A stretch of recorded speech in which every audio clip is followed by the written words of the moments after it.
Oh yeah!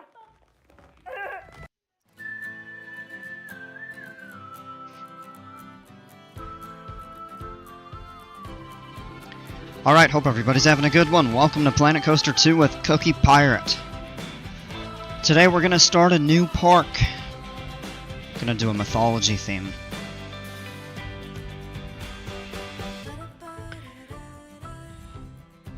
I'm gonna hold on to the Viking park, and I do want to go and get, you know, a couple rides that I can use, you know, blueprints for and stuff like that. But I think it's just time to try something a little bit different. Because I kind of have stalled out on my creativity with the Viking park.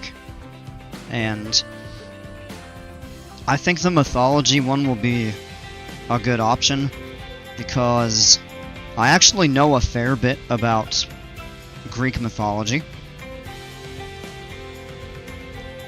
I think it's a little more versatile, kind of easier to you know, theme more stuff with. But we'll just give it a try. So we need to go into Sandbox and new park.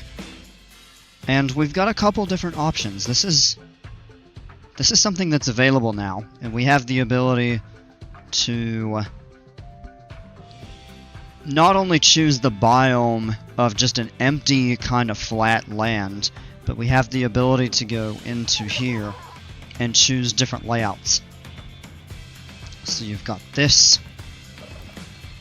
Got a few really good tropical ones. This could be cool because this is full of Greek ruins and everything. The tricky thing that I've seen with these maps is getting people to use the actual paths that are laid out and stuff. But yeah, they've got a really good amount of kind of diverse park options, or map options, I should say, for your parks. Although it may be a little tougher, I suppose,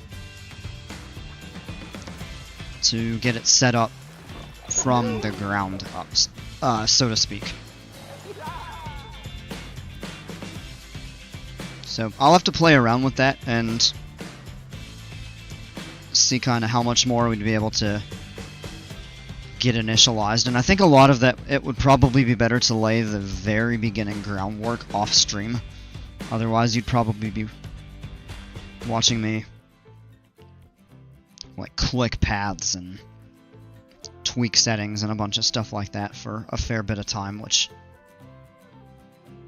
yeah, I'm not keen on.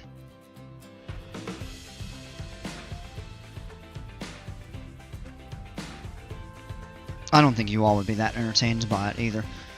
So what we'll go ahead and do is choose one of the biomes, and Mediterranean I think would be the most logical.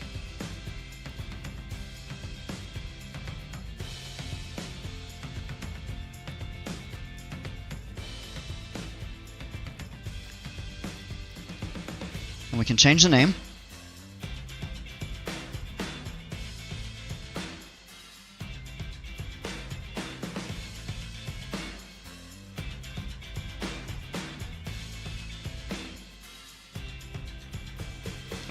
Sorry, had something pop up. Oh, man. Okay, we can change the name, and I'm thinking to start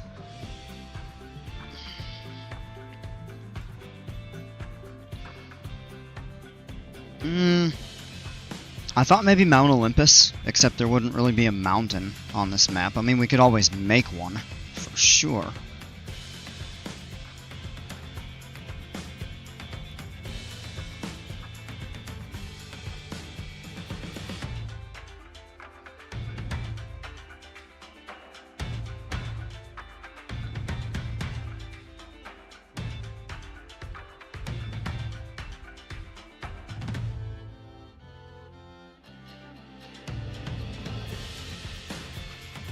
We'll just call it Ancient Greece, because I'm not all that creative when it comes to all of this. But let's go into the settings. power supply, all of that stuff on. Service badges, crime, security. We'll leave all those settings in place.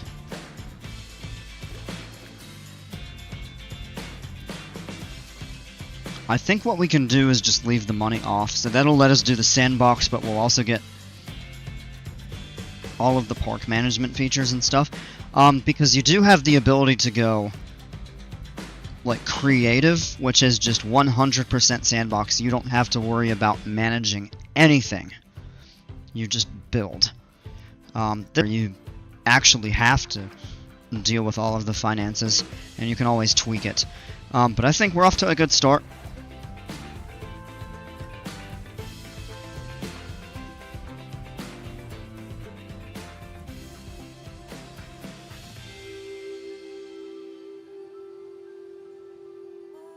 So let's take a look at the map. You get this large square of land. Do have a little bit of terrain to work with. And is this? Oh yeah, it's pretty much completely flat. Although you do have a little bit of elevation change along the back here. Yeah, it just kind of squares off. But of course we can always modify the terrain. And then you have the sea in the background, which I think is going to be a really nice backdrop for some of the rides and stuff.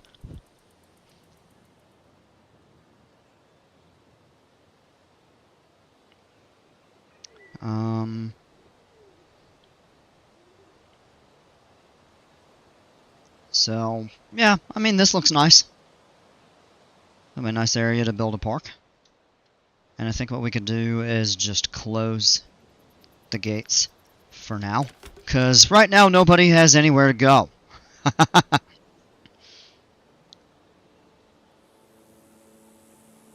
mean, there's literally nowhere to go at the moment.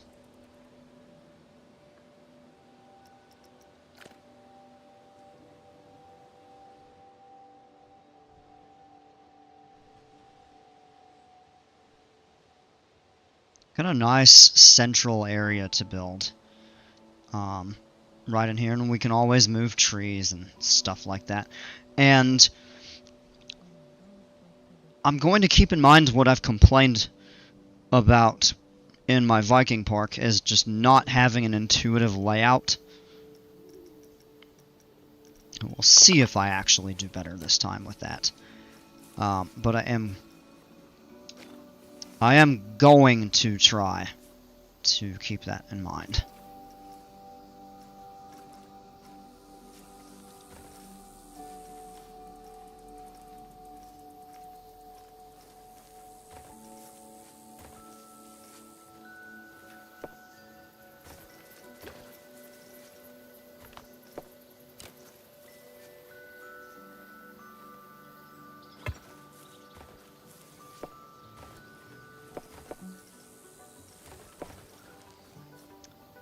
Maybe even try to change the path type over here. At the gates.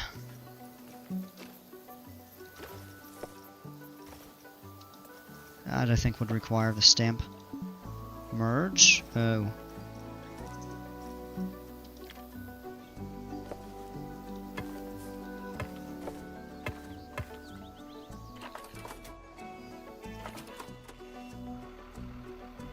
Well, I don't know how those actually connect.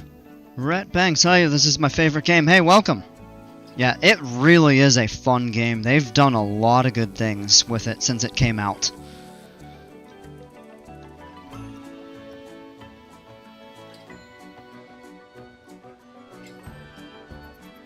So I think one nice thing to do would be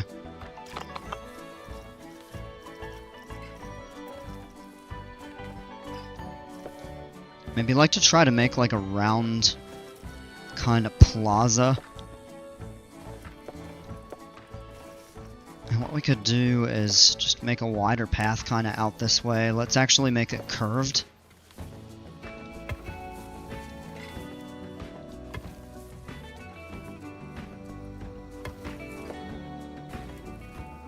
And no, it's not going to be completely circle, but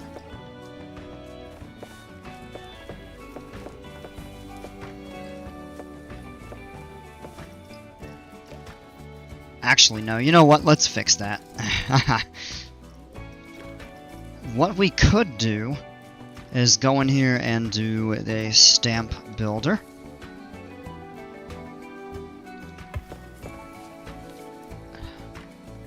No, that actually won't be. Well, what that would do, though, kind of give us the ability to build around it and know that we are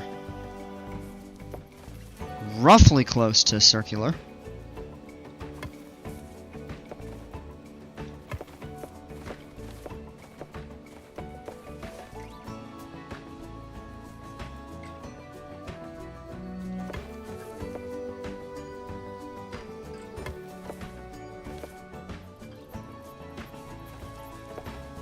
That actually could be fun.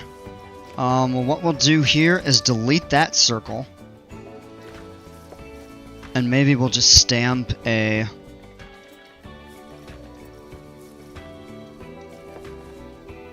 smaller circle. And then we can just play with the terrain right here in the middle of this. I think that would actually be a cool little sort of aesthetic.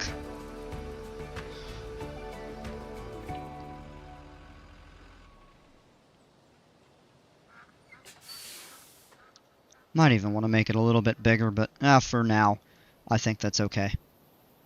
Could even try to tie some of that together. Would definitely branch out a little bit.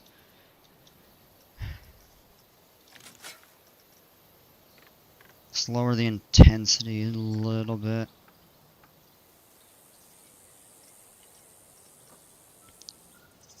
And I think what we could do is just maybe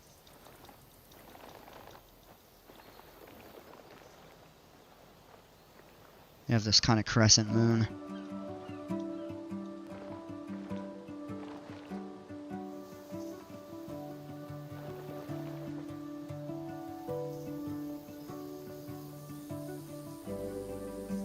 Yeah, okay.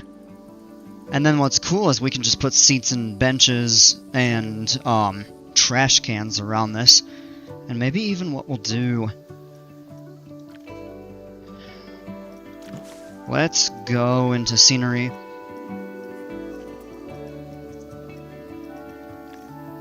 Mythology, props.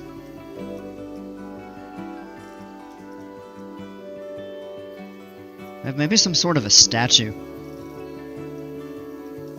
Animatronics. We could put a Medusa statue right in the middle of the, right in the middle of the entrance square. Everybody walks in and immediately turns to stone. You deserve way more viewers, man, I appreciate that. So I mean, I've never been like a real big time streamer or anything like that. It's just something I do more for fun. I'm not really looking to make anything massive out of it, but I do appreciate that.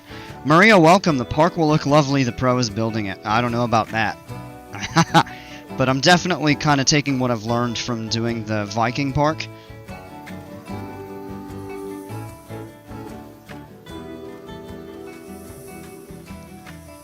That is actually really cool. Oh! She just like cackled.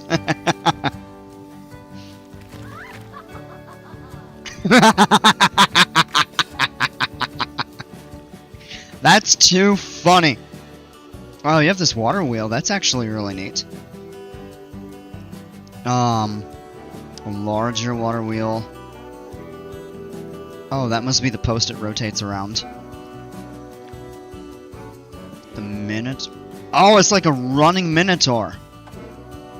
Okay.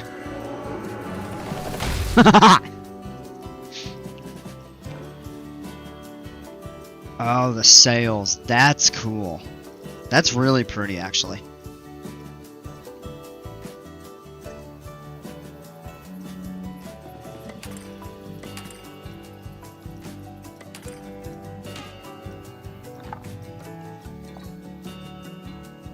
Statues and centerpieces. There we go. Get that small statue. Poseidon head. Ooh, that could be fun for the water area. Of course, Poseidon, the god of the sea. Some stone. Oh, stone guests! Medusa turning them to stone. That is funny. Oh, and that one is animated. Okay.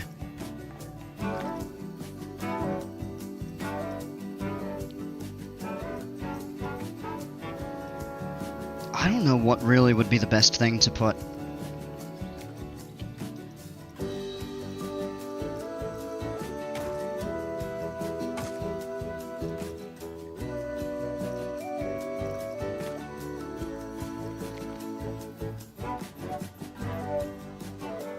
Pickpocketers will be turned into stone.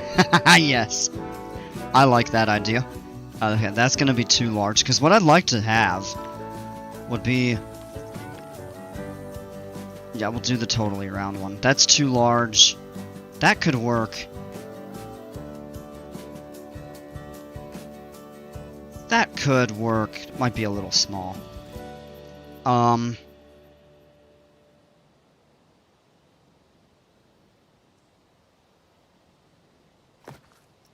yeah, why not? Just a nice kind of fountain centerpiece there. Right up in the middle. And I guess some sort of a statue.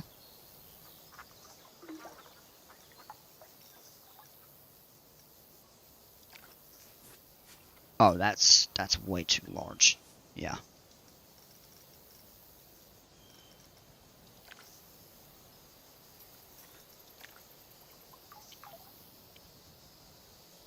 That actually could be pretty cool.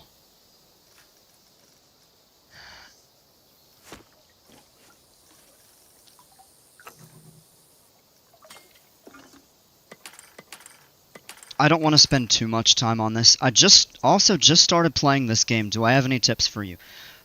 Take your time. Spend time to learn the different mechanics of the game. The park management isn't really that tough unless you try to go like on extreme difficulties, like really set yourself really short on cash or stuff. I haven't played Planet Coaster 1, but I have a lot of experience with like the Roller Coaster Tycoon series, so that kind of helped. Carried over a little bit into this. But yeah, just take your time, play around with stuff. Definitely test your coasters. Coaster building is a little bit tricky to get really good popular ones. It's not tough to make a workable coaster, but to get it really thrilling and stuff like that, pay attention to the test results. But just have fun. I mean, if you're in it for like the challenge of building really good rides and creating a park of your dream, like in the sandbox mode and stuff, you're gonna have a great time.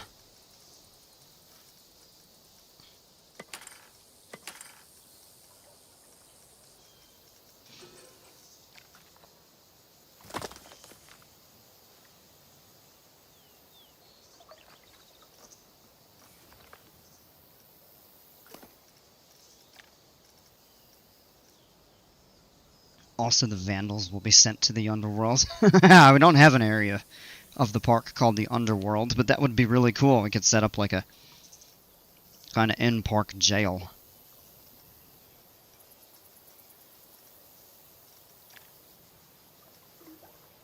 You can change the color of all of this. Oh, man. Actually, that is a neat effect, though. You can kind of... Oh, that's actually really neat, because now you can kind of weather the marble a little bit. And, I mean, instead of gold there, what you could do is... Haha! Reset that, but I do actually like that dark, because now you have that marble color. That's too dark, actually. Let's lighten it just a little bit. Marble water fountain. Now, it's not...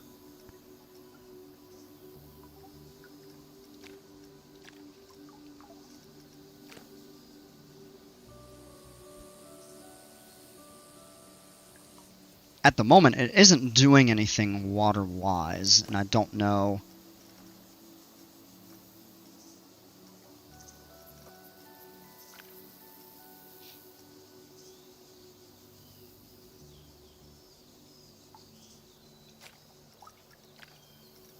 Oh, that didn't really help.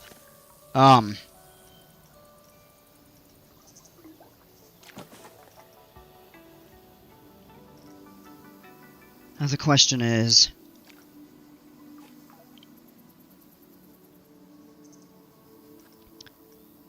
how would I get... Oh, that is neat.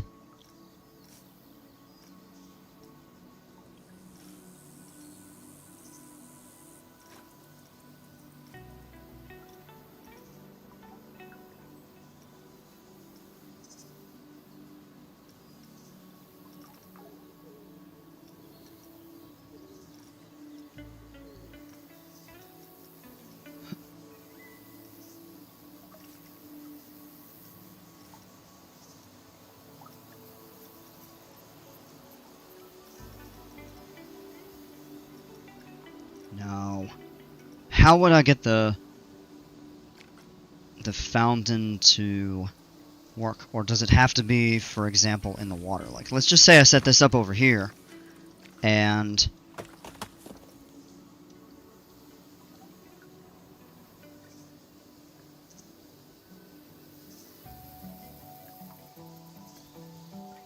That doesn't make sense.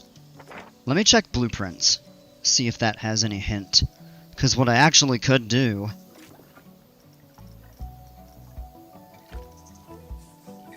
Whoa. These are going to have some really impressive... So you want just a little,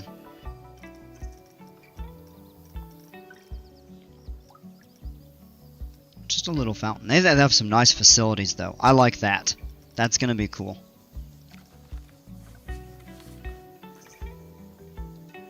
Okay. So let's just delete those. And I guess that's a start. Whoops. We can make an attachment kind of on the front there. One of those bronze shields. That's too large.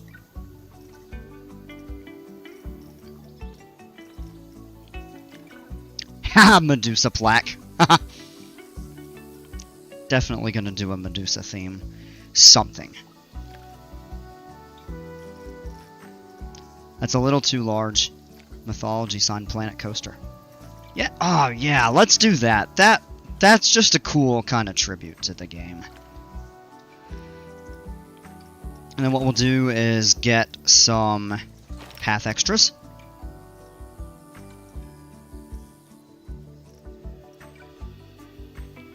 Oh, that's cool. A couple mythology benches. I'll set one there, one there. Maybe one back... Oh. Oh, that's off-center. We can move that.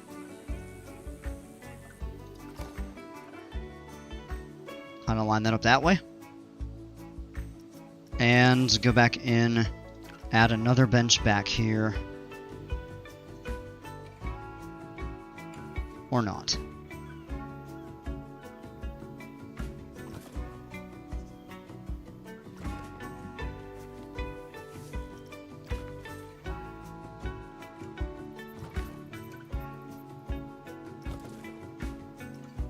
A couple like that.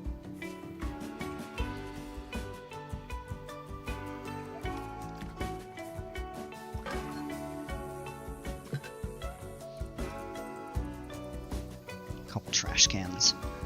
And then we can add some stuff up here.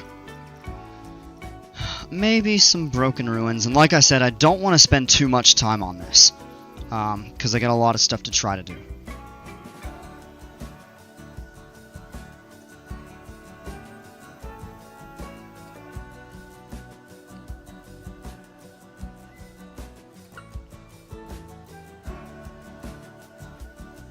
I'm just thinking of something, maybe. A trash can on the back behind the fountain.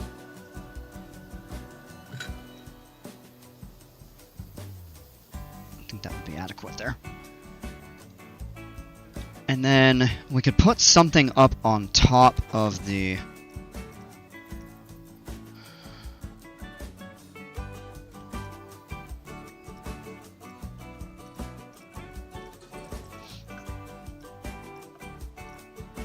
decorative clouds.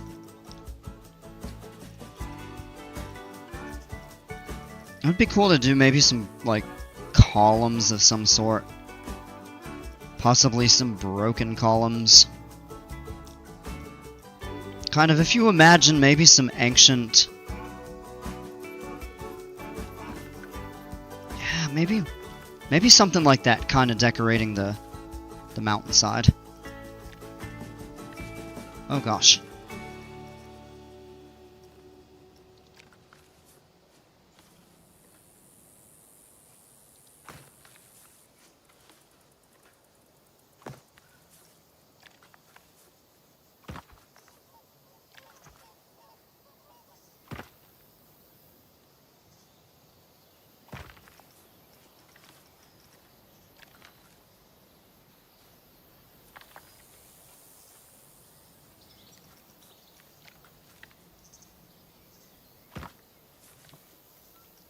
And maybe something like that. And then a couple trees. Maybe just some natural scenery.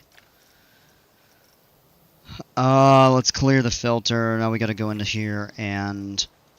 the biome. Or nature. Nope. Nature region. There we go. Mediterranean. We have some cactuses. Aleppo pine tree. Ooh. That's a small one. And that's a good size. Acacia tree. Yeah. Well, maybe something like that. And then maybe just some shrubs. Aloe vera plants.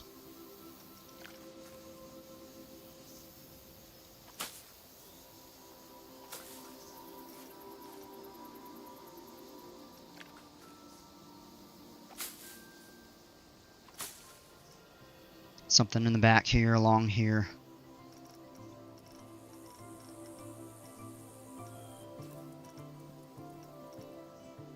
Water lily. Prickly pear cactus. Yucca plant. Some cactuses.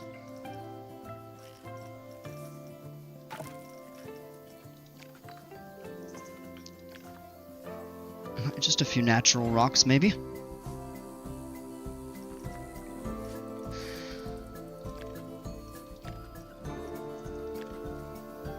Oh, those are a bit large.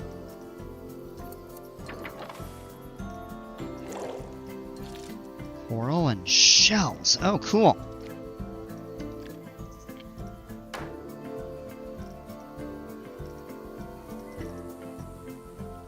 Those are just like planters that you can build.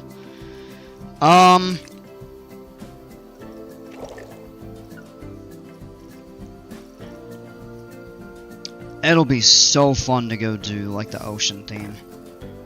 Or something like that. Aquatic rock, custom rock.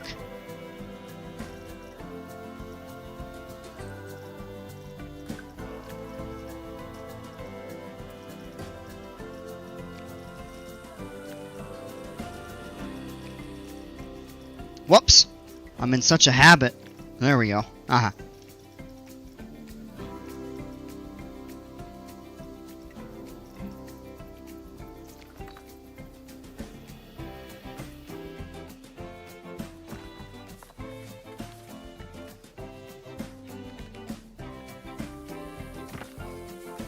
Well, I'm kind of such a habit of all the...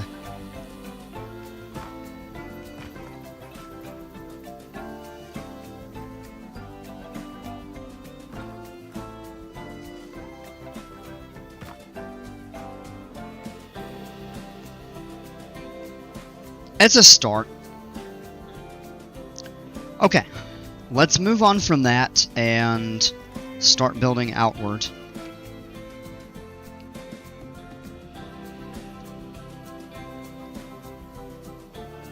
Definitely need to set up some You know what, let's do...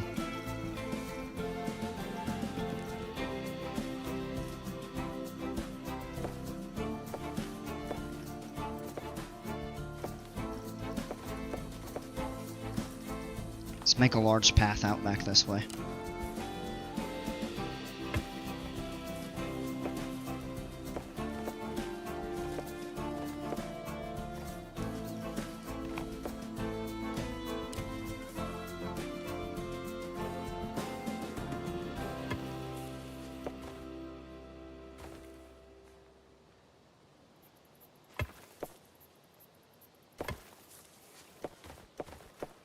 Now, I'd like to disconnect that there. I don't want it tying in. Yeah, see kind of how it ties in like that a little bit.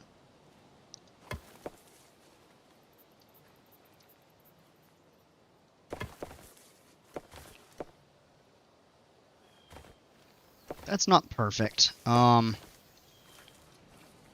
you know what? I don't like that. So we're gonna undo what I just did.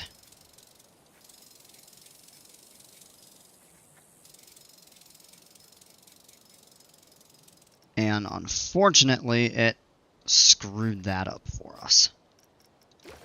That'll be an easy fix.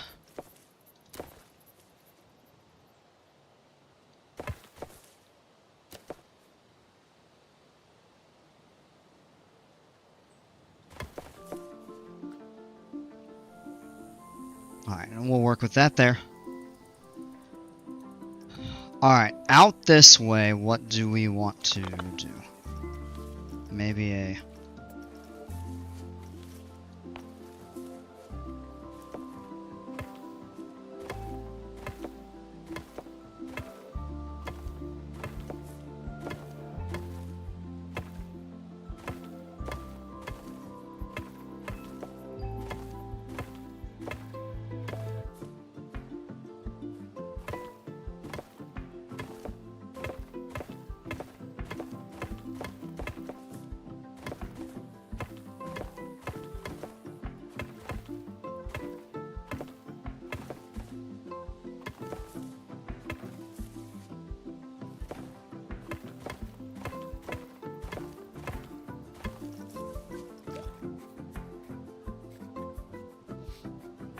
Maybe another square behind that. You can add like flower boxes or something like that. Some benches in between here and everything. And from here, I think what we should do is start adding facilities. So let's go into scenery. And we're going to go to blueprints, and we're going to start doing some of these mythology facilities.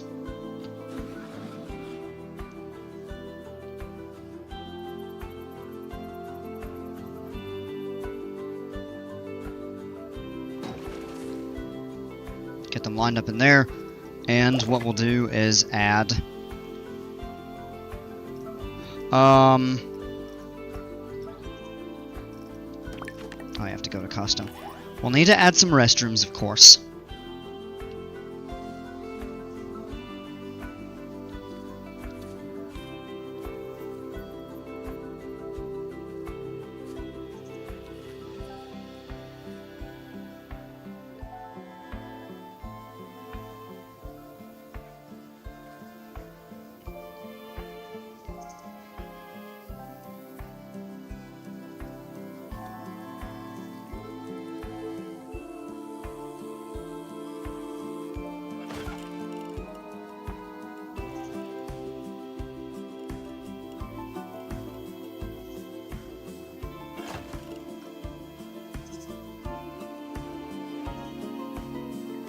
Very good.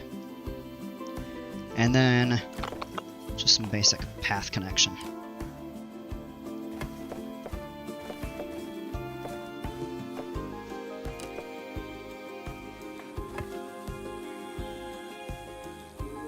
Shem the Gracehopper, welcome. Have I uploaded any blueprints to the workshop? No, I have not. I actually don't even have a frontier. Probably need to go in and make, so I can do that stuff and get, you know, access to other blueprints and everything.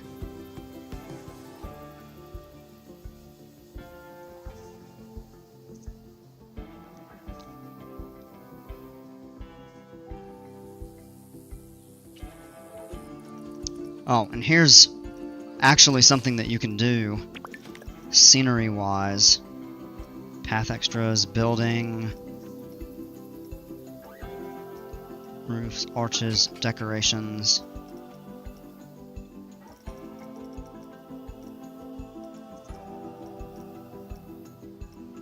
Oh, I think what we want are signs. No 3D letters. Signs and advertising.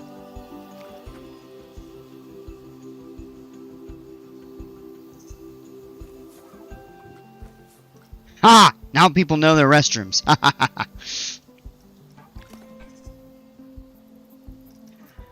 Alright, there we go. Now we've got two,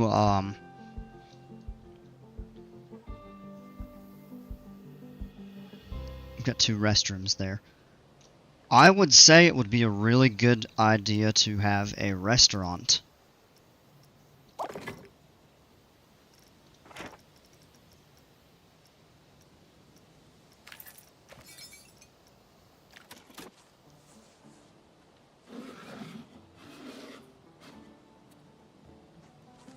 Oh, take a look at that. That is beautiful.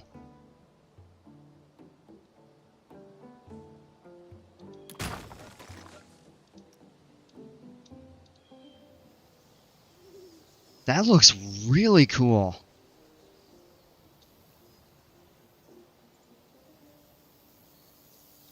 So we've got a restaurant and restrooms just beyond the back of the front of the park. Of course, one thing we will have to do is add power supply.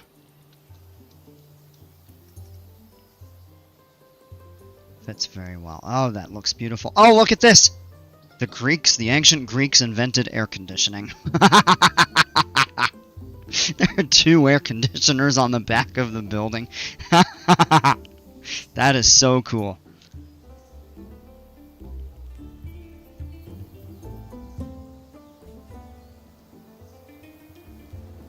Built 2,500 years ago. Built 25 days ago.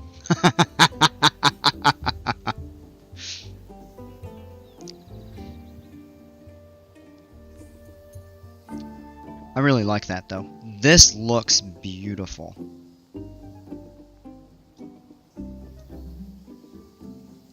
Oh, and look! Oh, that's so cool. It's got, a burger, like Greek bronze plaques. Or those actually might be gold or whatever. But they've got burgers on them, so it's the hint. If you couldn't tell, looking beyond it, you'd see that it's a restaurant. Oh, and I like that, pathway, too. Maybe it would change all of this pathway. Question is there a way to do that easily? Go to customize style. Jazzy mosaic path? Is this what this is?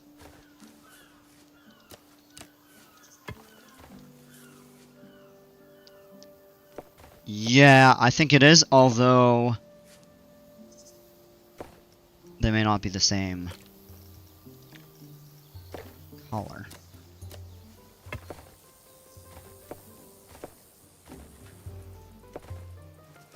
No. Okay. Well, we know, at least what type it is. I like this kind of traditional one because it seems to fit. How about additional services over here? We'll probably need a guest service shop, so let's go ahead and add a blueprint for shops. Even though these are technically facilities, you have to use the shop.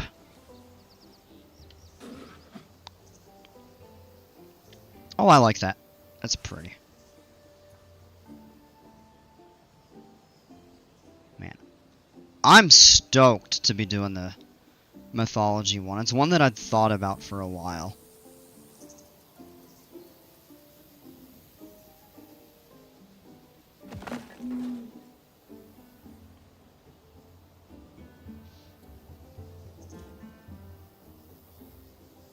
Whoa. And what we'll do here is add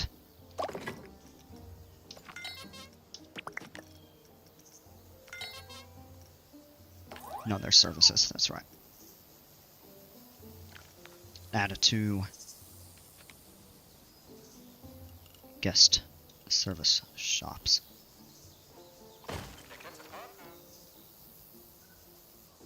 Wait a minute. Why did it only add one? Whoops. Okay. No worries. We'll go back in and add a second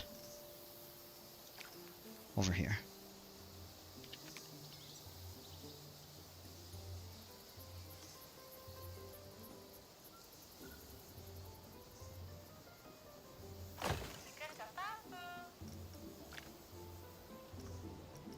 Good enough.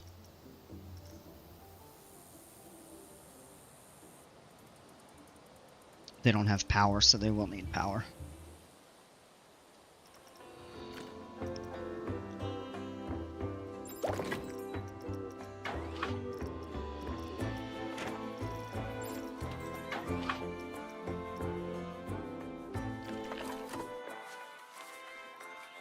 We'll add a nice sized solar panel facility. Somewhere out here, maybe.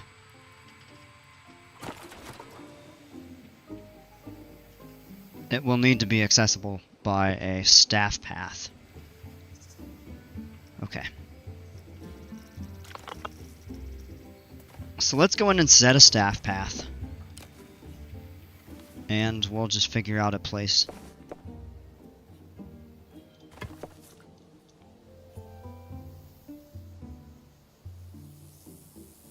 Yeah, I mean, I guess you could do that. You could connect it that way. And then we'll need a distributor.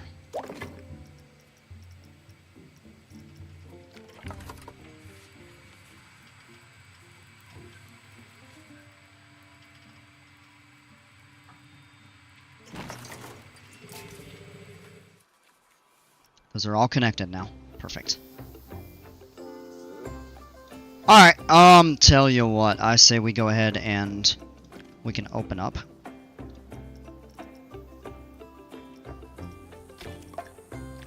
Probably not going to get much. But I don't know, people can buy a burger, buy a map, and use the facilities while they wait for bigger and better things. And tell you what I'm going to do is actually stamp these over. I'm going to fill this entire... Oh! I forgot we got to change that back. Rustic. Okay, there we go. I'll clear something out here and put like another statue or something. Maybe there's another shop that would go here. Or something. So we'll leave that open for now. And if we go out this way, we could head out toward...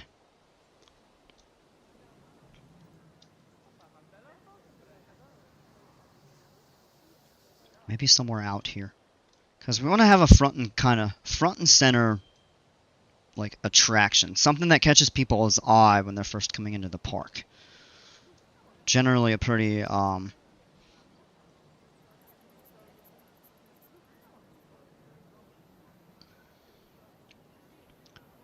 prolific. That's the word I was thinking of.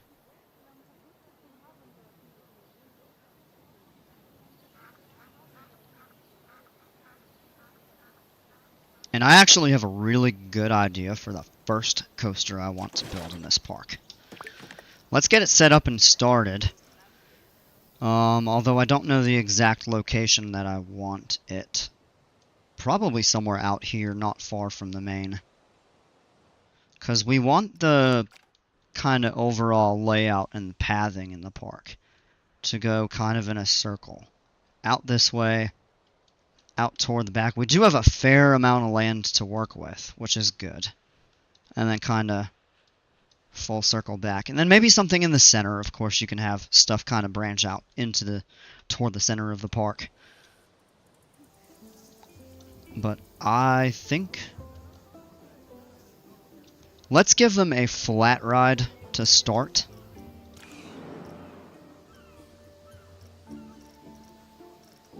And And we can go in and choose, with these flat rides, a theme. Mythology board slide. Overpower. Parallelogram. Well, the teacups, I mean, everybody knows what those are, but these other 4 I'm actually not familiar with.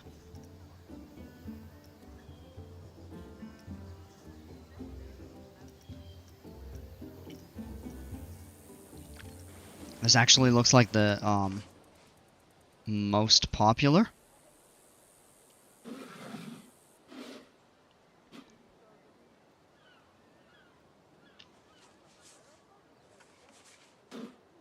Hmm.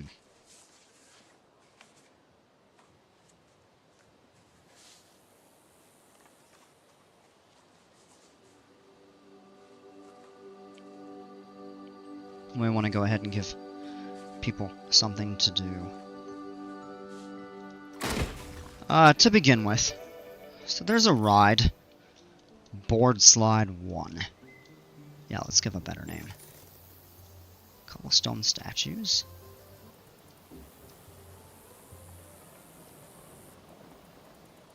Oh, wow, look at that! Poseidon's got Medusa wrapped around his wrist. Candemonium at Hershey Park. Very familiar with that ride. I haven't been on it, but I'm very well aware of it. And Gatekeeper at Cedar Point are 2 coasters that also interact with the park entrance plaza. Oh yeah, Gatekeeper, that other one. I mean, hence the name too, kind of at the front gate.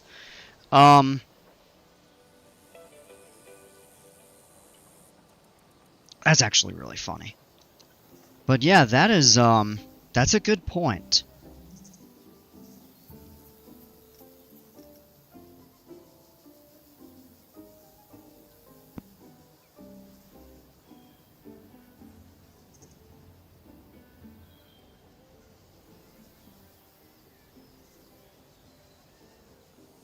Oh, I've got a bad nickname for this ride. Poseidon.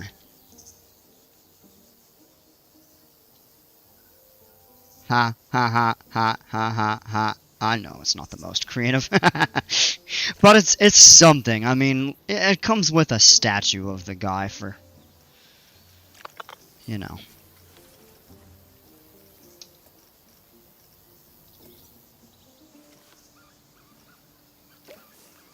Alright, we will choose. No! Not that wonky color. No. I don't want to change that. I just want to change the...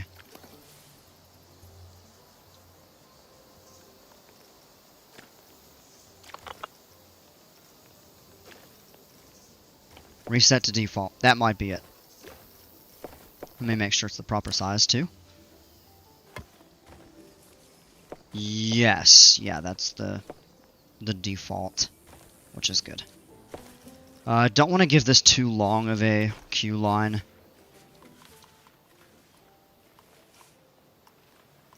And we can choose the type rustic queue path. Is this going to be... Or we can do the arrow. Here in the UK, Alton Towers has a defunct coaster's corkscrews, making an archway over the midway, which is cool. I'm not super familiar with Alton Towers, but that rings a bell. That sounds vaguely familiar.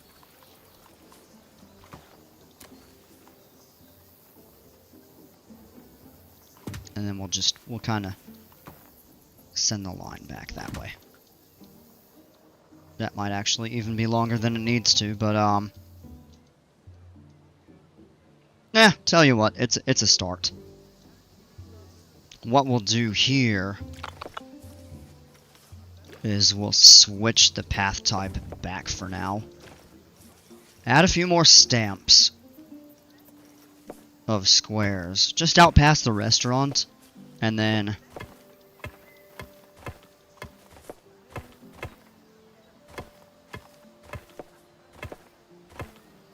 tie everything together this way. Switch back to the line. Yeah, something like that, I guess, to start. Test the ride. Open it when it's done testing.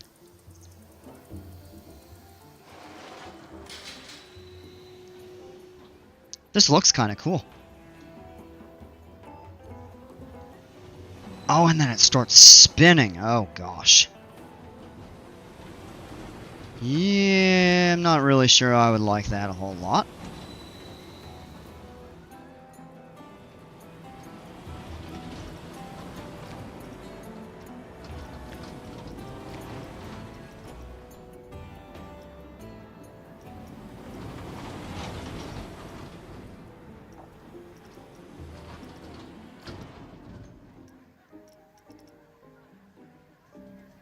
I'm actually curious as to what all of these are.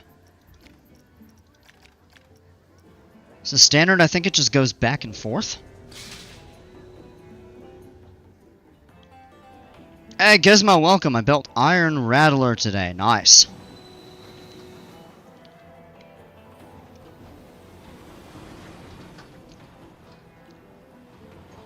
Okay, so no. That, standard still makes it spin. What is air grab?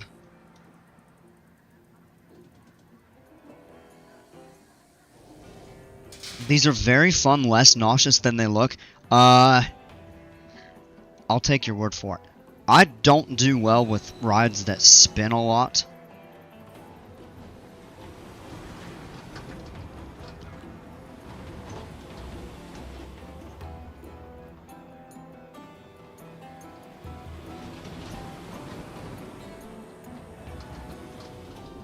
Oh, maybe it just spins as it goes up over the hills.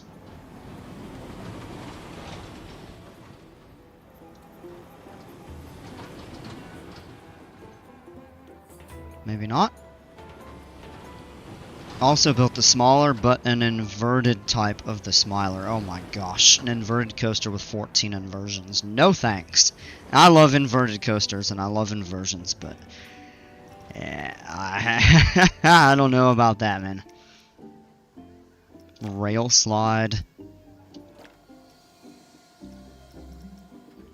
Drifting.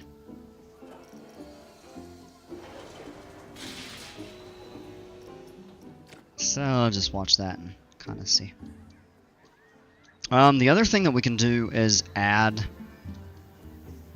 possibly a few extra. How many tables does this have? 1, 2, 3, 4, 5, 6, 7, 8, 9, 10, 11, 12, 13, and I think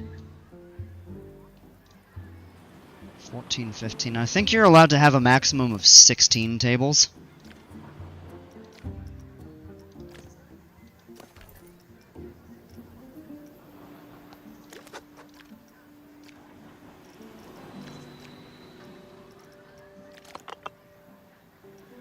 Yeah, for example, if we just set one up over here.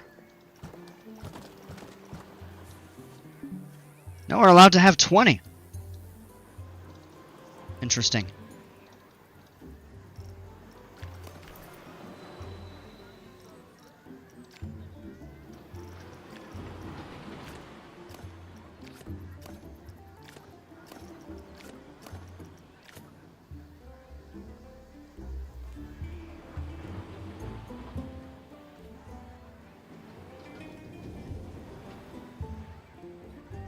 I mean, we could always set some out up over here. It's a blueprint now. Nice. I'm going to have to check that out.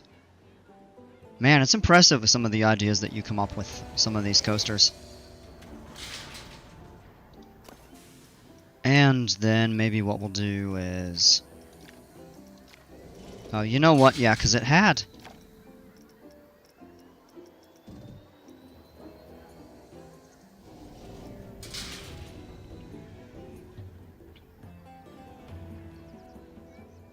Smiler is so good. The coaster, it's essentially 2 coasters back to back. Yeah, because I know it has 2 lift hills. So it's not as crazy as it seems. Yeah, that's nice because you do get a little bit of a break in the middle. But even still, it just seems like it would be a lot. The coaster is essentially 2 back-to-back. Yeah, I already read that. There's surprising airtime on it, too, for an inversion-centric ride. That sounds cool. That reminds me of Copperhead Strike at Carowinds, which is one of my favorite coasters. It's a Mach Rides LSM launched. It only has 5 inversions, but it has some ridiculous ejector airtime.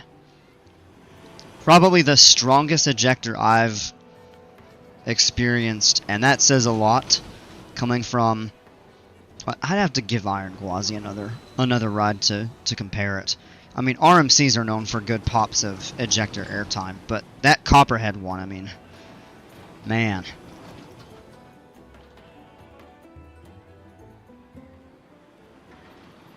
We rode a 456-foot tall coaster. Which one is that? King Dakar? Wasn't that 450 something? Alright, I think this is ready to open. As soon as it finishes testing, we'll get it. So it wasn't actually ready, but it's close. There's only 22 people in the park. It's pretty thin. Yeah, people are leaving. They're like, alright, we got our food. We're out.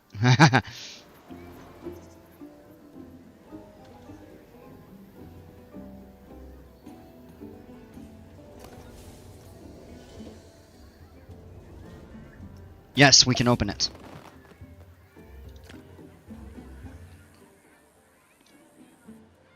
Alright, ride is now open. Oh, that's cool. They added a curtain back behind the operating booth. That is neat. Okay.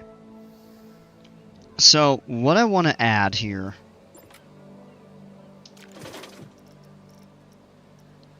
I know exactly what. An flying coaster.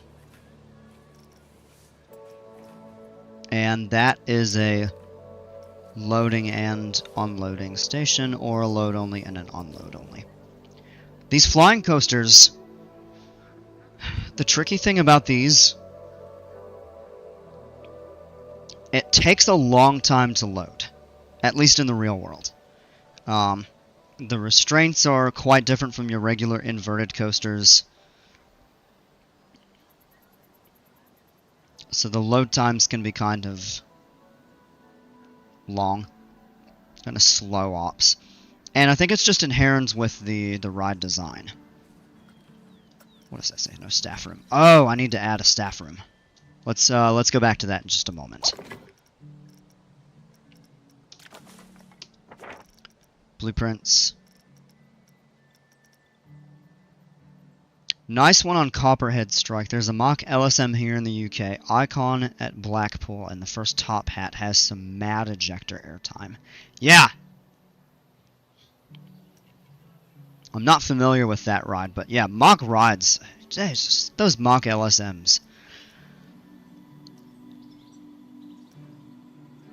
They really have some cool stuff. Alright, what we'll do is actually add a... No, you know what? We'll add a large. Facilities back here. Yeah, they've really got some cool stuff. I've been very impressed with, and I haven't been on a lot of them, but I've been very impressed with the Mach rides. They just seem to have a really good reputation. I love Copperhead Strike. Is this? What? Ah, wow. Okay.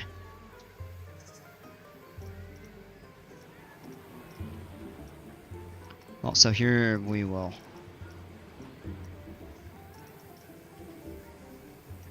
Let's just go to facilities, create custom staff, and a staff building a large.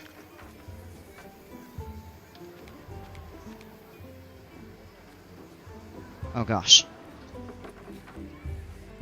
This might be a bit of a challenge. We may need to do the building first. Maybe not, if I can just get it to line up. Oh, we almost had it.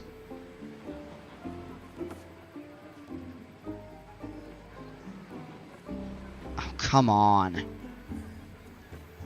It's turning out to be a real challenge.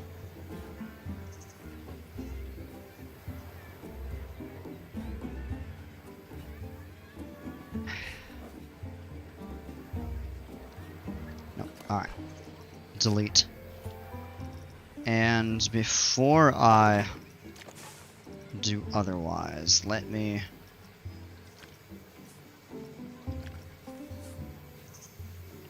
Oh, that's at ground level. That's just much easier, I think. Yeah. Now we can go back into facilities here and staff building large.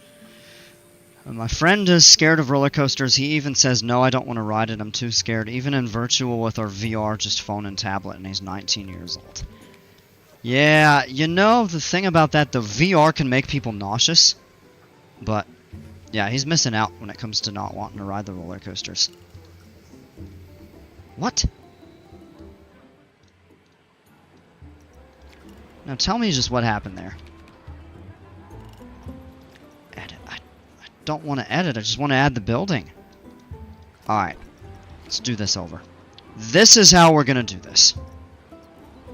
We're going to put the building first. Man, this has been more difficult than I'd expected. Let's just angle it there. Oh, the path automatically connects. Okay.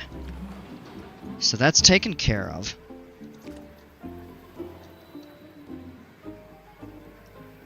Now we'll add the scenery. Large 1.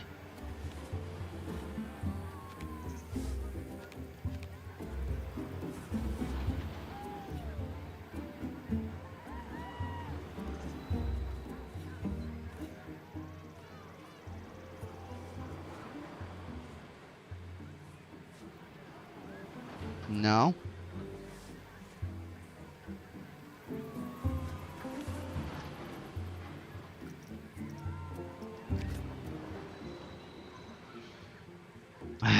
Okay, this is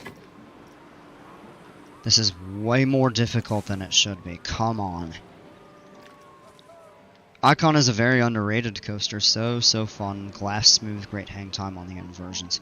That's like Copperhead. Has really good hang time on really all but one of its inversions, although the second vertical loop doesn't have as prolific of hang time as the first one, which is among the best I've experienced. The corkscrew doesn't have much, obviously. The second vertical loop doesn't have as much as the first, but there's still a little bit of hang time on that. It's enough for you to come up out of your seat a bit. Weaves in and out of several coasters. That is a really cool experience when it interacts with other rides in the area. I think that is something to appreciate when you have a ride that interacts well. Alright, how do I get this to ground level?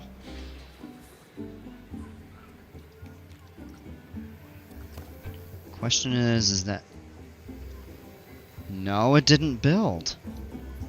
What's going on? Like, this is starting to get on my nerves. A little bit. Let's see, Gizmo says, can I build an inverted? Yeah, no, it's not even showing up.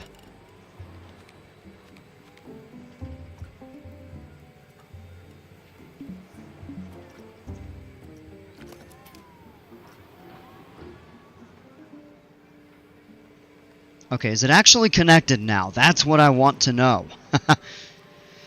I don't know if I'm going to do like a traditional B&M invert. Hey, Waveman Mike, welcome. Where it says add to facility. Isn't it already part of the facility?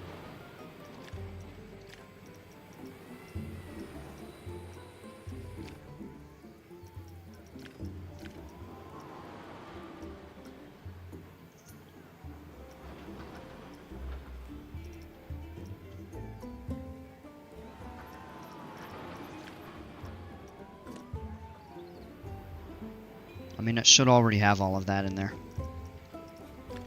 And it should just be the one shop, if I'm not mistaken, so...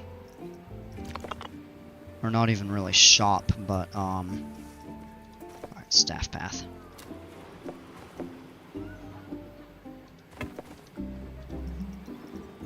There we go.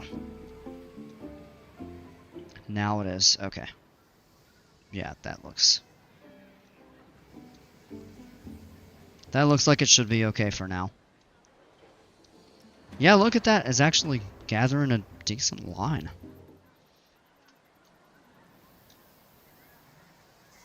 Alright, we go out here.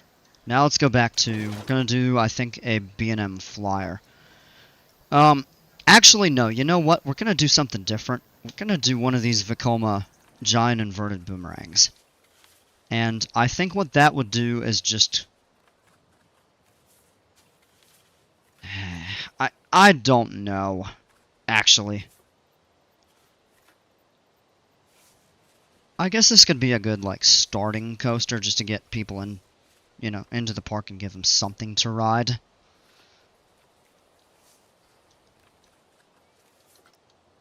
But I kind of want to work on this flyer. And I think what we're going to do to help ride ops in capacity is we'll do an entrance station and an exit station. So what we'll do first is set a...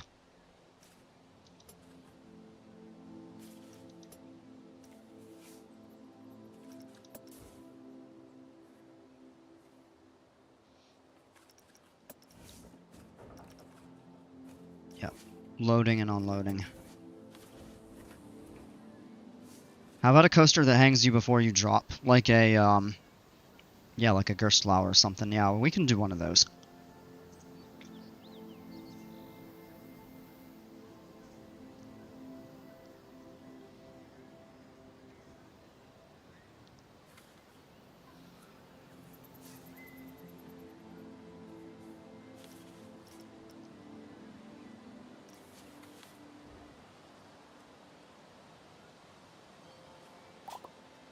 Oops.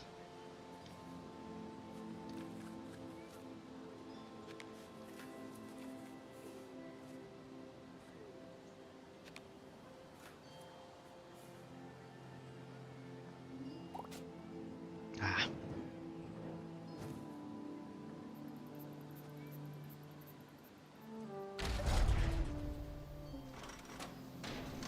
Okay.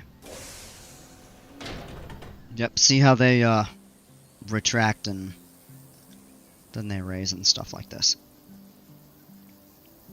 It's very tall. I'm talking like 180 feet tall. Yeah, makes sense. Yeah, some of those actually get pretty high up there.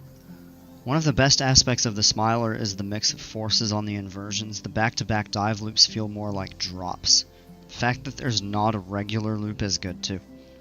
I mean, I like vertical loops, but yeah, they're creative inversions. That's something that I've noticed the Smiler actually... Ooh, excuse me. That the Smiler does well.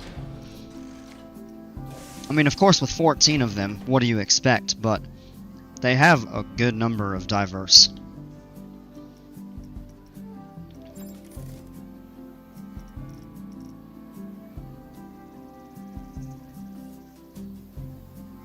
Alright, and I guess we'd probably better change the colors after we get at least a little bit more of the track put together. That way we can...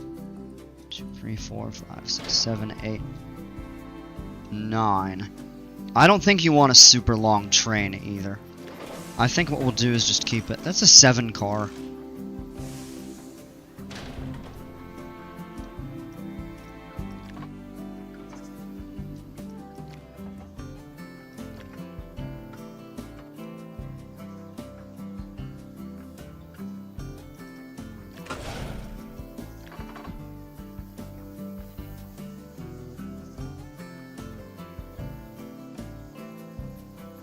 Doesn't get repetitive in the same way the Intamin 10 inversions do. Yeah, I've never been on any of those, so...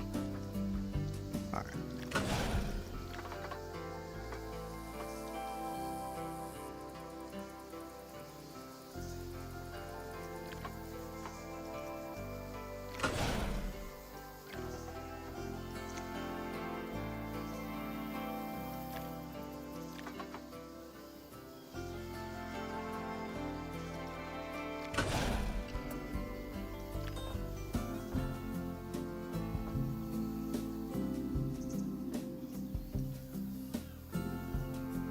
And yeah, on up the way from here, we can actually lengthen the track here. I also like the YouTuber Uncle Gramps. Not familiar with him. 119.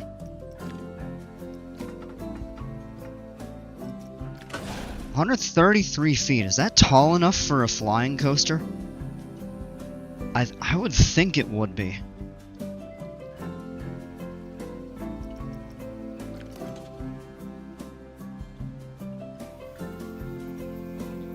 Look at that drop out of the station.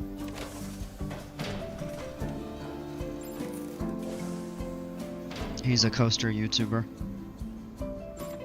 Oh, they cram... Oh, yeah, I know what you're talking about now. Yeah, all of those inline twists.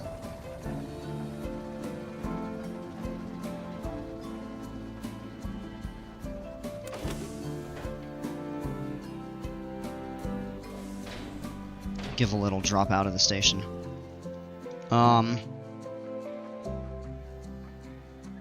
Almost seems like that lift might be too steep, but yeah, I guess not.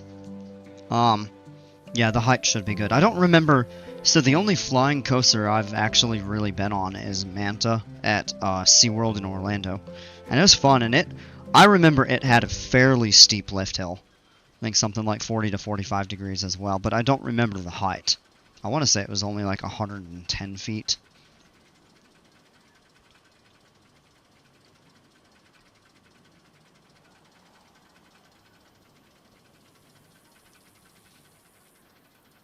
Galactica at Alton Towers is 85 feet. Yeah. Well, I know they have the height restrictions and stuff, kind of make it a little tougher to work with. Alright, let's...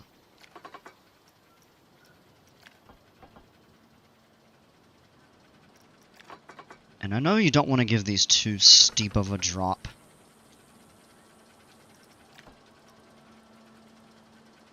Favorite flying coaster is Batwing at Six Flags America.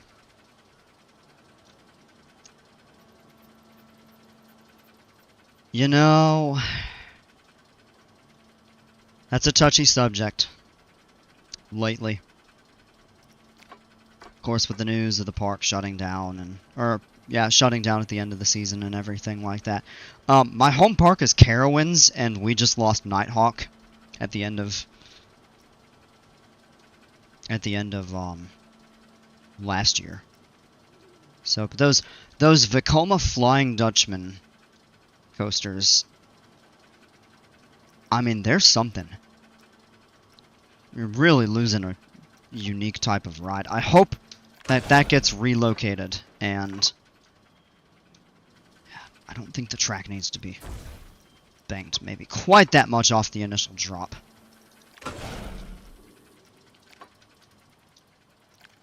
$56 drop, I think, should be okay. How about a pre-drop first? No, you know, these newer B&Ms don't have pre-drops. So I don't think they really... You don't need it. All that does is shorten your, initial drop.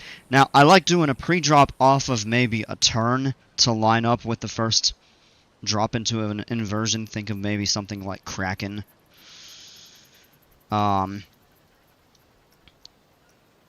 Losing a ride is sad, but a full park feels like a sword to the heart. Yeah. I mean, I hope that they... Oh, is that not banked at all? Oh, it is slightly. Okay. Because I actually meant to straighten that out. Yeah, we'll do this.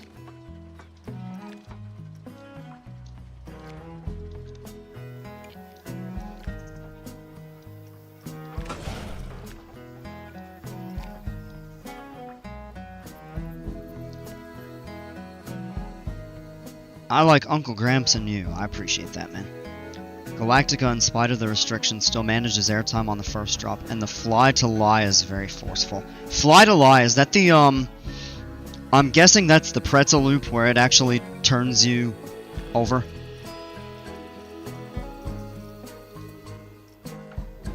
Speaking of, yeah, I like this because you actually go up and then you're on your back and then up that way.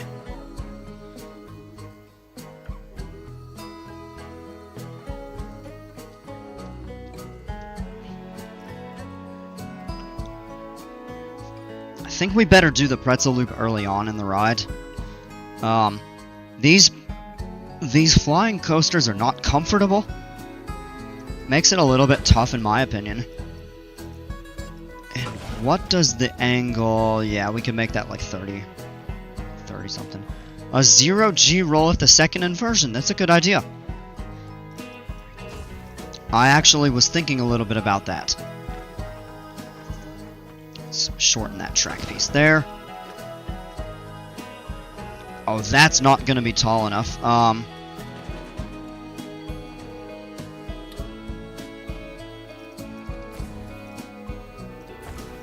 Tell you what we're going to do here. I'm going to raise it immediately.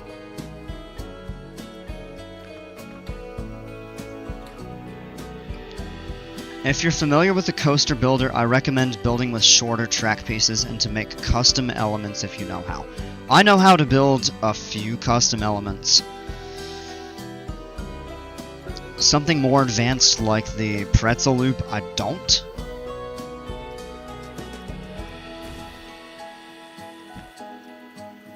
I've always used longer ones just for more gradual transitions to lower the G-forces and stuff. But that's just me. Yeah, like that's gonna be way too tall. So what we could do is shorten that there.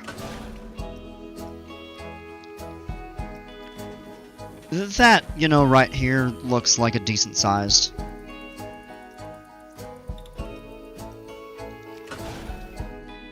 $96 feet.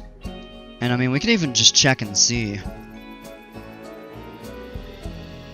Okay, I've got enough of the track built where I can actually evaluate all the colors and stuff.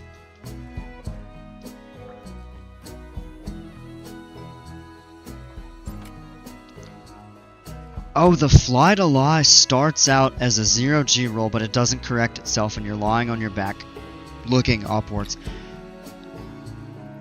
You know, that actually reminds me more of what the Vekoma Flying Dutchmen have. I didn't think B&M Flyers had that. I mean, I'm not all that familiar with them, but that was just me. Alright, let's go ahead and just paint. I have a very definite theme in mind for this coaster, and I'm excited for it. Track area 4, that's going to be the supports. We're going to go with a light gray. Almost white. And we'll definitely clean up some of the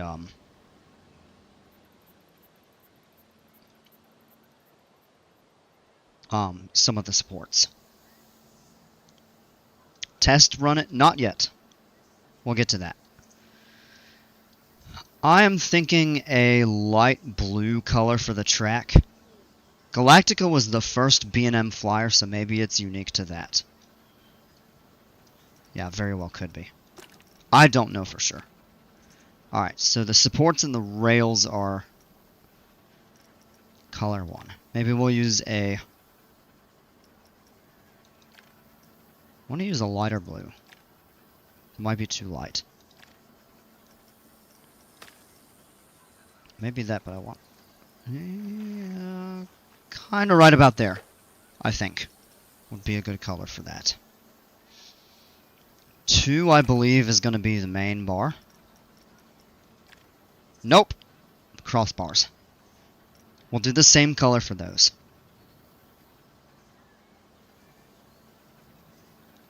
I'm a legend Thanos. Nope, track area 4 we already established. This could maybe be a darker blue. Ah, just cleared out of it. Yeah. Or, I mean, it's a little bit tough to tell from over here. Whoops. Yeah, so we kind of have to get under the track.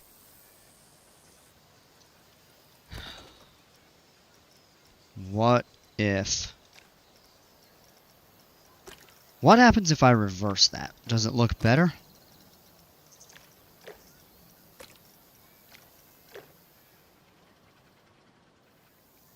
I think I actually like that a little better. Red, orange, yellow, green, I'm a legend. Thanos. Good thing I'm not colorblind. Otherwise, it would just look like 4 hearts to me, probably.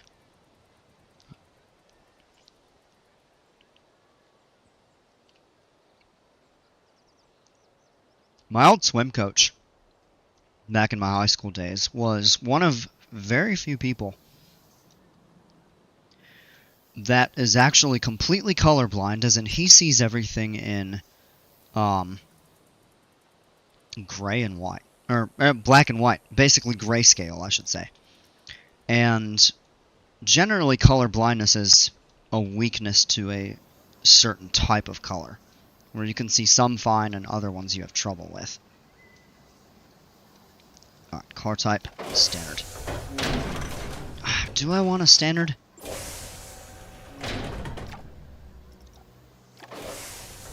Oh, those just look so much cooler. Alright, I've got to get a good angle over here to look at... Oh, these have the vest restraints. Flying Dinosaur at Universal Studios, which is very highly rated and very intense. Yes. These flying coasters are intense. Like, they are full of positive Gs. You can get some good pops of airtime on them.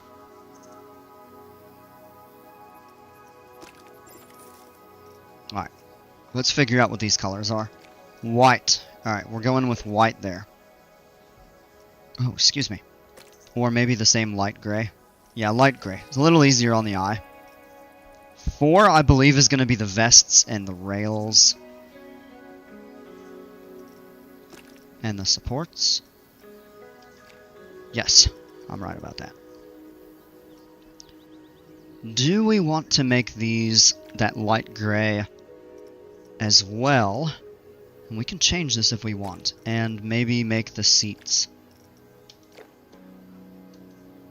Oh, that is pretty. Area 2 is going to be basically the cars.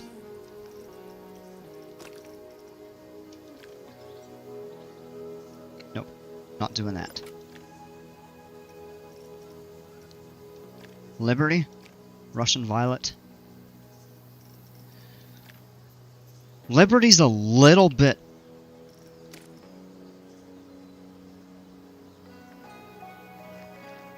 I want to get a little more royal of a color. I like that. That's pretty. Universal Studios Japan. Yes, I knew that. A little too much white, in my opinion. I think we want to leave that white. I'd like to try to emphasize the gold a little bit more, perhaps.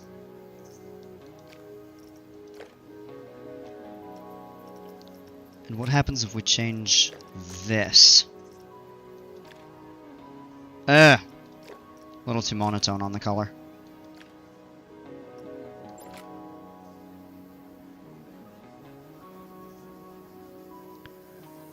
Why is there protection? Shouldn't there be no protection for the Planet Coaster guests? Oh man, that's not nice. Yeah, so we're gonna actually switch this back. And then we will go gold on that. And if we... I'm just actually checking this. No, that doesn't... That doesn't look as good in my opinion. I like the color transitioning. Although Vekoma Flying Dutchmans are gone, their next-gen flyers like fly look insane. I've heard that. And, I mean, they're not necessarily gone for sure as of right now. Now, if they come back and... yeah, that's too... Because then you lose out on this... all this color scheme stuff. I think that looks okay. I'm not sure how that looks with the blue, though.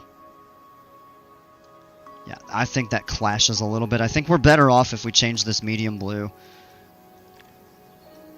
to something a tad bit lighter.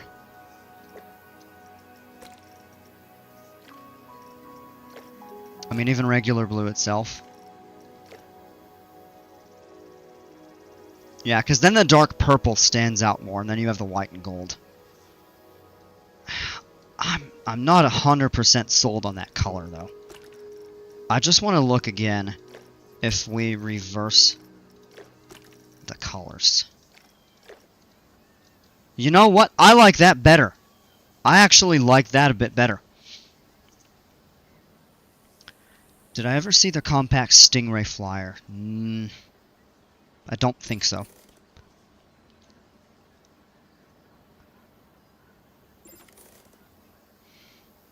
Why does the coaster have restraints in Planet Coaster 2? They don't need it, only real life people need those, just fun to play with. I'll torture my Planet Coaster guests tomorrow. That isn't nice either, man.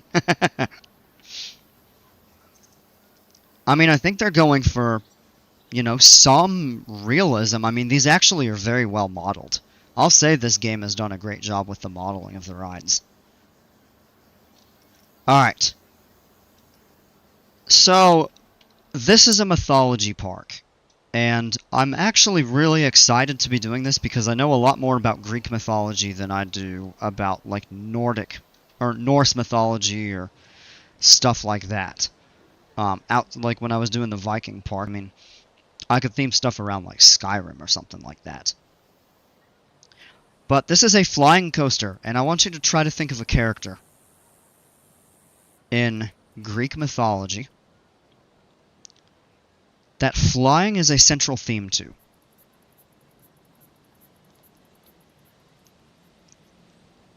Maria, that game would be called Torture Coaster in that case.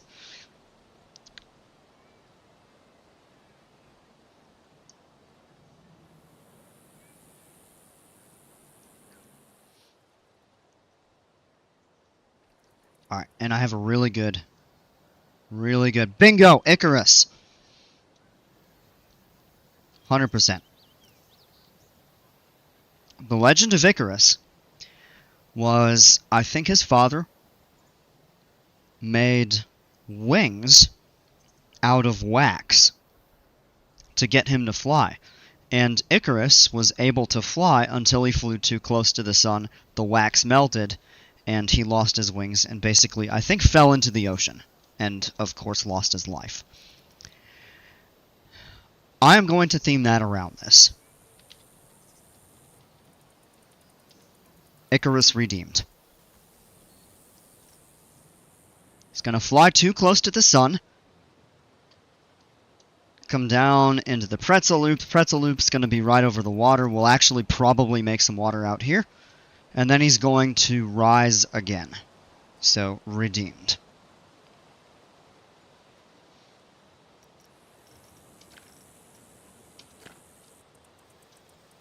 When I first decided that I was going to do a mythology park, this idea popped into my head and I said, I have to do this. Maria says, yeah, the dad warned him, but he didn't listen. Yep.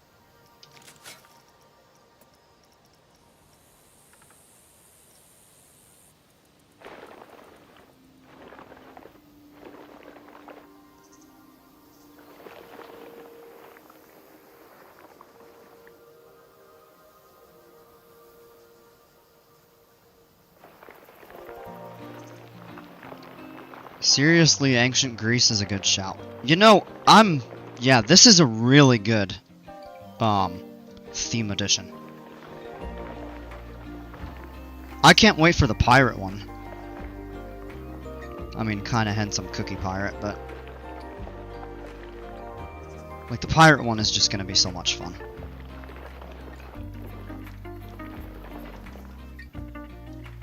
Alright, and let's... of course, add some water. Now the question is, do we want to use natural, rough, or clear? And we can test all three. That looks pretty. Could have some pyrotechnics like X2 or the Swarm at Thorpe Park. Oh man. I'm just thinking of that as kind of those fire, I guess fire cannon is the best thing that I can think of to call it at the moment. But yeah. And then if we want to delete the water, I'm actually going to make this a little larger. So we'll go in, lower the terrain a little bit more.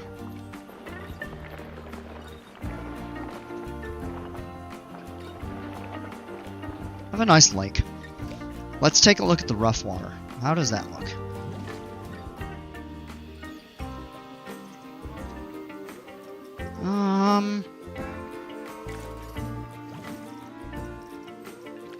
And then how does natural water look?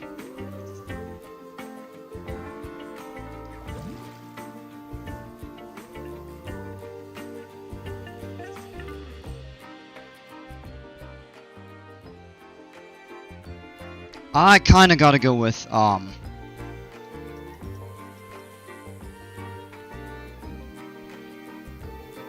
you know, the natural looks kind of nice because it has the ripples and stuff like that. I'd kind of like to make it look more blue like the ocean though. So let me just check again. I'm gonna play Torture Coaster tomorrow then. Yeah, you know what? I think that looks the best because it has a bluer color.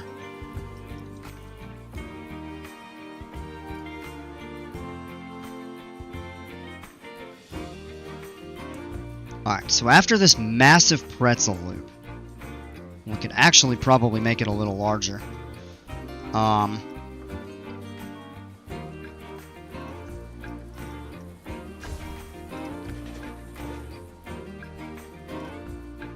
That's as large as we'd be allowed to make it because of the placement of the water there.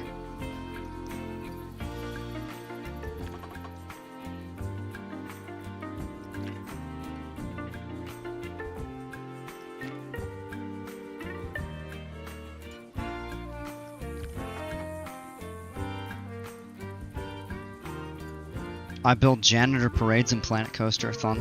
Spawn 300 janitors, they all walk in a straight line and I play music. If you're celebrating them, that's good, but...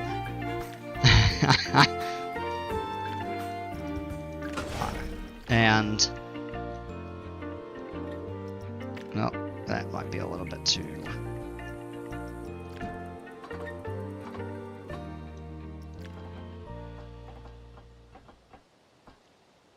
Maybe a little bit of an airtime hill, actually, would be kind of neat off this pretzel loop.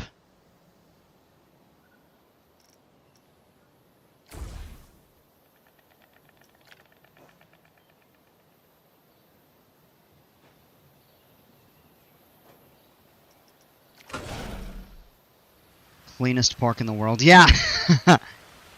Oh no, it's raining.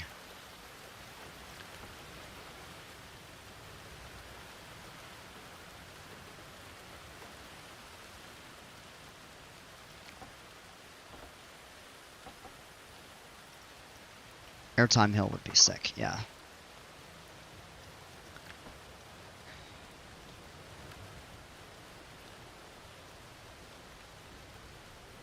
We want to build it that way, or do we want to have it come out that direction? I think we keep this open and send the coaster out this way.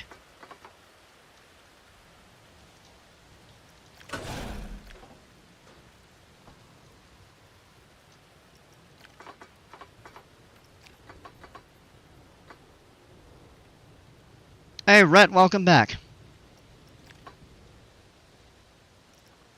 Have it come up. Don't want to make it too tall. Make that just a little shorter.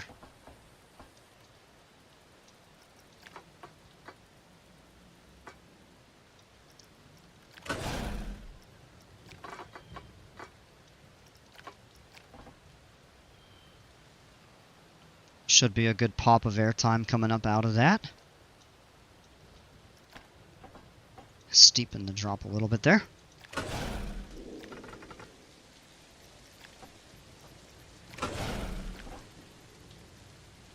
gonna bring it down over the water again. Maybe just a small little pool that time.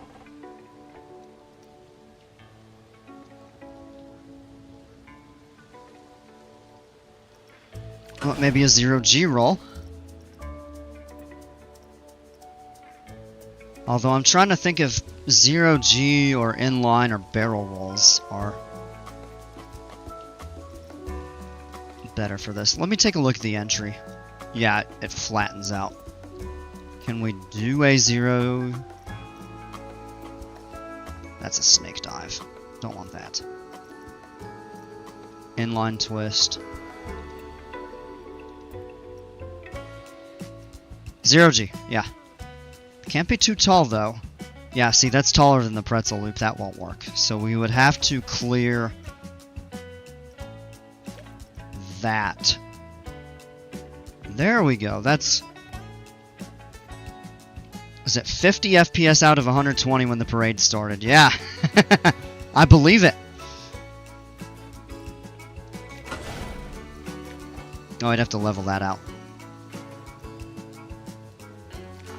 Let's go ahead and bank.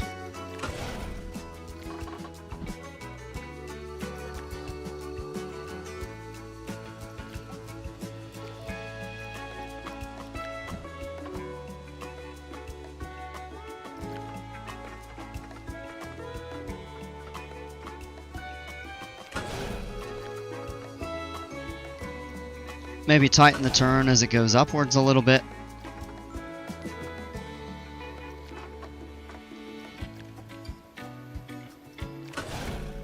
A little more airtime. Probably not going to get a lot of airtime off that, but something. Another turn.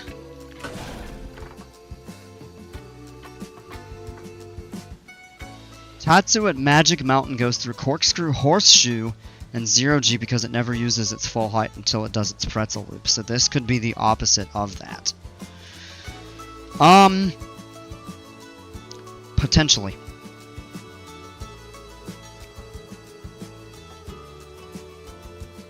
And that is a really good, because Tatsu is a really good example of a coaster that utilizes the terrain around it very well. So it's built up on top of a mountain, really.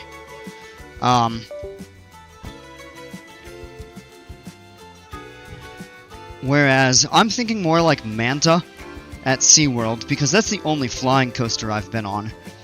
And it spends more time low to the ground, or not much above it, kind of just swooping over its surrounding.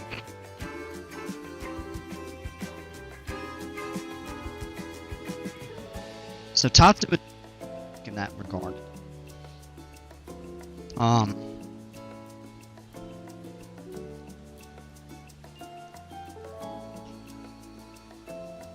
actually do think the Horseshoe would be a cool element. I mean, this will only have 2 inversions so far.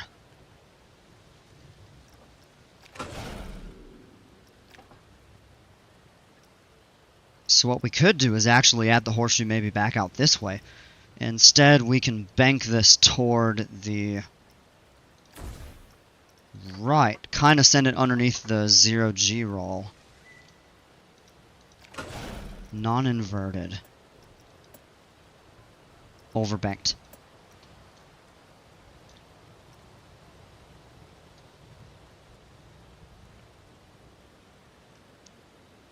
Yeah, Manta looks decent, and that's the thing with the flying coasters. The swooping near the ground is as good as its soaring elements. Yes. If it interacts with the terrain effectively, I think it's really beneficial. Alright,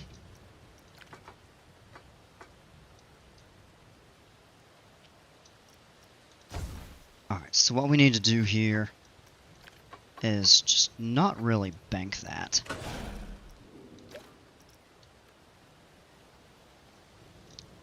That kicks it up over... I'm not 100% sure it would make it up over that. Is that a family fun coaster? No. I don't think so. It's a pretty intense coaster. Like, these flying coasters are intense.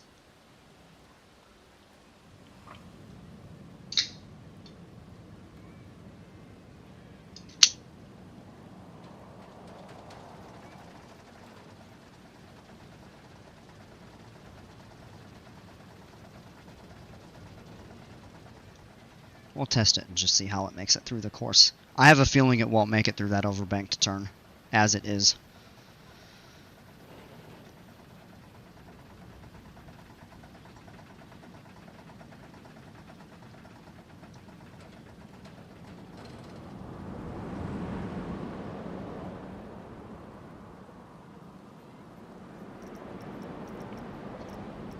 Yeah, no, the pretzel loops are extremely intense.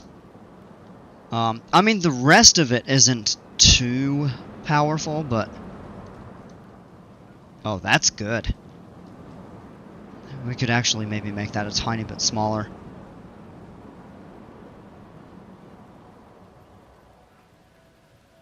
Oh, it almost makes it through, but I had a feeling it wasn't gonna. Alright, so we'll stop test there. We'll go in and let's re-edit.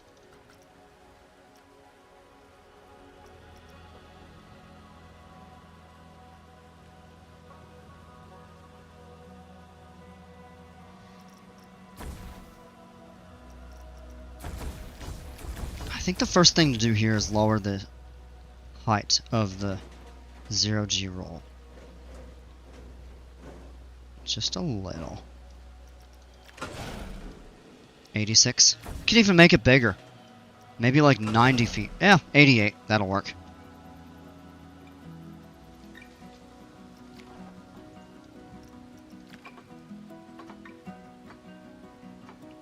Coming out of that, we'll send it into...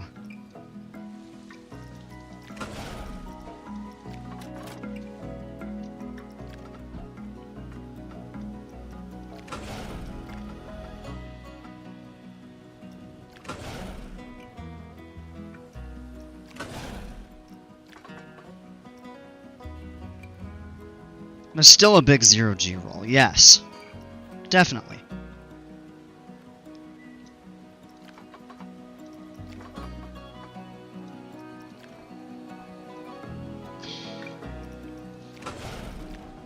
And maybe from there what we'll do is straighten it out. Still send it under the roll. Make that slightly... Level out. And we'll go immediately into the horseshoe.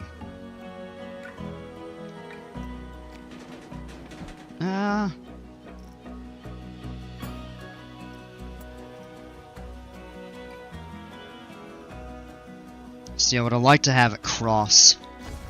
Yeah, so maybe that straightens out. And see, I'd like to get it to come up over the track right here. So what we would need to do here is stop the turn.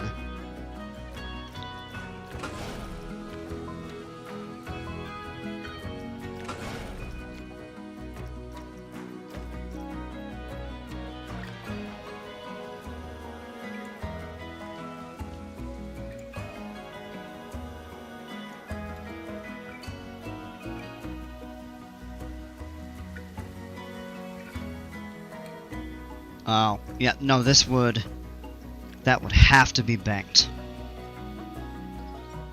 It's a shame you limit it on the scale like that.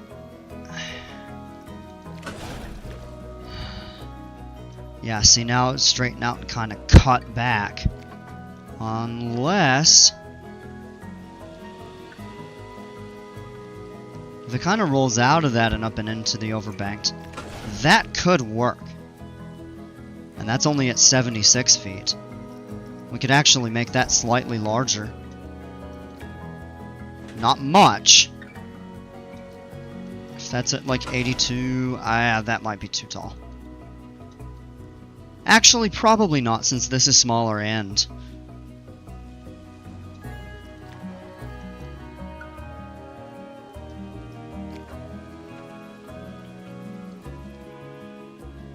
Add a double corkscrew? I don't know.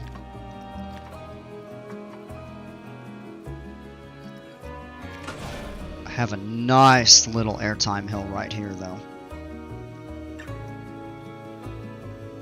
Nope, I banked that the wrong way.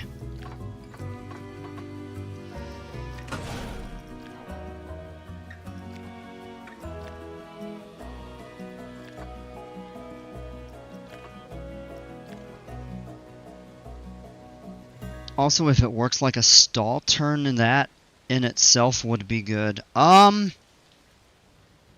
Yeah. Yeah, I think that would be okay.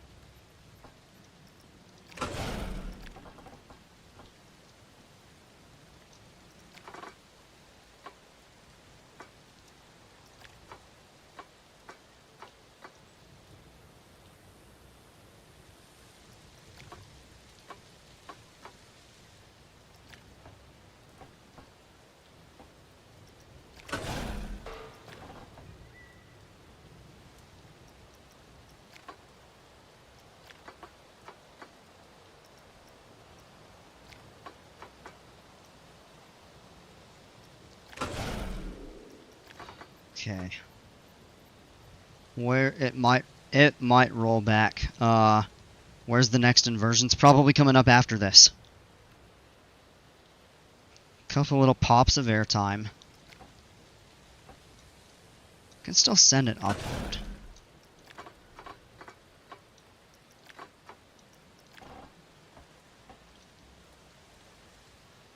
It's two like nice little just pops of airtime. Make that more gradual again, kind of up over the water. Yeah.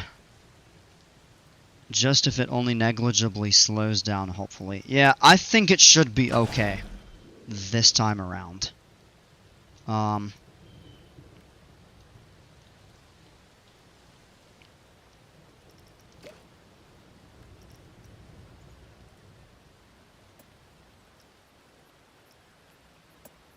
These Norwegian loops are wild.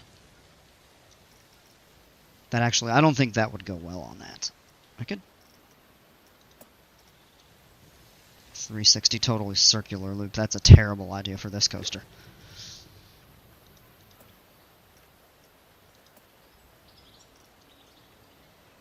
Could do a corkscrew.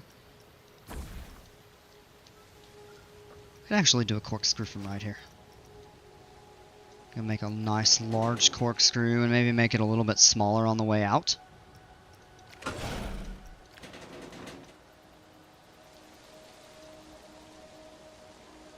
Pacing would be genuinely decent if it works out. I think it would, yeah. Got 2 pops of airtime before the next inversion. You could do a full-fledged cutback, followed by another corkscrew. Might be a little too intense, though. I don't know.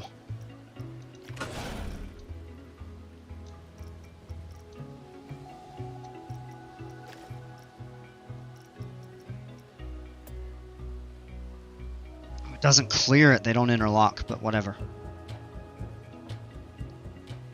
That could be like a head chopper effect, though. Or do we want to just change that? Let's switch it over to test first, just make sure it works. You could stretch out the corkscrews so they are practically 0 G rolls. Yeah, it becomes a little more difficult to stretch them out laterally.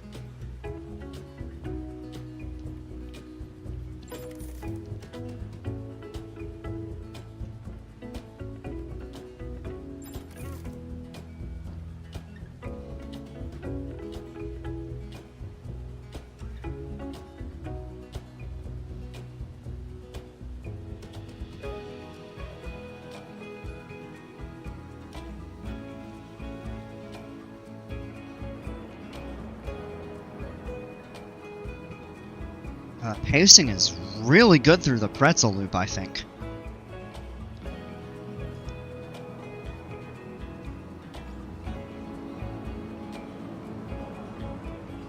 Oh, that's much better pacing through the 0G.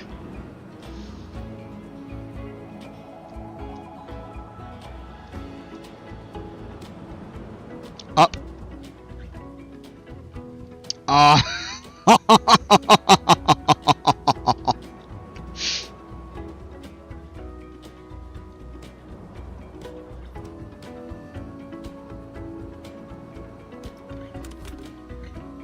Yeah,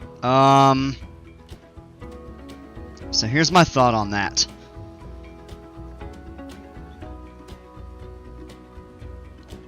Always be proud of you, son. Have a good day. I'm not leaving. I'm staying for 30 minutes from the live with this stream, and it's fire for a special video of a live stream, one of my favorite YouTubers. Alright, man. Well, yeah, glad to have you around. Enjoy. So, yeah, that... I don't like how it kind of stalls out a little too much. What's the height of that next? Oops. 79 feet? That should be much better pacing.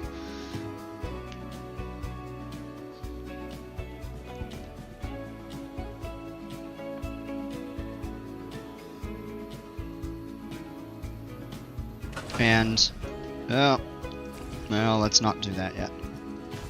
Okay.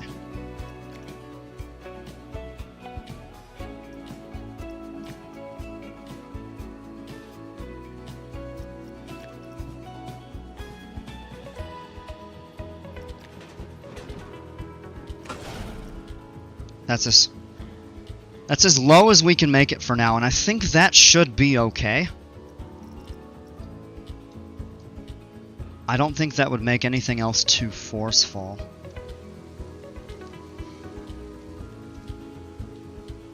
If it would just let you downscale certain elements. Well, it did let you downscale that a little bit.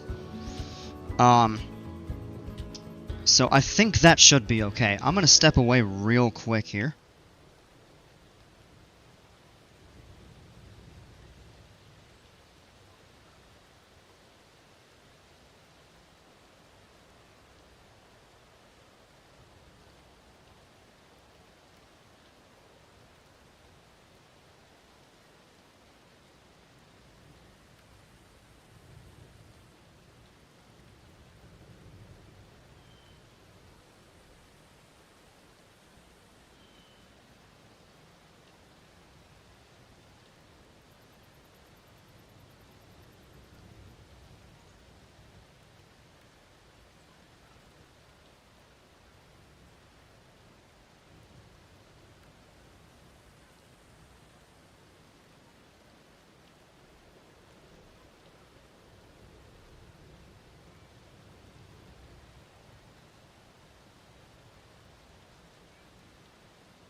Okay.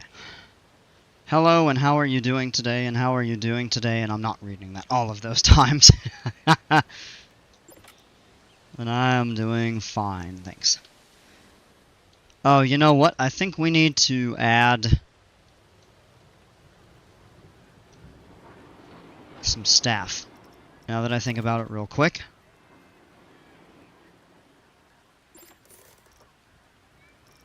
Let's close out of that there. We need a mechanic. We'll need a janitor. We'll need at least one security guard. I think for now we're good.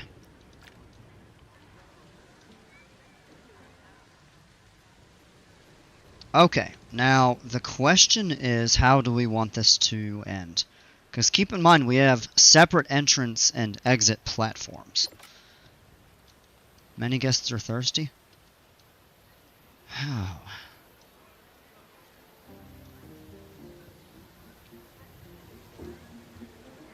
We can add a drink shop somewhere over here. Let's go ahead and take care of that real quick while I'm thinking about it. We need guest facility or shop. Does that one fit? Yeah. One actually fits fine between these. Alright, and let's choose a... Whoops. Drinks. So we can do Cosmic Cow Milkshake, Gulpy Soda, Latte Love, Pep Shot Juice, Slush Hour, or Soda Lightful.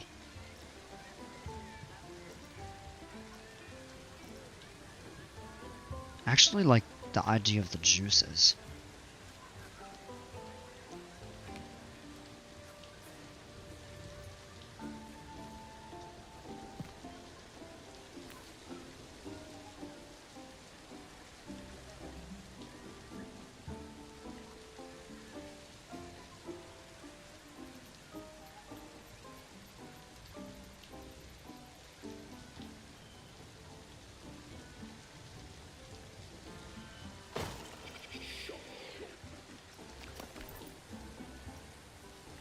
I'm at my last 87 years of living. Man, if you have 87 years to go, that's awesome for you. Bleed off some speed with some swooping around until it lines up with the station and brakes. Yeah, that's a pretty good idea. Here's what I'm talking about, though.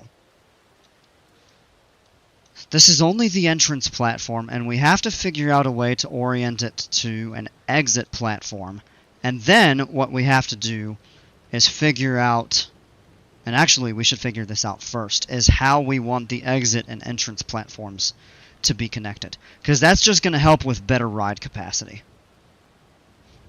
Maria says, add the shop with gyros to...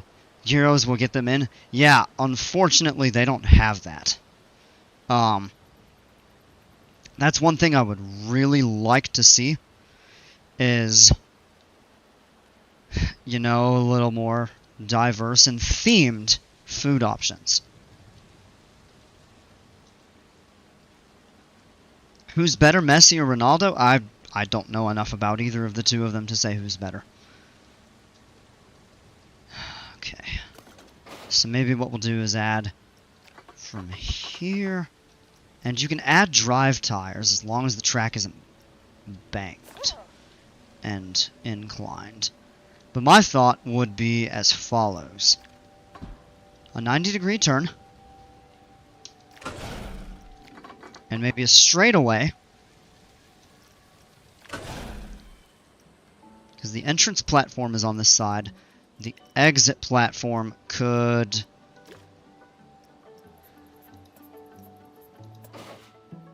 Yes. This is what I'm thinking. They get off here. They get on this side, so it's kind of a square where you have the entrance and exit kind of all in a nice little plaza.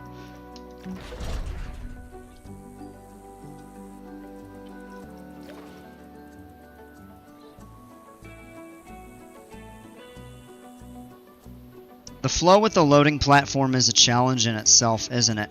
It doesn't always end up that way, but sometimes yes.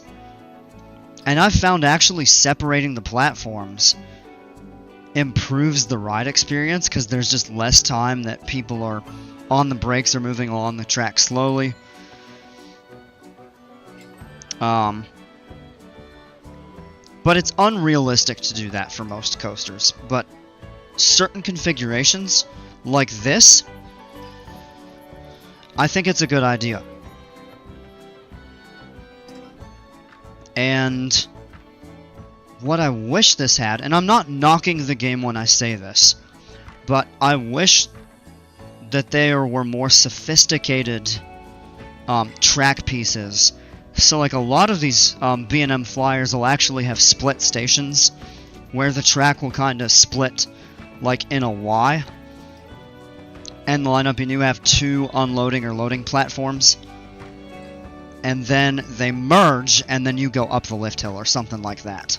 And that just doesn't exist in this game. Another thing I've noticed, like Premier rides, the Skyrocket models, they have like shifting track. That's not in this. So I'm not really sure. And so what we could do, maybe set the block brakes here. Potentially. Is that long enough? Yeah. Yeah, that should be fine.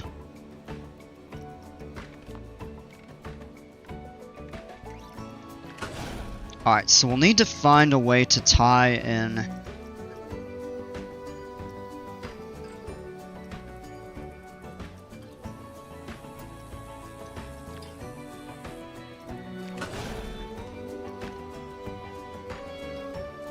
we'll tie the track in this way.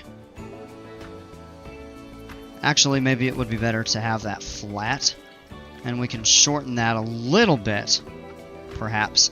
But I like having the block brake sections, or not sections, but the block brake pieces, and the trim brake pieces a little bit longer too. Yeah, Galactica has that where it branches apart like a train track for loading and unloading. Yep, Manta does. Tatsu does. I don't know about the Superman flyers at like the Six Flags parks and stuff. But if we can find a way, and you know what? Maybe right here. Ah! Don't do that. Maybe we'll add another corkscrew. Oops.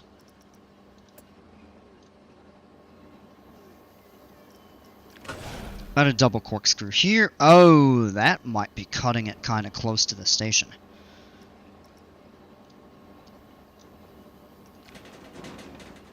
Maybe make that slightly smaller.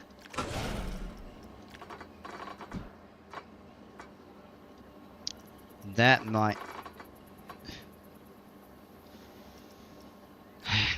This is going to be a little bit tricky to work out, I think.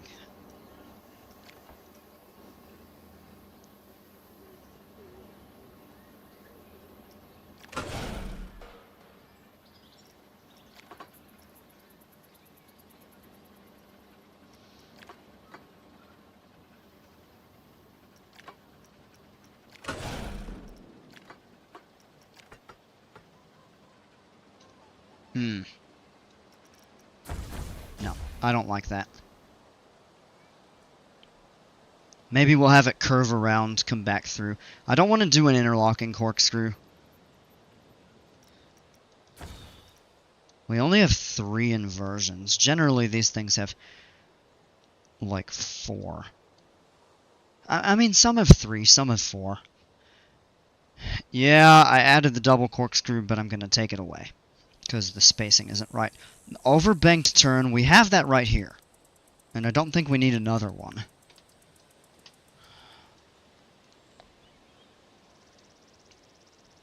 You know what we could do? We could do interlocking corkscrews, and there's another way that we could do it. Instead of having it cut back and lock this way, we'll have it come through. Yeah. So here's what we're going to do. We're going to do a standard...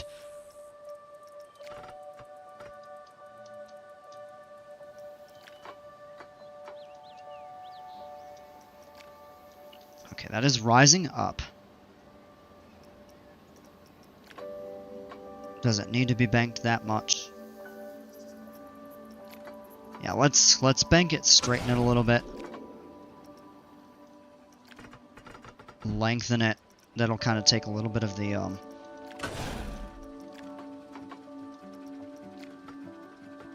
pressure off a little bit. Like Kumba, no. Kind of, except Kumba's interlocking corkscrews cut back, just like Medusa's at Great Adventure.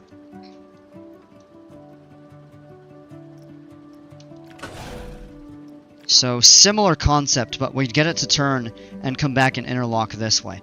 So both interlocking corkscrews are traveled in the same direction. Whereas like Kumba and Medusa, you go in one, you turn 180 degrees and go through the second.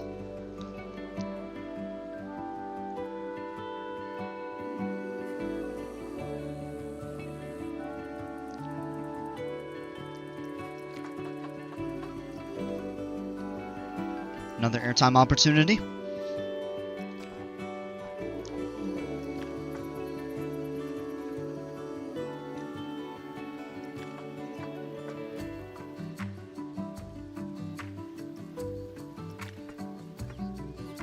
Gonna make sure it's 55 feet. It should be totally fine to make it through that. Do a heartline roll as the last inversion before it hits the brakes. Ooh, that could be cool.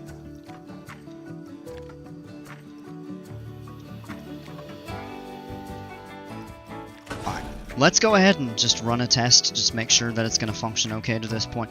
59 feet shouldn't be too tall, but keep in mind it will have lost a fair bit of momentum.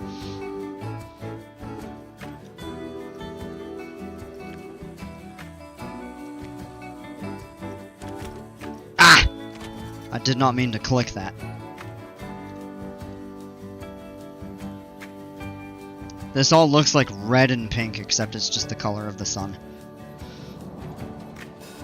Of the sky. Channeling Zamperla there, a little bit.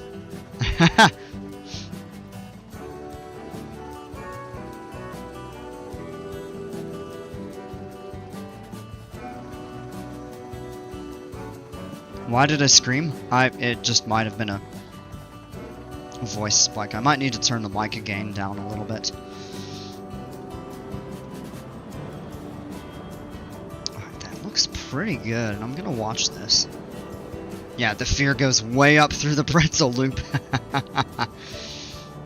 Not surprised. It should do really well through this overbanked turn. Yeah, that's nice.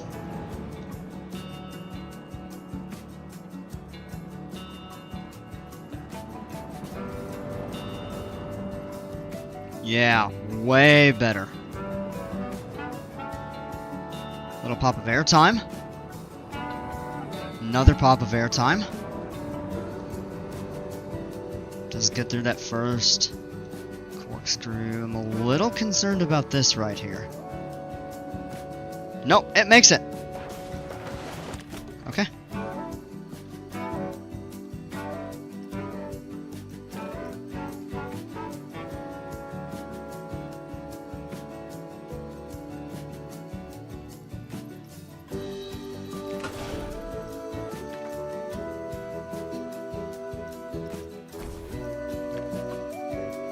We need to do that there. Over the water again. We won't do a full overbanked turn right here. Nice, liking the pops of air. Yeah, and I think those pops of air might be a little bit strong. But that could be a good thing.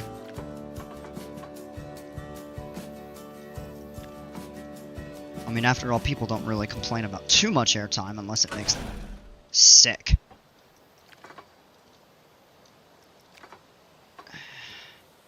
We just gotta get this to come down right. And come through the corkscrew, then a helix. Yeah, that's what we'll do. I think that should be sufficient. Lower it, keep the bank in. And then when it rolls out of there, we'll go immediately. Now we need to keep that at 45, I think, or maybe even tighten it just a little bit there.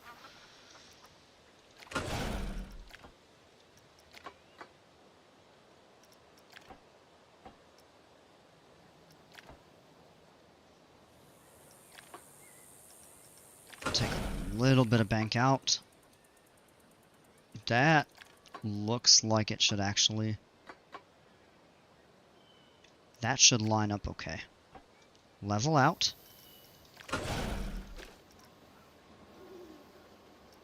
second corkscrew probably... What's the height of that? That's going to be too tall.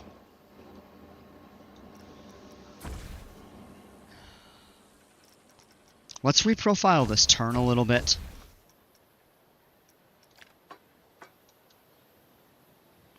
That'll give us a little more room.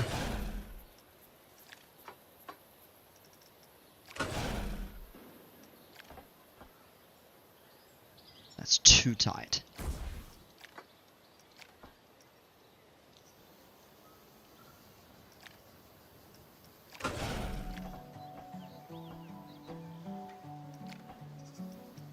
And we're low to the ground right here. So that should actually... Not the best... Yeah, no. Alright, let's do this.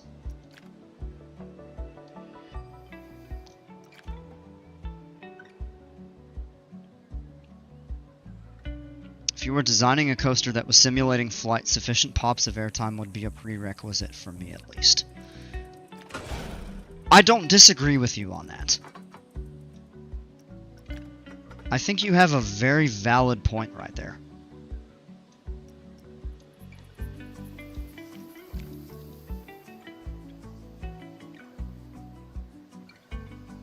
And we'll use this straight away as an opportunity to straighten the track, unbank it.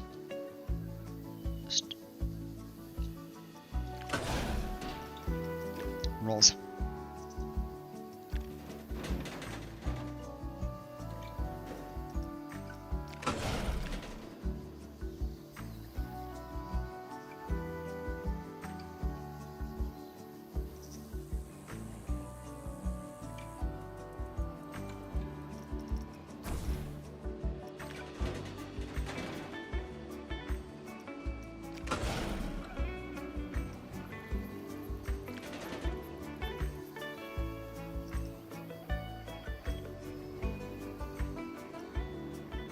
I'm not really sure that it's a good idea to change the size of that too much. Oh.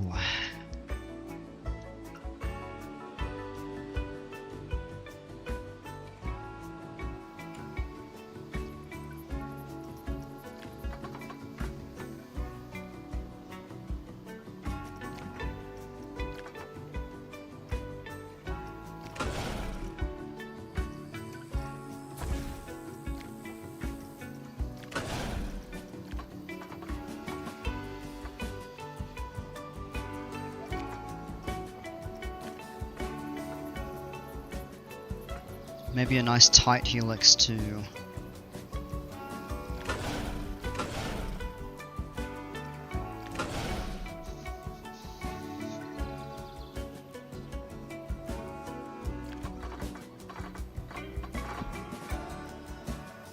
Oh, this would be like a homemade.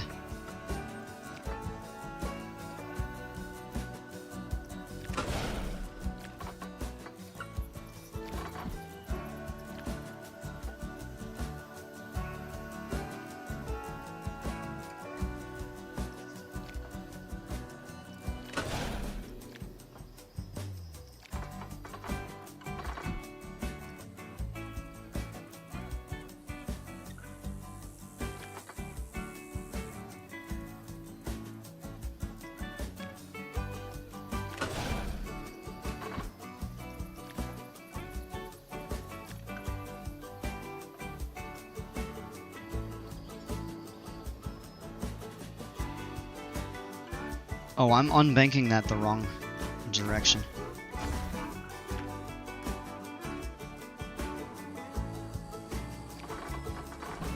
No, I'm not. No. Hold on.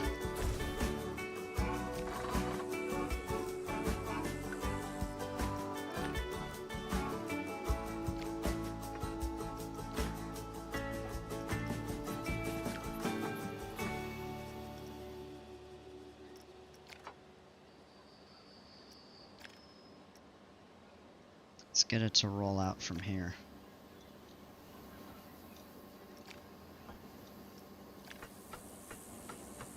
Try to make the track piece a little longer so it lines up height-wise, and that's lined up, so we'll do the trim breaks here. Shorten that a bit. Or no, we'll do one long trim break section. And, no, that doesn't line up the way I want it to. May have to do a little bit something there. The coaster's layout is looking very good though, and yep, go for helixes. My friend has no arms and no hands, and he said I can do everything you guys can, so a stranger played the song of If You're Happy and You Know What, Clap Your Hands. Oh! Wow.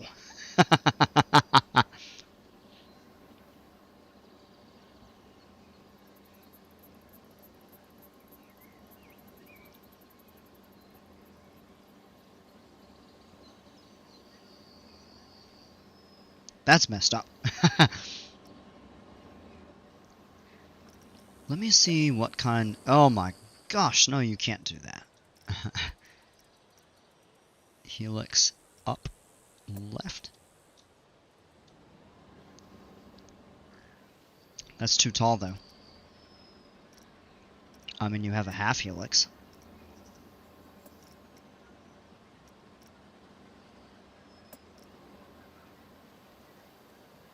Go under. That's going to be really tough, though, because we're already low to the ground to begin with. You know what we could do?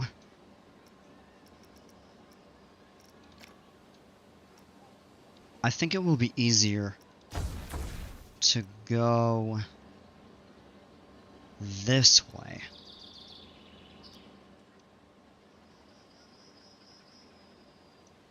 So I really want to keep the exit platform here. But then if we just change drive tires,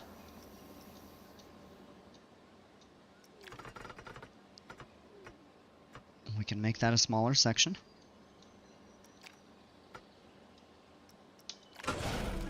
Block brakes here. Maybe a 270 upward. That might be a bit easier to pull off.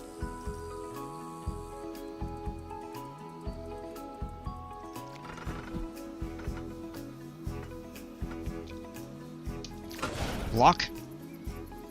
Then we'll switch this to trim. Or friction, either way.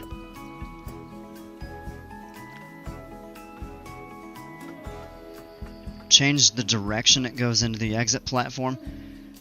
We could do that, but it would be going up over the square. I kind of want to keep this clear. Although it would be neat to have them flying in overwards, but I think if we do this, it should be okay.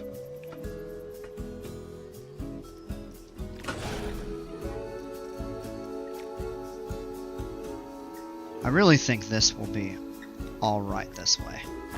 What we'll do here is actually turn it... Oh, we'd have to bank it the other way. Yeah, let's do, whoops, a half helix up. Right, there we go.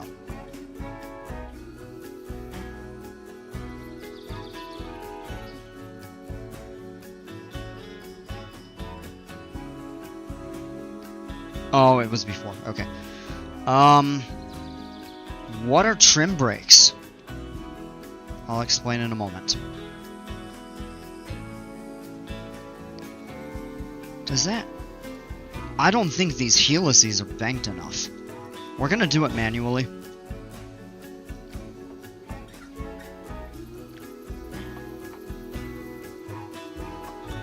It's not going fast, so I don't think we'll actually need too steep.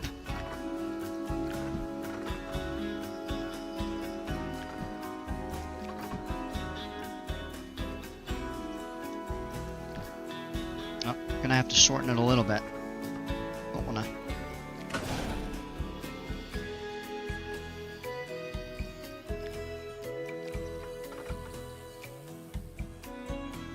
And that would give the sense of a head chopper. Ha! Level it out here. Are we at 30? That's 34. Okay, so we'll make this piece just a tiny bit larger. No.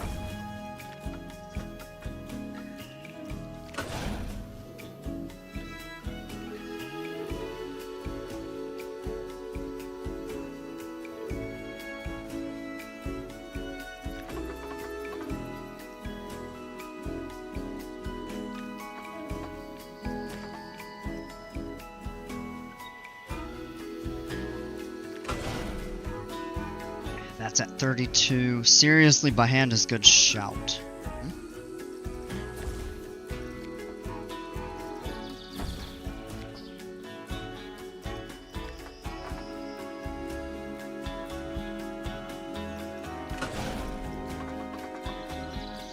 We can just... This will be like another really small pop of airtime. And we can even turn the... Alright, let's do this here.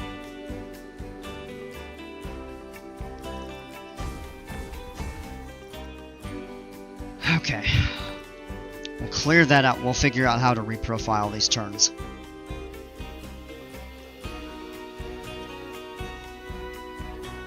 Build the last inversion before breaks if you can. I don't think so right here, because you're coming out of this corkscrew, you're going into a helix, and you're coming up into the final break run. So I don't think that is a viable option.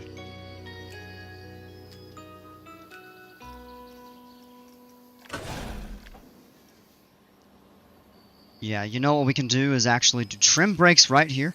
We could even start the trim brakes up right here. That is a great note to end it on. Just a very small... It really won't be much airtime, but it's something. Then we'll do... Hold on. I want friction. Now block.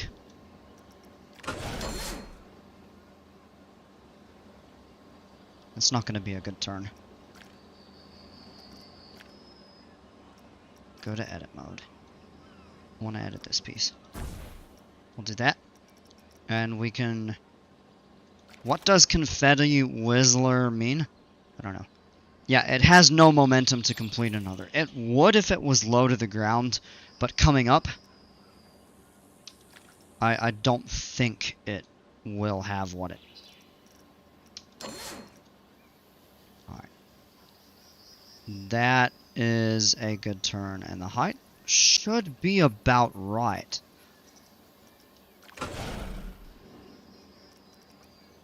Drive tires work. Yeah, so we can do... Both of those sections are drive tires. Perfect. We'll do 8 miles an hour, because we really don't want them sitting on the brakes, rolling slow. I can tell you from personal experience, sitting on the block brakes at a complete stop on Manta was not comfortable, because you're just hanging there. At least when you're moving forward, you have a little bit of force to keep you in your seat. But when you slow down and you're just stuck hanging there, it is not fun.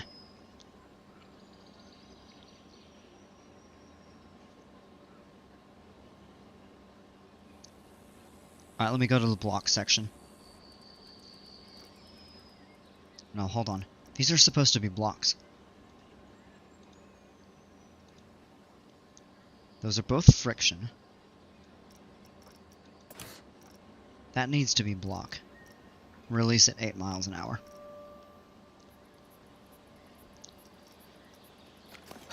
Okay. Let's test it. We want to ride it? Let's ride it.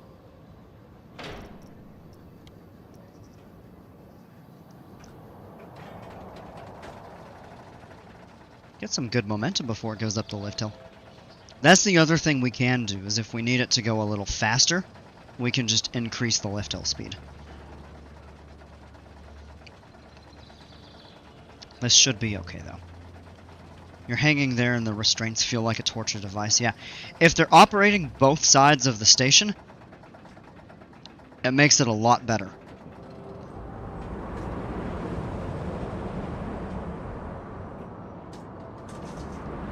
Oh!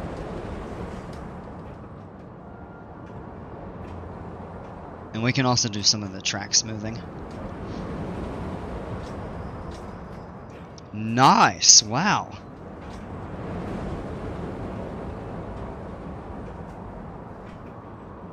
It actually takes that 0G roll really well. Alright. Yep, struggles a little bit on that corkscrew.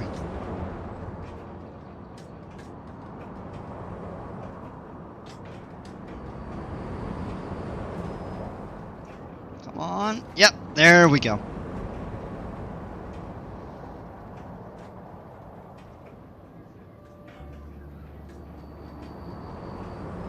Oh no, that was the overbanked turn. No, it makes it fine through the corkscrews. Okay.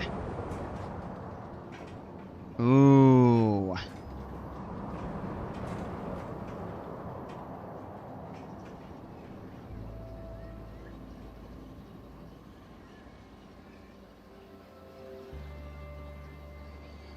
What? Oh,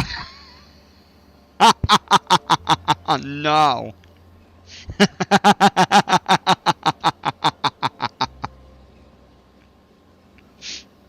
Hold on just a second.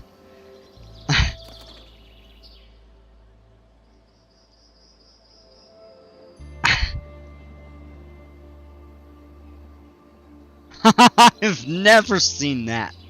You would think it would have rolled back, but it completely stalls out and you're just you're just stuck there.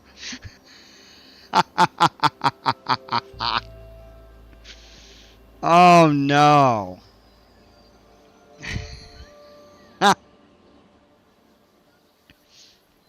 Really? Wow. Okay. Alright, yeah, obviously we've got to go in and do some stuff. First thing I'm gonna do, let's adjust this lift. Maybe to 7 miles an hour. That'll give it just a little bit more momentum. A little bit more momentum. Ah, tongue twister. Coming through the rest of the ride. And yeah, it crests a little bit too high, which you could see it kind of struggled to make it through that second corkscrew a little bit.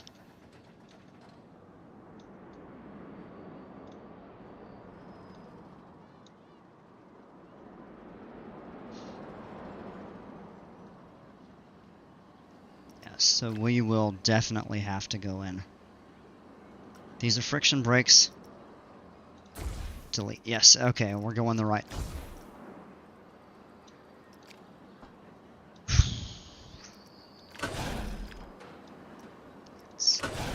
Nope, that's gonna drop the ride too low.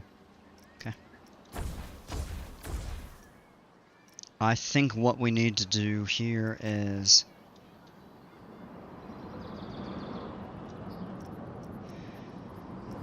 What height does that leave it? 32. Yeah, coming up over that. It loses a little bit too much momentum right there. Yeah, see, it struggles through that corkscrew.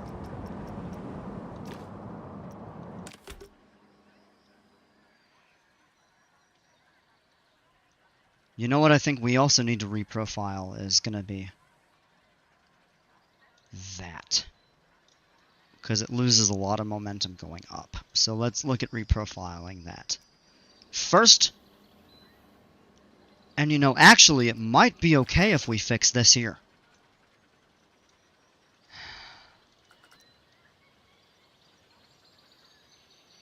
First ports of call are lift, speed, and friction. Yep. Yeah, definitely. It's losing a lot here, though, and it's losing too much through the corkscrew, so I think this needs to be corrected. So no, come on. Go to edit. Delete. That is what I want.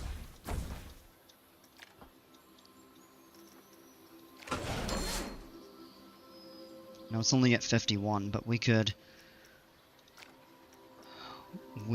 even...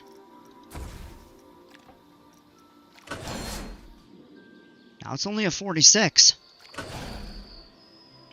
But it should carry its speed okay through the rest of that, and then it should just be an easy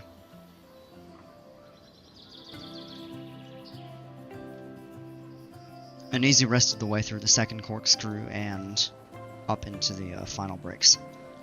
Alright, Gizmo, take it easy. Thanks for joining. Appreciate you.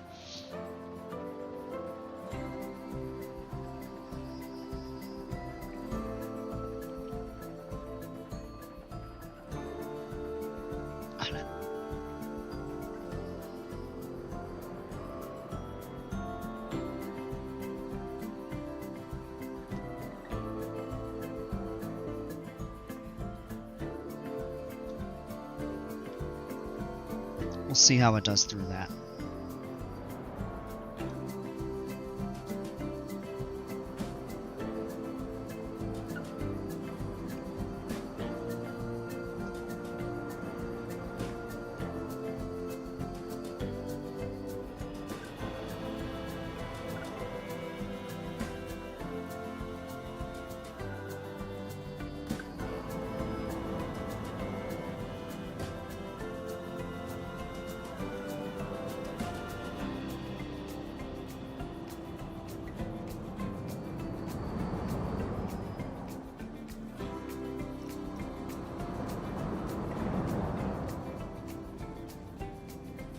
No, it still goes really slow through that. Wow.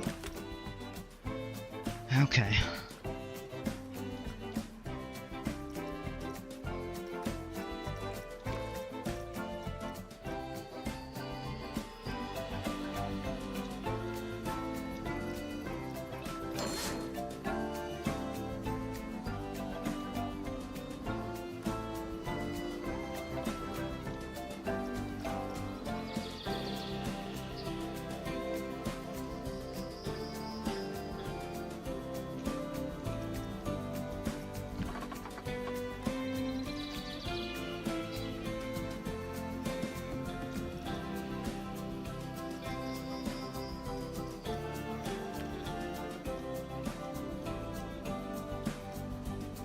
That's a block section, so we just want to use friction brakes here.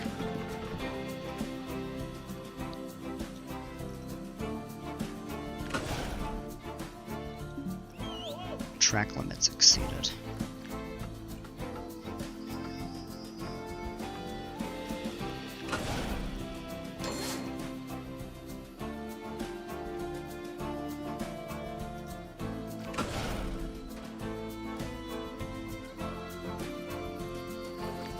Alright.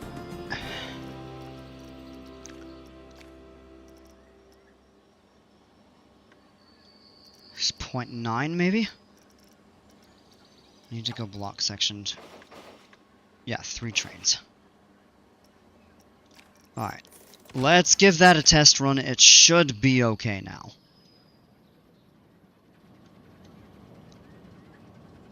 We'll turn the friction down just a tiny bit, get it to run a little more smoothly.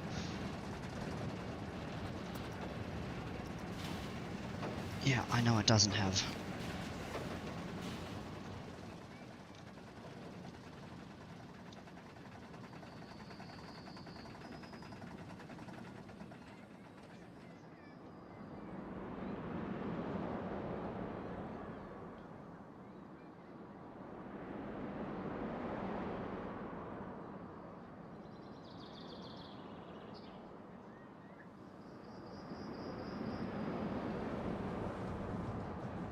Yeah, look at how it takes that.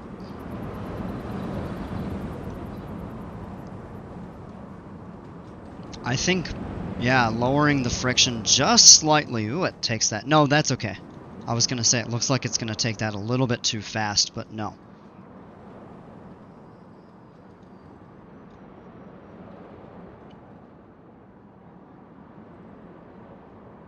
Up. Come on. Still loses a bit of speed there, but it should be okay.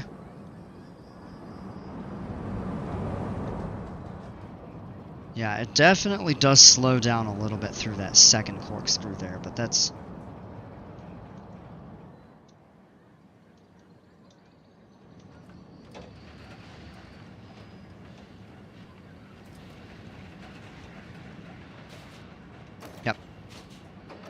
That does fine. 6.3 and 4.3. I'm happy with that. That is a good start. I am happy with that. I'll take it. I was hoping for at least 6. I'd like to get 7. I'll take 6, and this is the first flying coaster I've built, so I'll take it. POV? Well, we'll do that again. I mean, most of the ride didn't change. Alright, do we want to lower that to 0.8?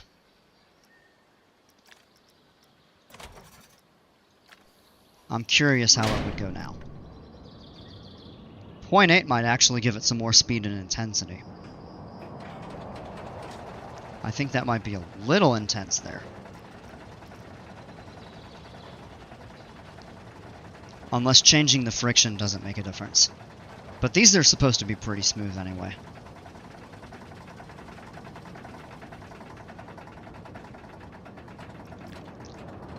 Whoops. Seriously, that is a good rating considering. Yeah! It is, I'm pretty happy with it. I'd like to try to improve it a tiny bit if possible.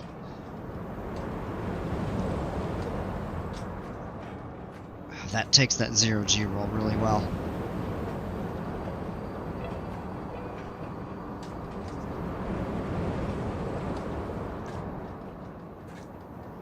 Yeah, we'll check the stats for sure. You can definitely tell this is carrying much more speed right now. I think it might be a little much, but we'll see.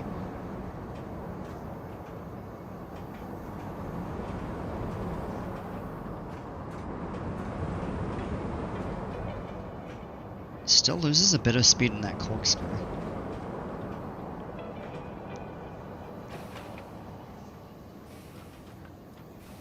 We could adjust that. Yeah, that 0G roll has to be one of the best parts of the coaster.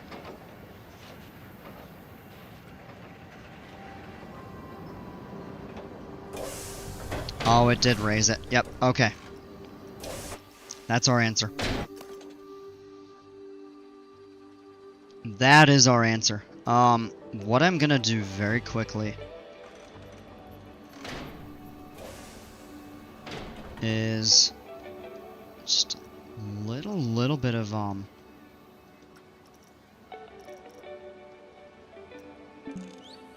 track limits exceeded. Seriously?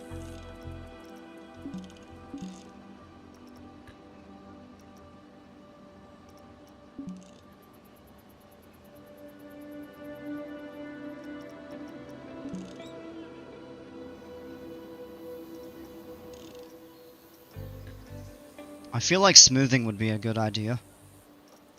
Can't do that.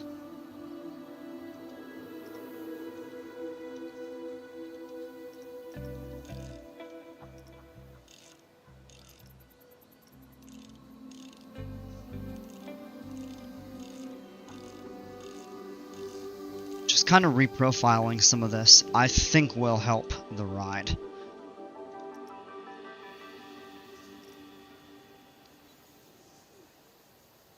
And the smoothing feature has been quite nice.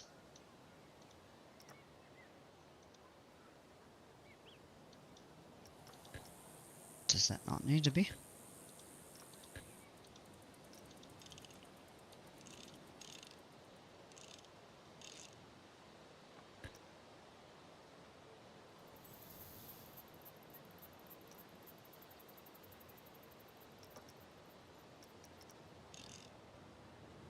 Very decent layout to tweak, yes.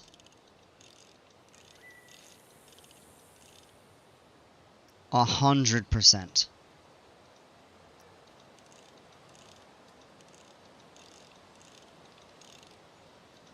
Just kind of reprofile a little bit of this.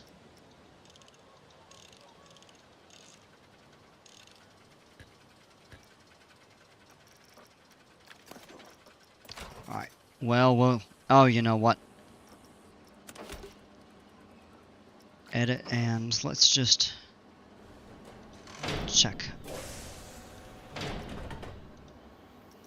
a little of that.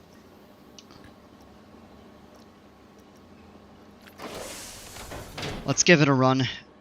If we get better than 6.5, we're in really good shape.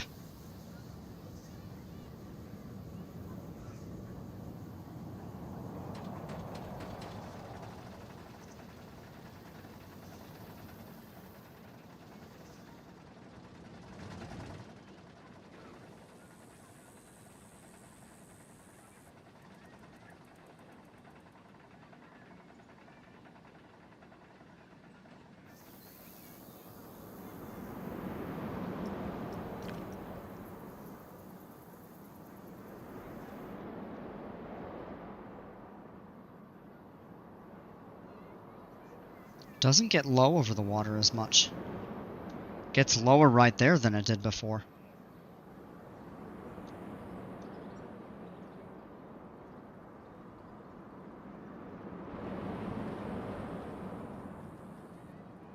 Yeah, it takes that well though.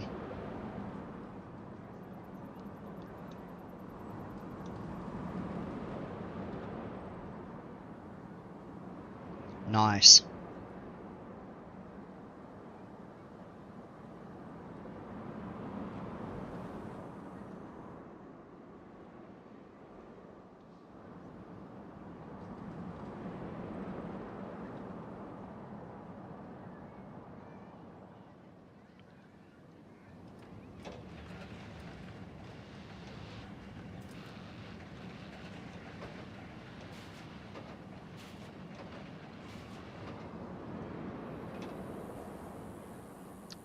Little change.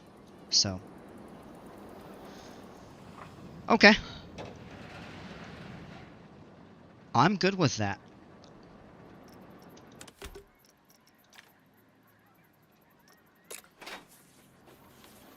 Place an entrance.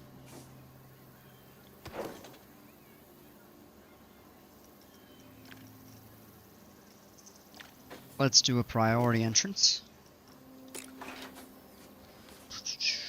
Place exit maybe back here. And we need a staff gate.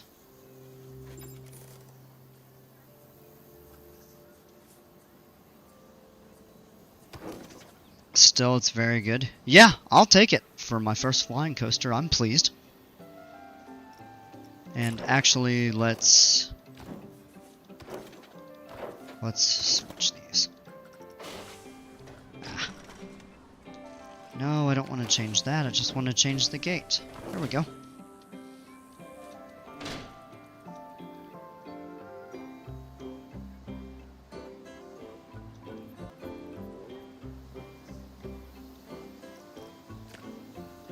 Alright, let's go ahead and set some paths up.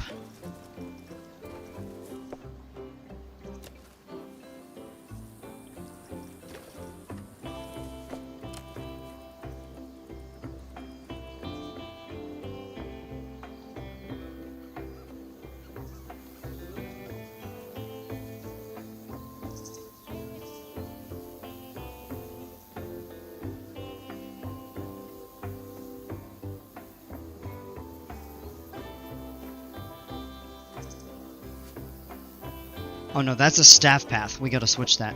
Whoops. Glad I caught that now. After landscaping and theming, this will be a very good coaster as well. That's true.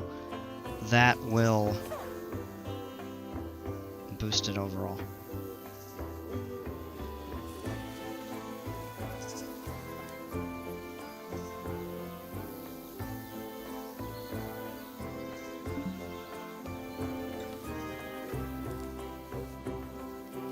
I always have trouble with the...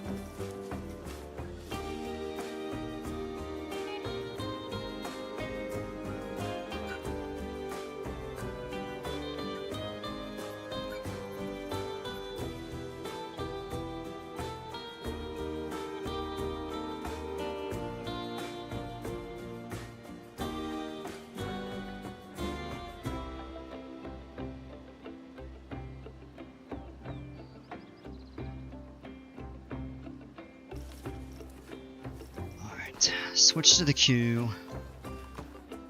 Let's take care of the priority lane, because that will be fairly easy.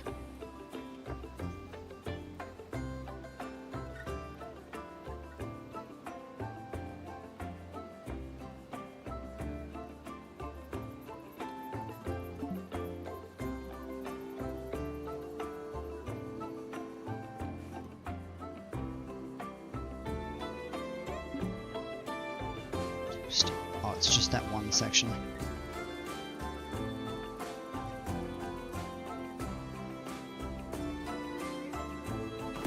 There we go. It's always a little bit tricky, kind of getting the elevation to line up, but we'll make it work.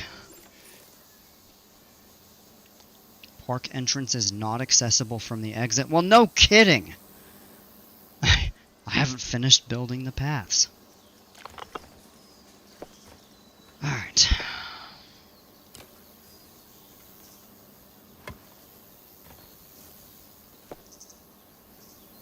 Yeah, that is raised very slightly.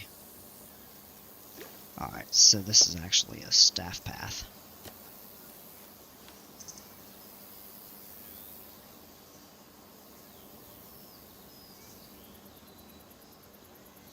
Yep, except it didn't go to...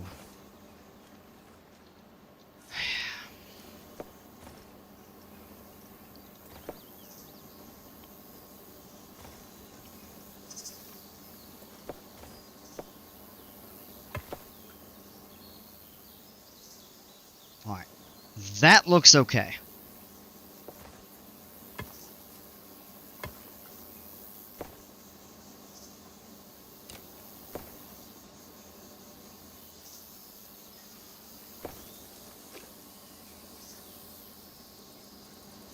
One of the things I love about this most is the little things. It's frustrating, but the possibilities make this so in-depth. Absolutely. 100%. Ah! Yeah, see, right there. That's the part that's frustrating. Just slightly. Alright, and the ride exit from here? Not staff path. Regular path.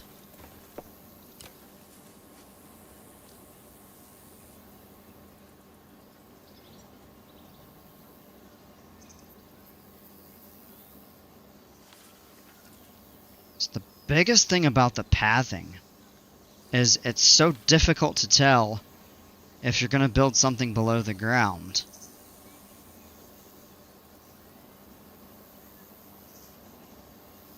Or if you're at, like, the right elevation. Like, that right there is what I want. That's at the right height, I believe. Yes, it is.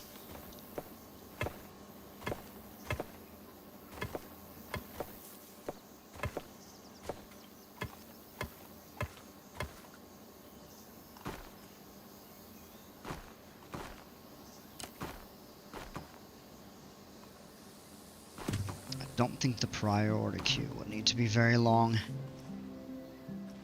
Staff path.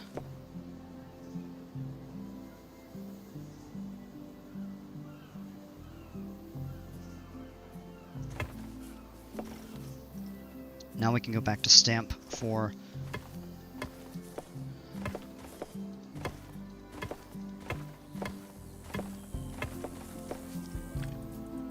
alright, that should be okay.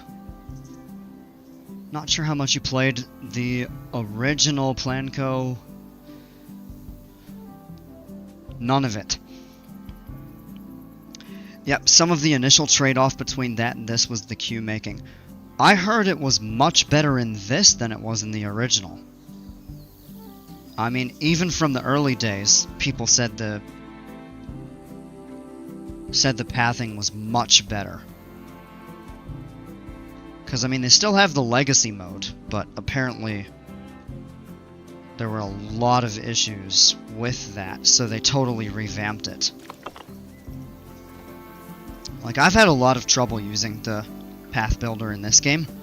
But if it really is better than the original, I can't even imagine what kind of a monstrosity that might have been. If I'm wrong, well, that explains it. The advantages were very worth it. Yeah.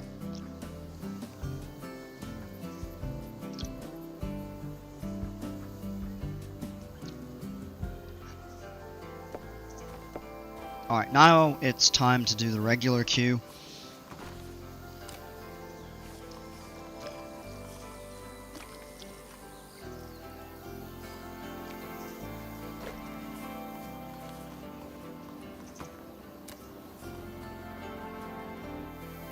Make sure I get the height right.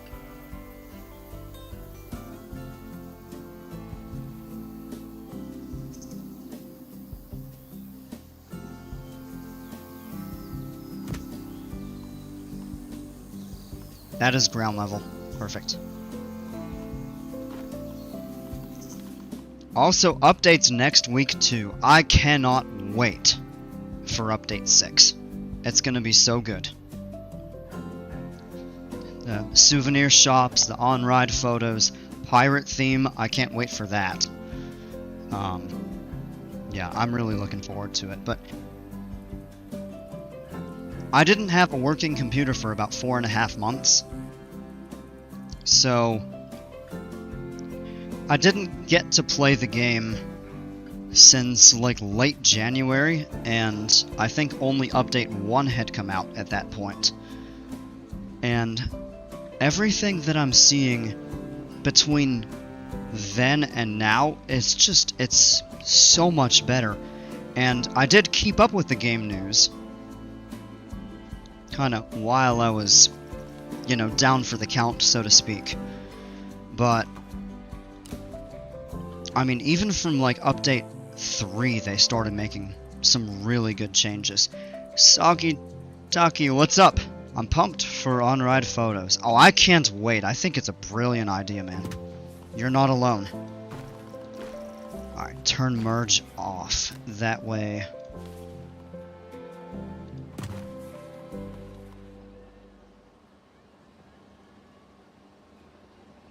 Oh, come on, don't red box me. Alright.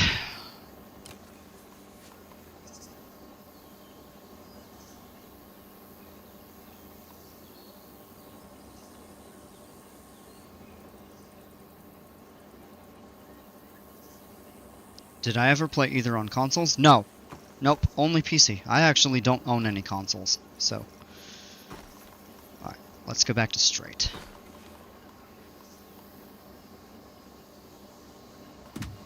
Alright, that's good. We probably don't need a super long queue. Yeah, that's gonna drive me nuts, though.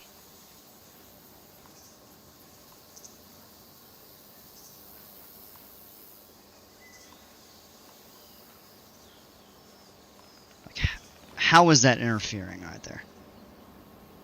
Give me a break.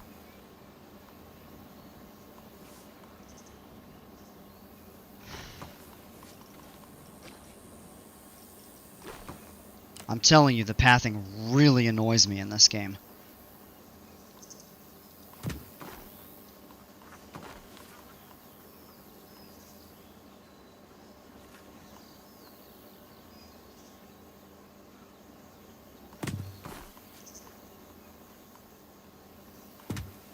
That's workable.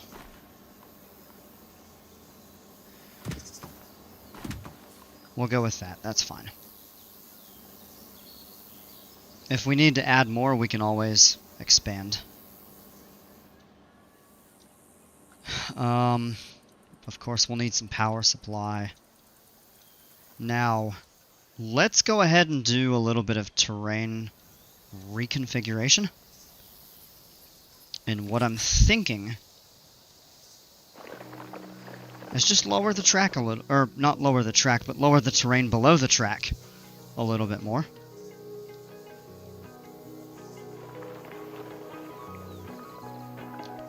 And fill it with water. to keep it with the Icarus theme.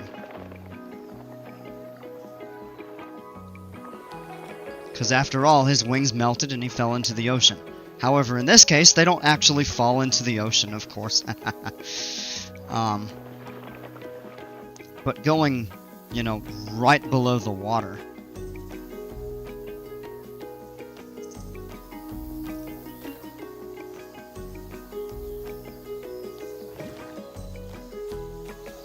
Ooh!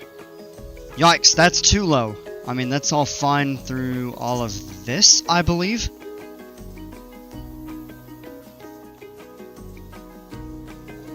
But that right there, they'll be going through the water. Alright.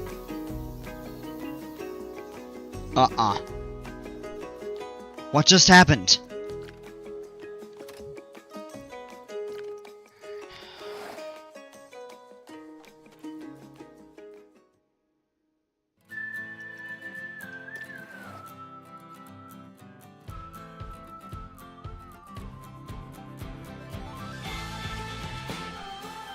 Alright, there we go.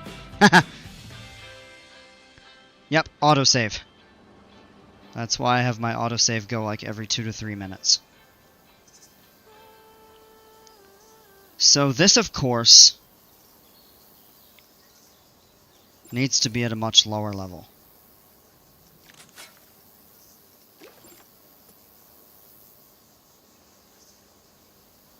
Rather than up here, we'd be looking at like down there. That's doable.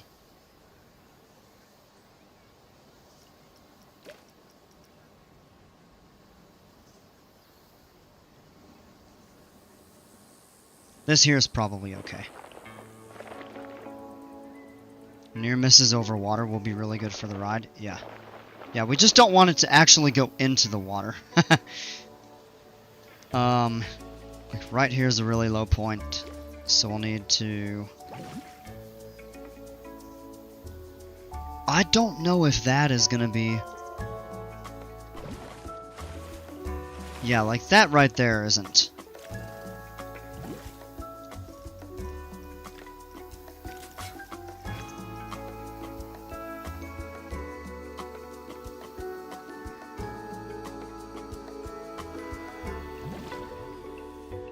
That there should be okay.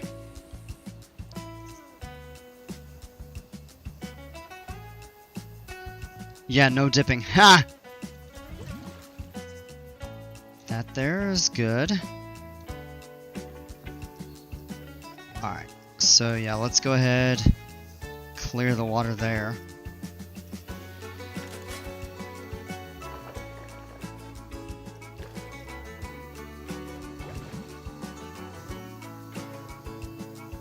Nope, that's too low. Are you kidding me? I just did the same thing again. Alright, exit out and reload back in. That's the second time I've accidentally deleted the coaster with that brush.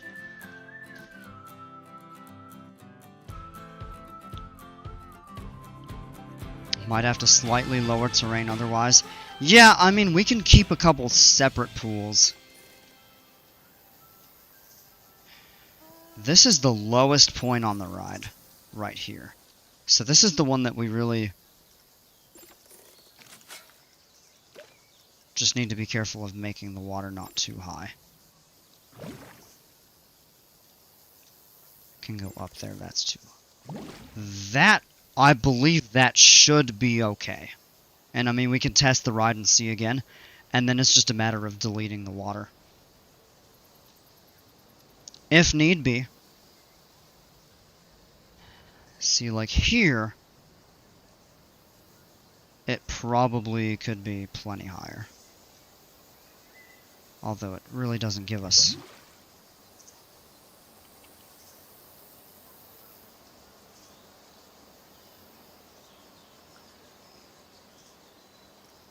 Yeah, just those couple ditches. That's right, yeah. These can be connected, I believe.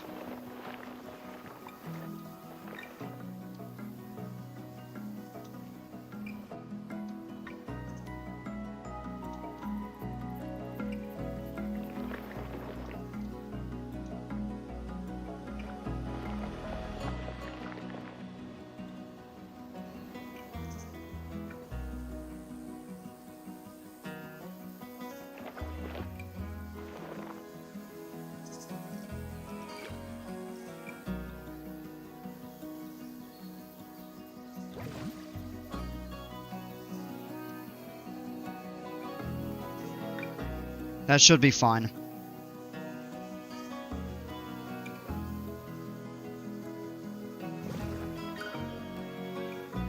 Okay, this is the one... Oh my gosh, are you kidding me?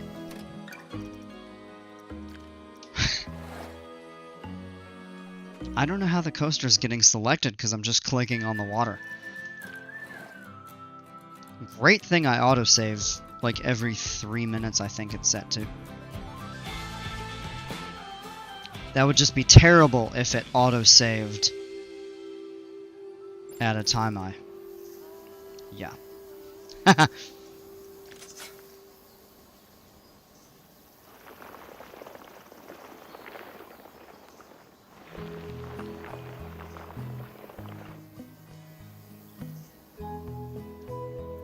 Yep, so this is the one that needs to remain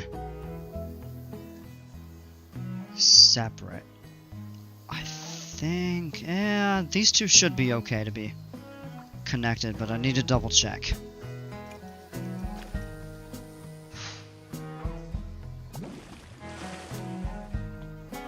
Alright, that there is okay.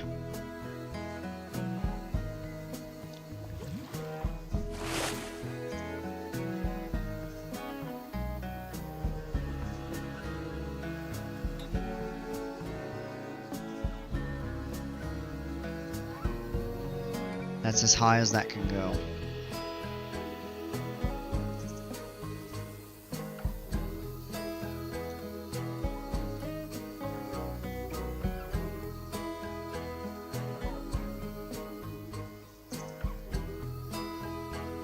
Let me just look at this one. That's fine. Yeah, so this is the only one that actually needs to be lower than the rest.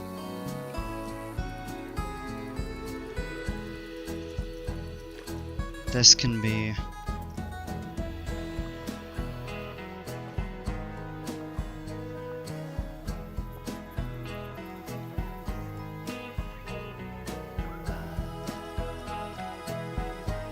Clearance looks okay there. I think it should be fine.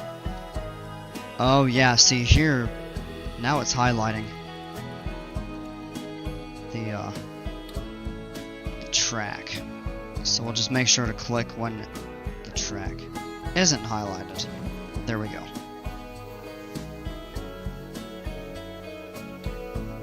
Yeah, these two should be able to be connected okay. So we'll actually... Whoops!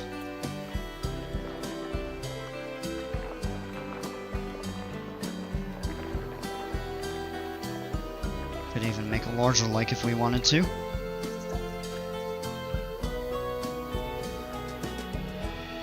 That's gonna be close right there, but I think it's okay. This is the only one that really needs to be isolated.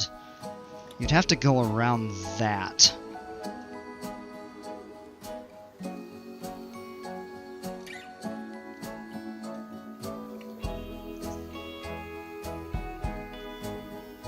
And I'm almost thinking about trying to clear that.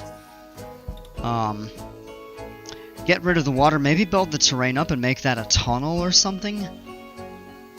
I don't know how doable that is after the track has been placed. Yeah, maybe we just keep that separate.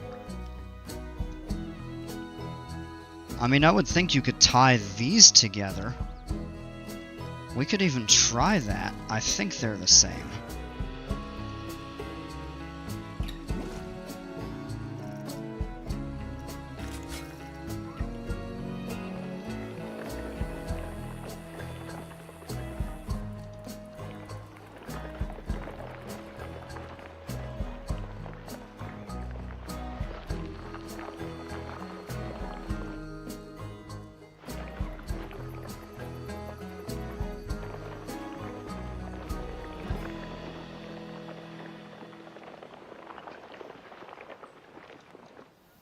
Do some landscaping, yeah. I think that'll really improve the ride experience.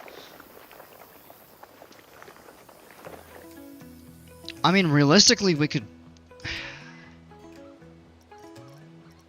Yeah, we could.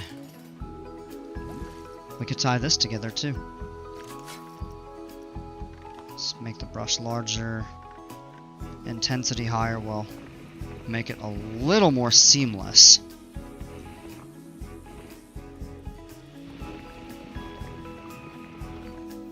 It's like every time it dips down, it goes into or over the water or something. Just a giant lake.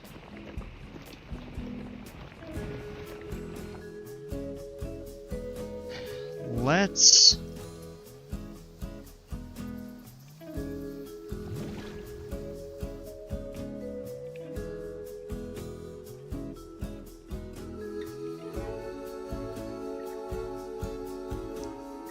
I think that looks fine. And then the only thing that is separate is this right here. And you know what? I have an idea.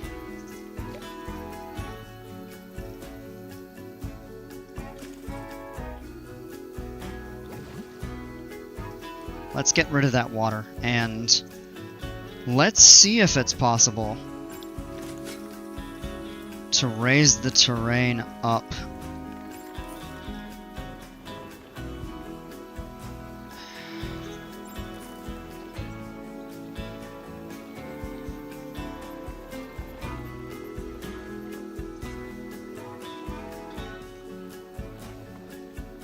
Kind of make it a tunnel.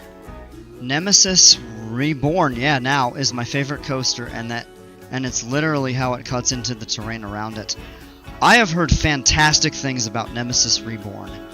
I love B&M inverts, and I heard the original was good, but I've heard the Reborn version is actually even better.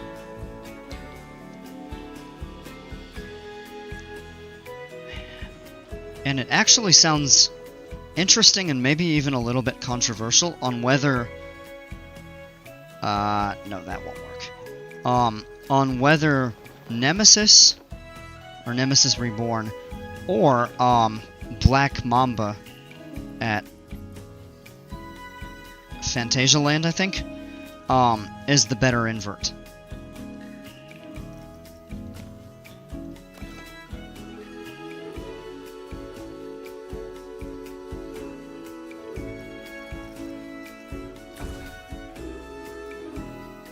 No, come on, go into the terrain.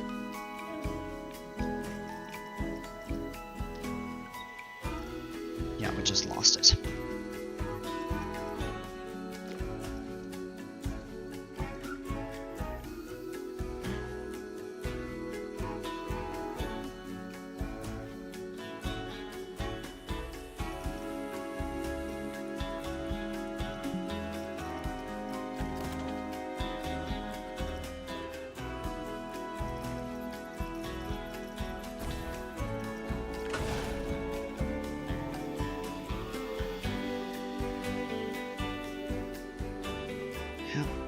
So there is a tunnel there.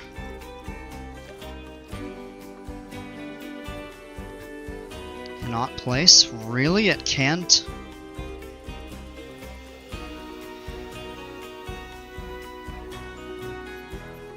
Alright, we need to figure this out.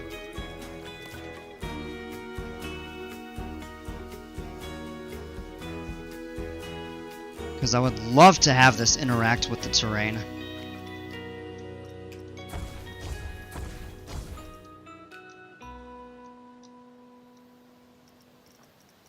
Let me see how we can...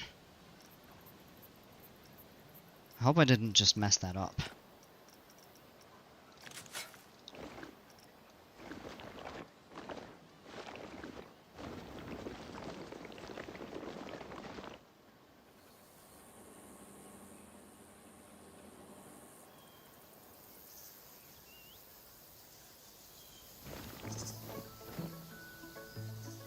This could be fun.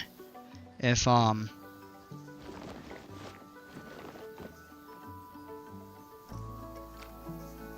combo of strong forces and near misses are what make Nemesis so good.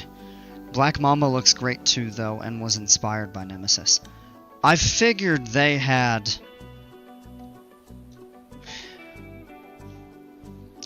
You know, because they're both similar. They're not super tall, they're not super fast, but they both interact with their surroundings really well. And I figured, because they resemble each other a little bit, I wasn't sure which one would have been first.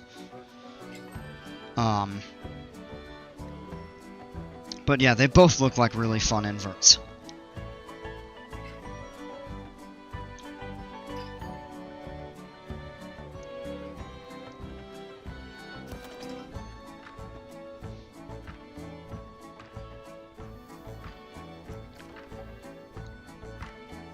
Alright, let's see if we can make this work.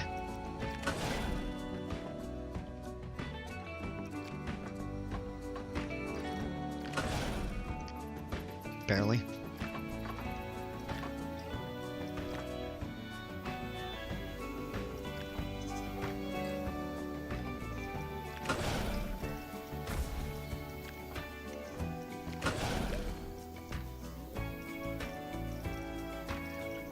Just a basic...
It must not like this right here.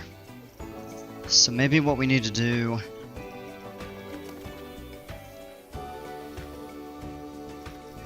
As much as I don't want to mess with this too much, Nemesis was 94, even Montu was inspired by it.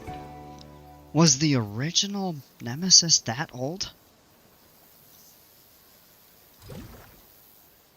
I don't think I realized that.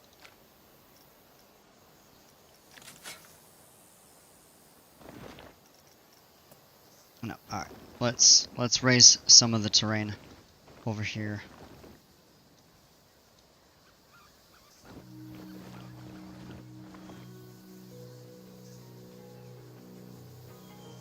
I was thinking it was like 2003 or something. That could have been a different ride.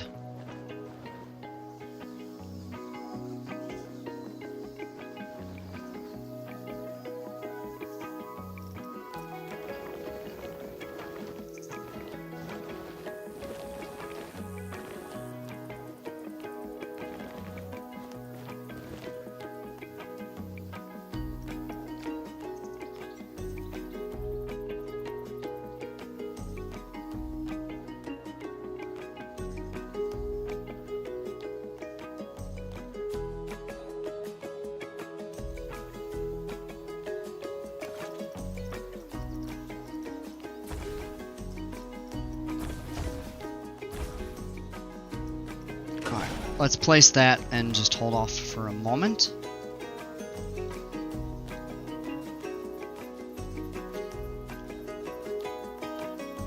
Might be a little bit of a hot take, but I think Montu is the best B&M invert in the world, by the way.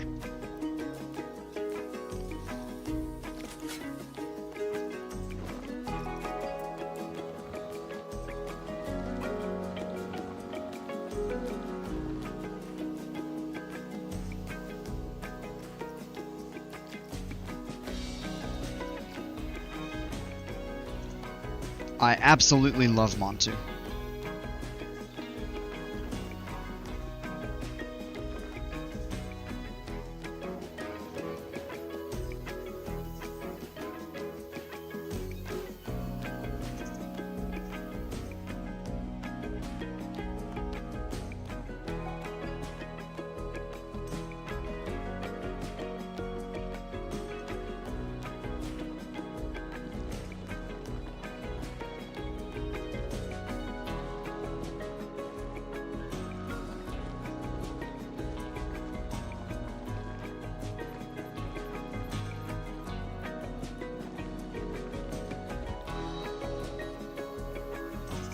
Alright, let's see what we can get away with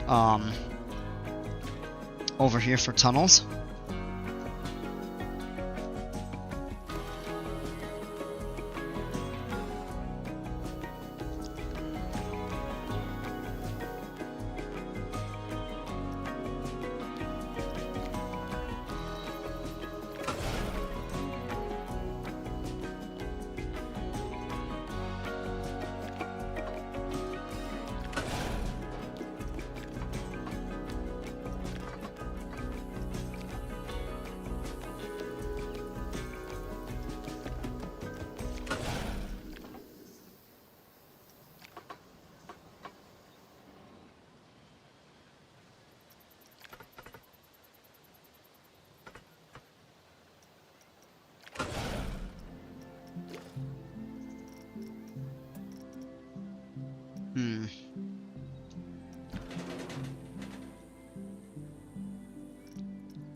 No, it actually doesn't make a tunnel, it just clears it out.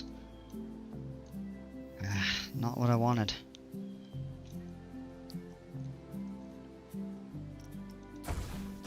Also, that might not be lined up all the way, that it... Okay. Let me play around a little bit more with the terrain right here. Let's fill this back in.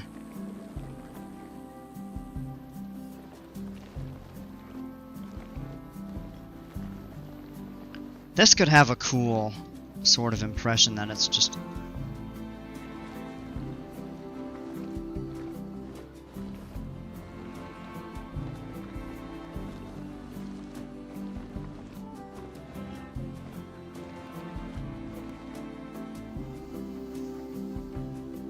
I actually like that. Not a hot take, I've never been to Busch Gardens Tampa, but Montu looks great, and the sections when it's diving into trenches are very reminiscent of Nemesis. Yeah, so to Busch Gardens in March.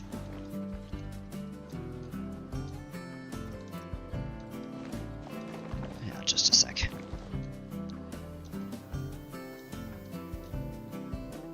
Yeah, I like the way the terrain is interacting right here with this first corkscrew. That's actually... Ooh. That is something really cool, in my opinion. But yeah, I took a trip to Busch Gardens in March, and it was my first time in the park in 13 years. And I remember riding Montu. I might be thinking of Nemesis Inferno at Thorpe Park, the sequel B&M invert to the OG. I could be. Yeah. Yeah, that's one I'm not familiar with. But, I know that one was newer. But yeah, anyway, I'd ridden Montu my first time I went to the park, which was in 2012. And I liked it. But it was really intense for me at the time, and I couldn't ride it again, so I'm like, okay, well that was super fun. That's it. And I swore to myself that I would rewrite it several times to try to get a better opinion of it, and I fell in love with it. Second best coaster in the park, hands down.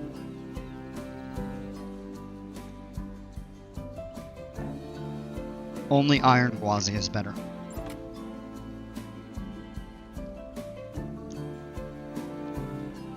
It's one of very few B&M inverts also that have 7 inversions. Most of them only have 5 or 6. But Montu has 7, and Banshee at Kings Island has 7. I don't even think Raptor at Cedar Point has 7. I think it has 6.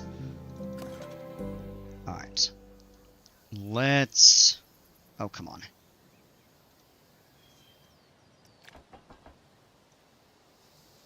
Let's see if we can't get this to go in underneath the terrain. Okay.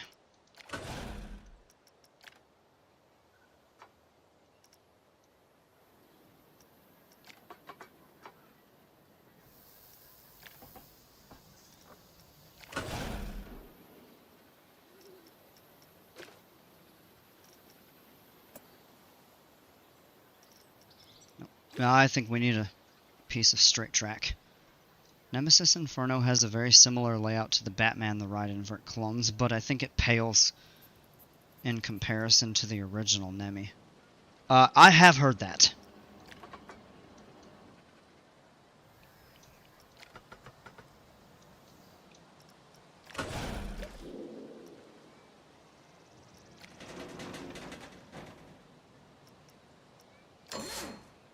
Autocomplete failed, are you serious?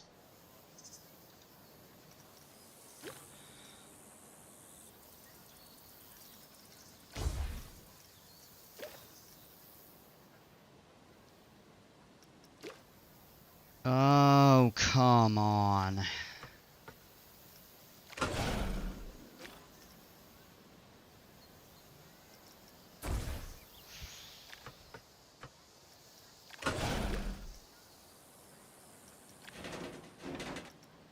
Oh yeah, we're so close to...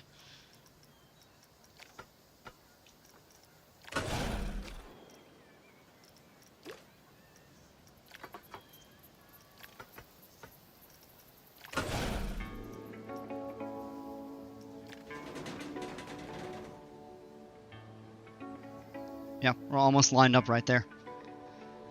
Yeah, I know, right? We're so close. Autocomplete failed is RCT all over again. Yep. Yeah, but we're really close. We'll make this work. I got the tunnel like I wanted. So what we'll do here is... Oh, edit mode, and we'll just choose that. Delete. And we'll wait right there. What I'll do here is finish the corkscrew, make it slightly smaller, and that actually should be a pretty easy autocomplete. Not great, not perfect.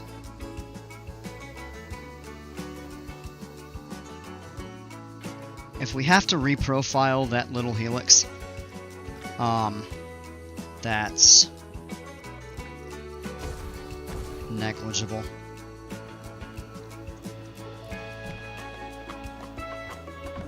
Ah! Why is that banked the opposite? There we go. Yep.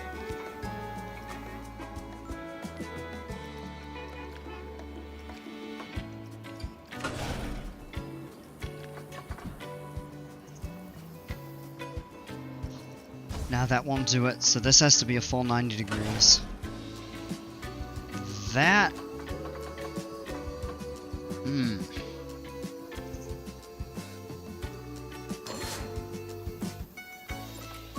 It's gotta bank a little more going into that first turn, though. I don't like that.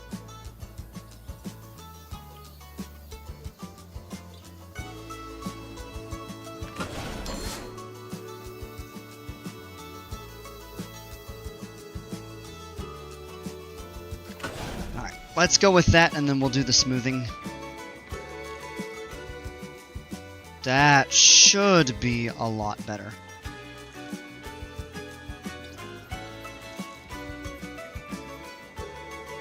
What?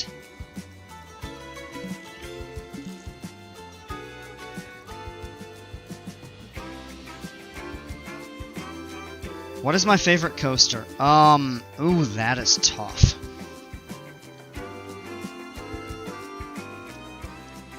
I would have to say...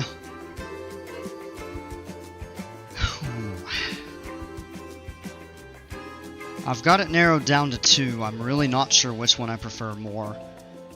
It's between Iron Gwazi at Busch Gardens and Fury 325 at Carowinds. Yeah, Fury is just incredible. So, I was at Carowinds on Tuesday, and I rode that coaster 12 times. I rode it 10 times the last time I was there, and then I rode it 17 times in May. It's just such a good coaster. It's really smooth. It's pretty intense, but it's not... like, it's not a stomach churner by any means. It's just all around a really pleasant ride. Yeah, I don't like how they reprofiled this.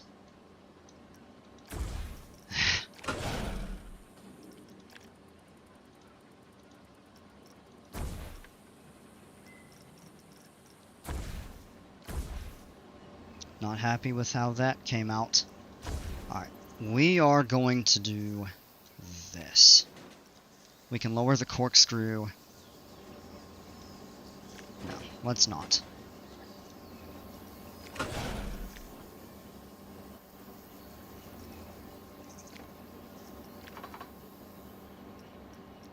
Let's bank it, start a gradual turn.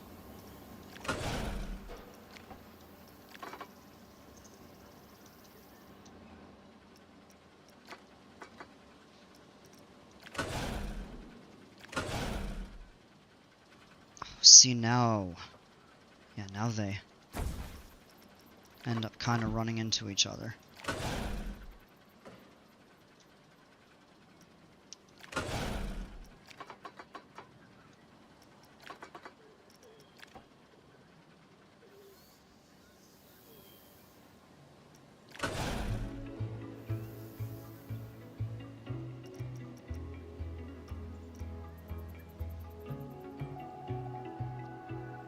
Yep, can't narrow it down to a few. Yeah, that's tough. Hopefully visiting Carowinds next year for the first time. It's such a good park.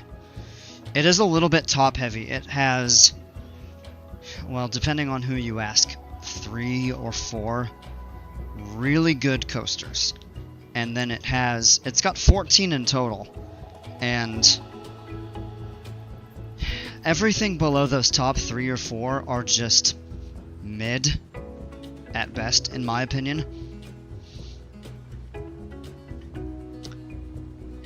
So, it definitely is top-heavy, but, you know, as a coaster enthusiast, I can find something to like about most, not all coasters in that park. There are a few that are just unpleasant. They suck. But with that said, I have a good time on a lot of the, even smaller, totally honest, some of the kids' coasters are really fun. Like Woodstock Express, a little old wooden one. That's small, it's made for the kids, but I've had ejector airtime on that coaster in the back seat. Don't let your kids ride back seat, because they'll go flying. Get them toward the front. They just opened a new, like, family launch coaster. Snoopy's Racing Railway, I think it's called. Surprisingly fun. Good floater in the back seat. Main goal is just 325. Yeah, I mean, that is really the star of the show. Don't sleep on Copperhead Strike. That is a solid number 2 for me. Afterburn is a mini Montu. Really good B&M invert. Still runs smooth. That's a fun coaster. The fourth one, it used to be known as Intimidator. Now it's known as Thunder Striker. I don't know. I have very mixed opinions on that one.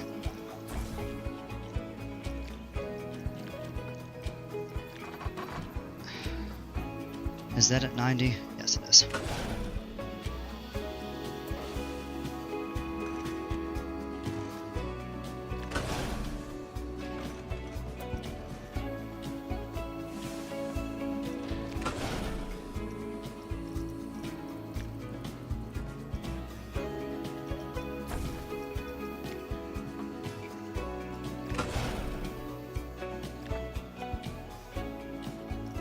Alright, I think we're close here.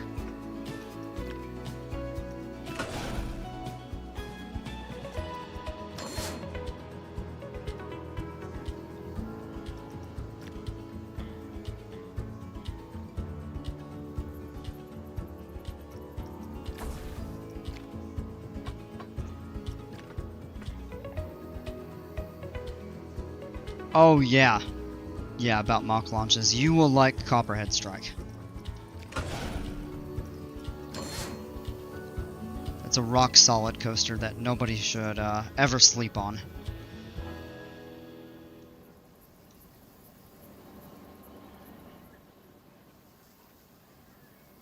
Now this gets a really weird kind of...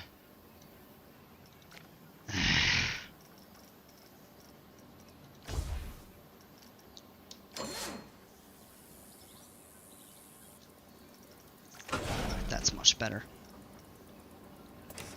Yeah, so we'll apply trim brakes because you can't do friction brakes there. But the trim brakes, at least on this portion,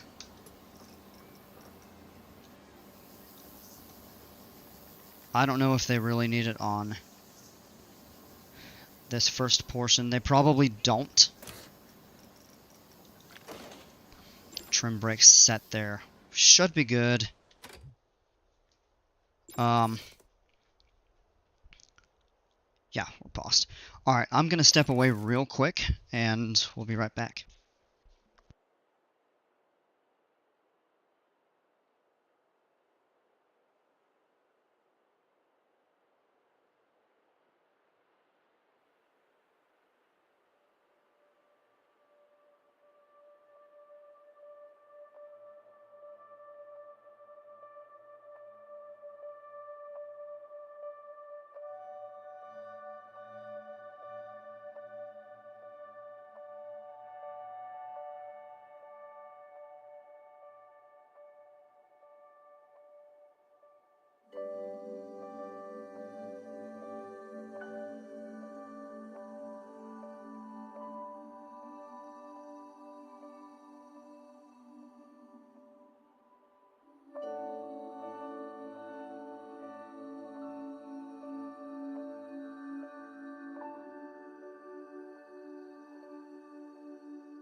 Alright, back.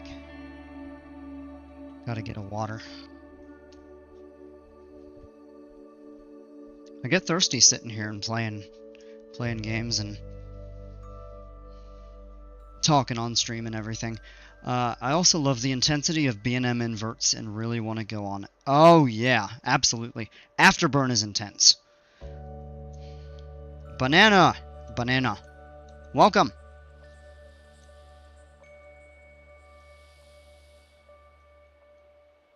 Okay, what I think we can do over here... And I'll have to be careful and double check the water level. But we can probably... Let's test it. Actually should get a little bit better results this time around.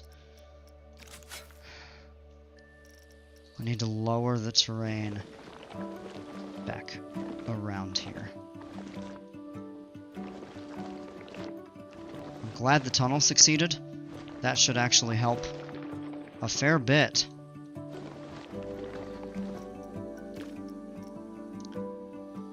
Alright, and what is the lowest?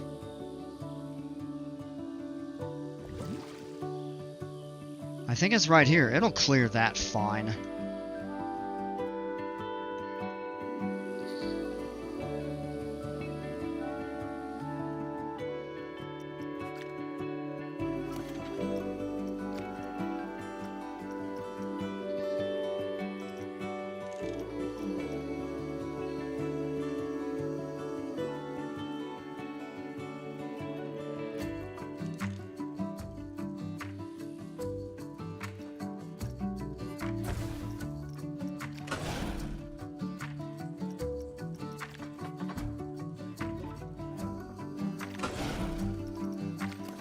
Yeah, of course, that's what I get for messing with it.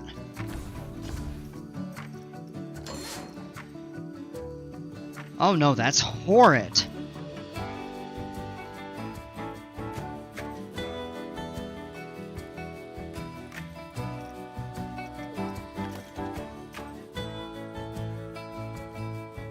It's very, very hot in the UK right now. It was hot here.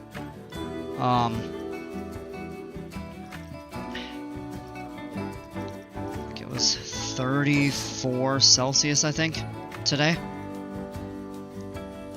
Of course, we use Fahrenheit, but I work in aviation, so I'm actually proficient with both Fahrenheit and Celsius. We have to be. Alright, maybe this is what.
I don't really like that S-curve.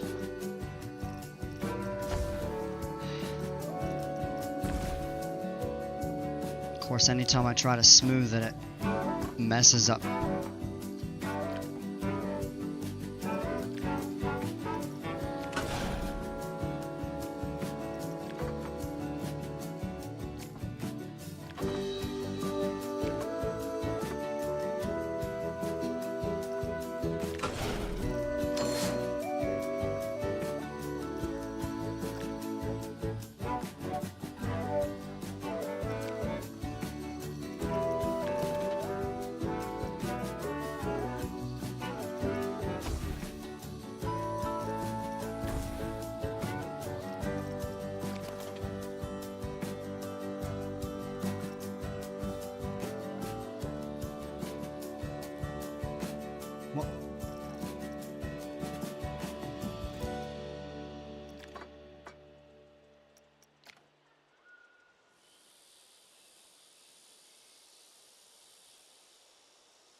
Oh, I've spent way too long on this.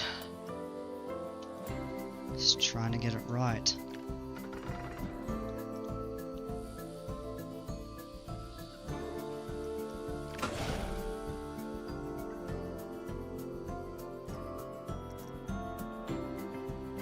Nearly 30 in Celsius, but we have no air conditioning in buildings that are only designed for inclement weather. Yeah, so when it gets hot, you all can't.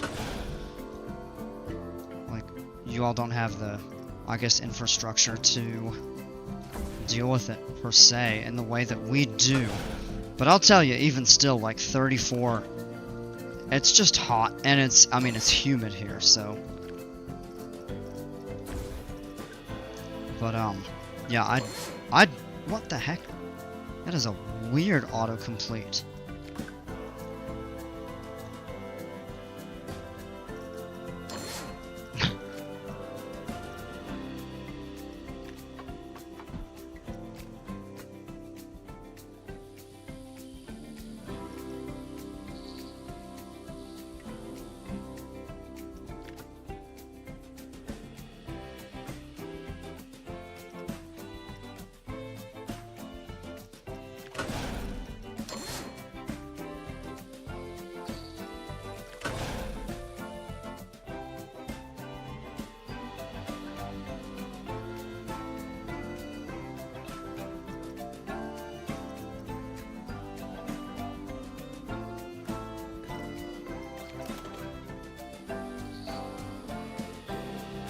Yeah, I don't like that jerky transition right there. I know I'm being really picky, but I mean...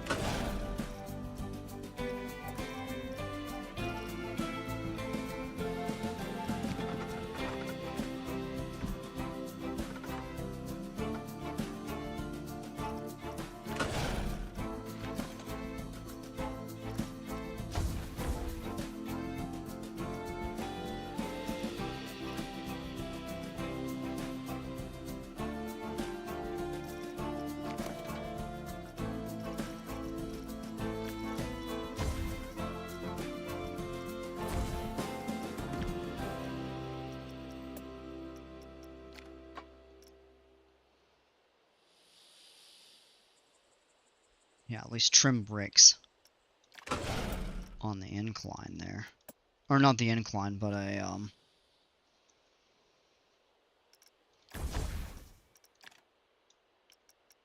yeah.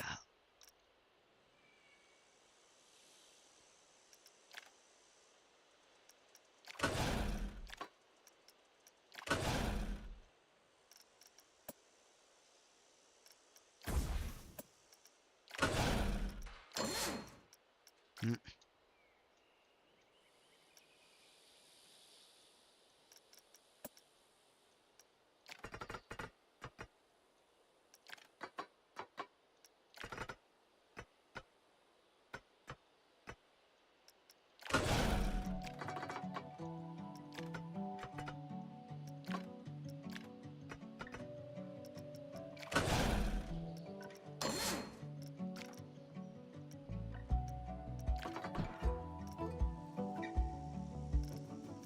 That won't do it.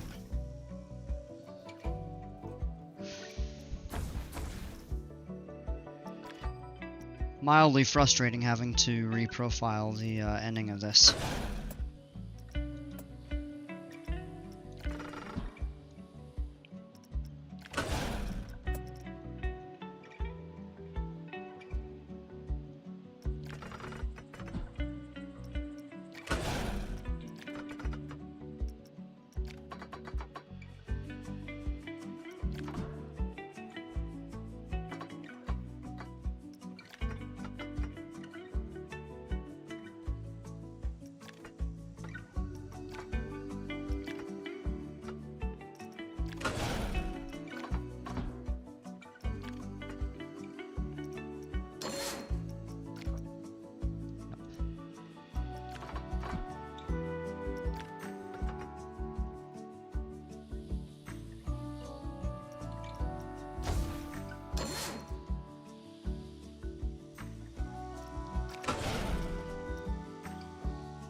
That should be okay.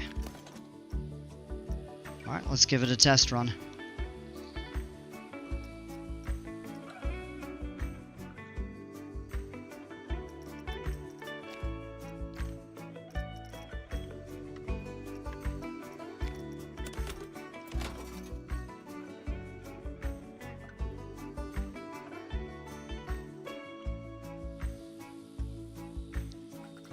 Nope. Okay, the block breaks are not long enough, I guess.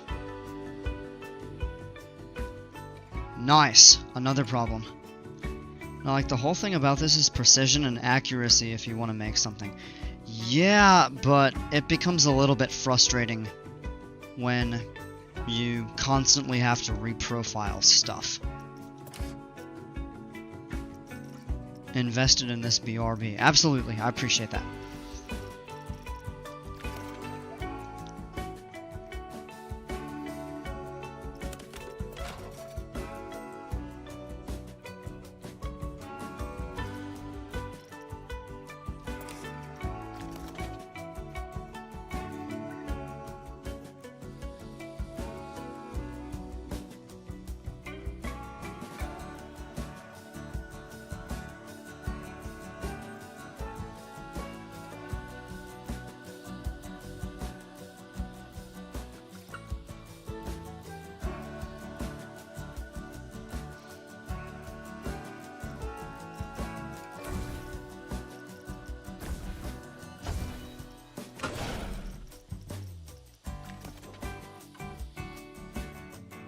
let me check something out here.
Alright, let's go with block here.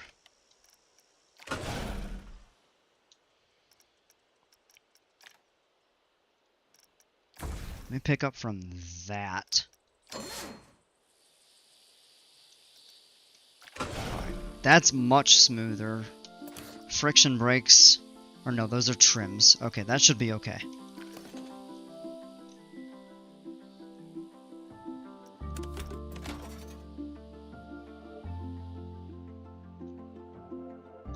What in the world?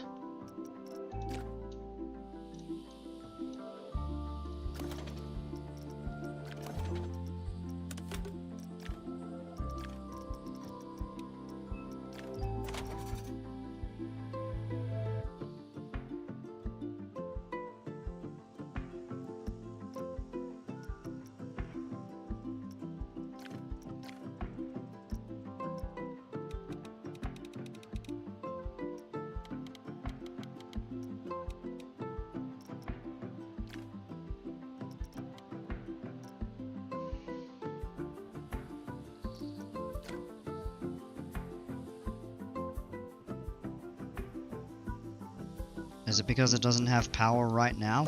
It was testing fine without it before. Hey Dale, welcome! Brilliant coaster build, I appreciate that. Kinda struggling a little bit at the moment to get this thing to run properly.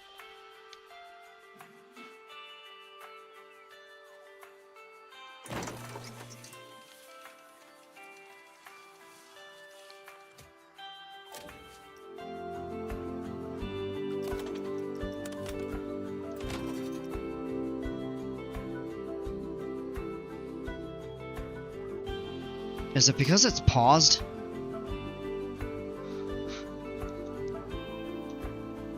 Oh, that's exactly it. I had it paused while I was trying to run the test. Well, that explains it. It's gonna need more power, I suppose.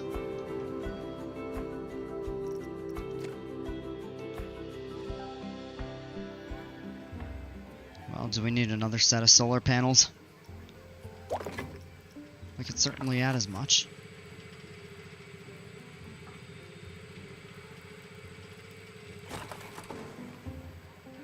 Alright. Let's relocate this tree. I do like it.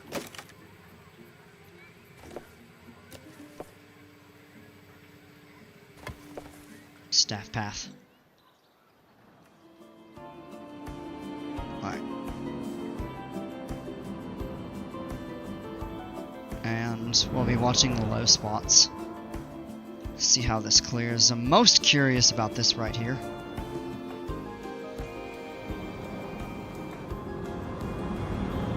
Barely! It barely clears, but okay. Then we'll go in this tunnel here.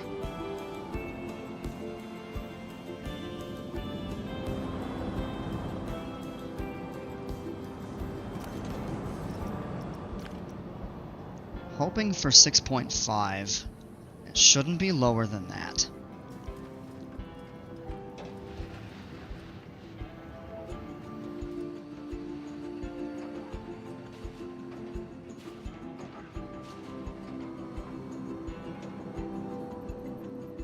6.45. Okay. You know what? Here's a trick. We can clear out a little bit of this right here. We're gonna delete that and go this way.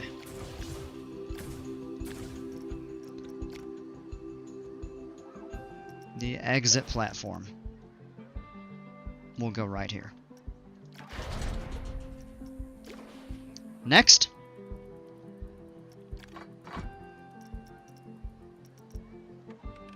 $8-mile-an-hour drive tires.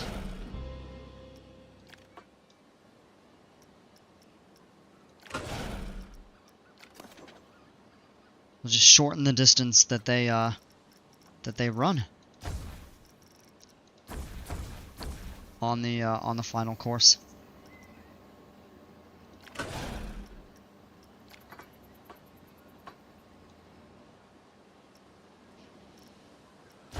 And we'll work back from here. So we need block brakes. 8-mile-an-hour release. Trim or friction.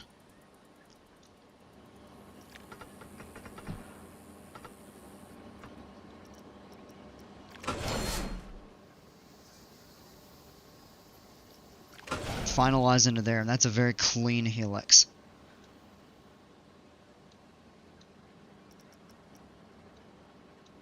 Do I want to risk smoothing it? That might actually be okay. Not bad. Exit needs to be relocated. Fine.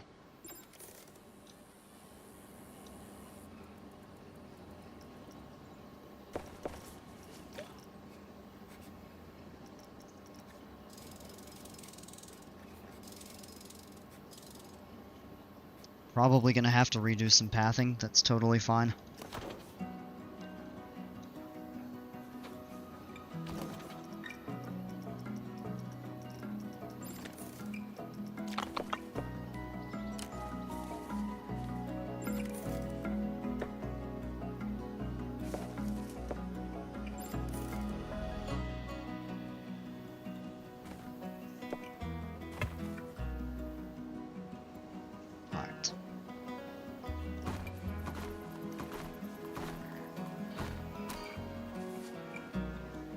Now we just have to make sure that it can clear underneath.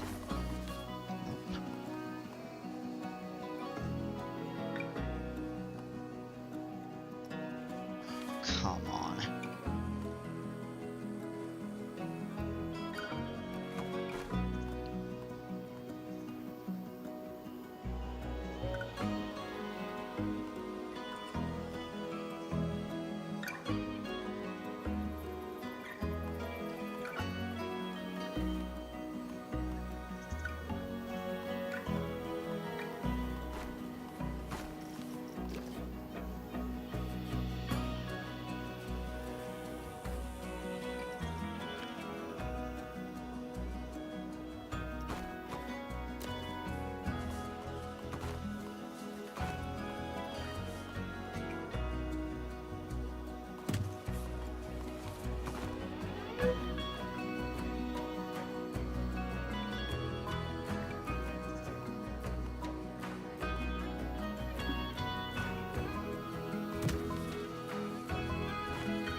Yeah, I don't know what happened there.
I don't know, something like that.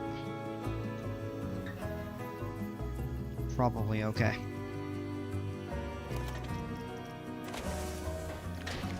One more test run.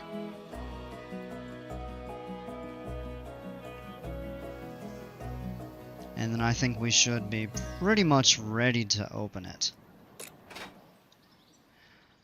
Is the power still insufficient with 2? I mean, do we need 3? Oh, it's just not connected.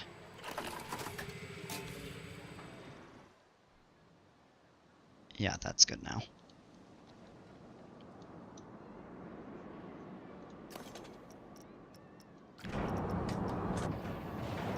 Let's go on this second train. Just see how it looks.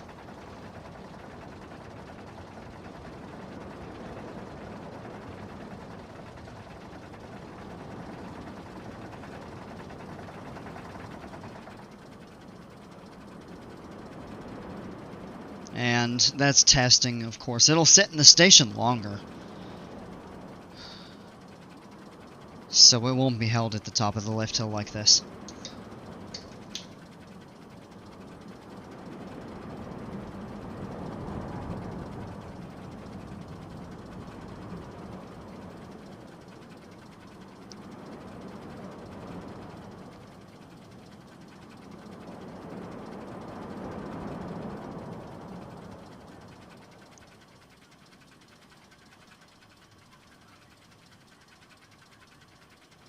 Alright, here we go.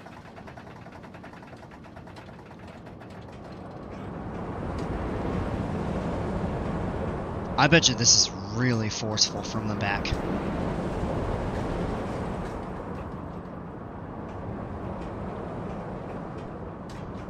Little bit of a janky turn. It's so silly it does it. No, I understand it. Like from the way the ride is block sectioned. But in reality, it spends more time in the station, so it should hold them longer. Oh, yeah, that absolutely clears the water, no problem. And this turn. Oh, man, that's cool.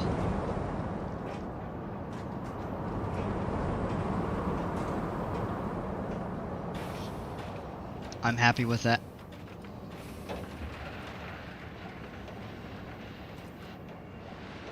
And a quick turn to the exit platform.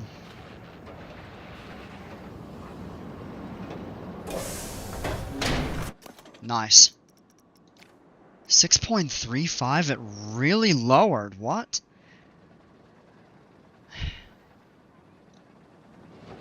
I don't really understand that. Okay. It passed testing. I mean, I think the best we got was like 6.5 something. Alright. Yeah. Oh, that is a little bit isolated. Okay, so let's do this.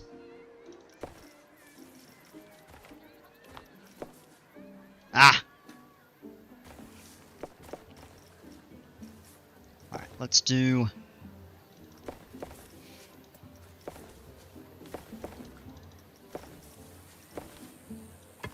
a couple additional stamps.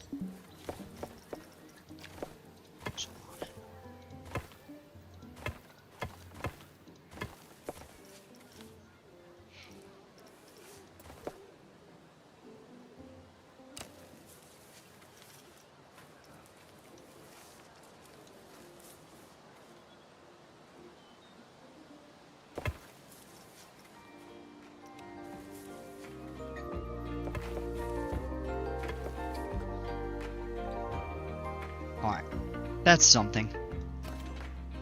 Ride is open.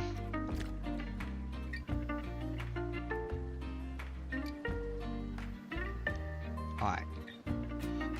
We could spruce it up with a little more scenery. So maybe what we'll do is go in...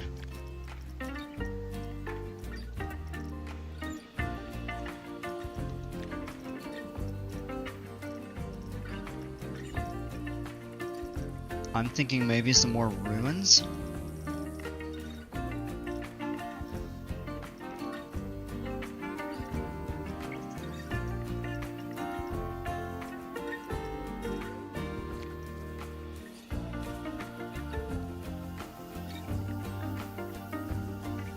Actually under the tunnel.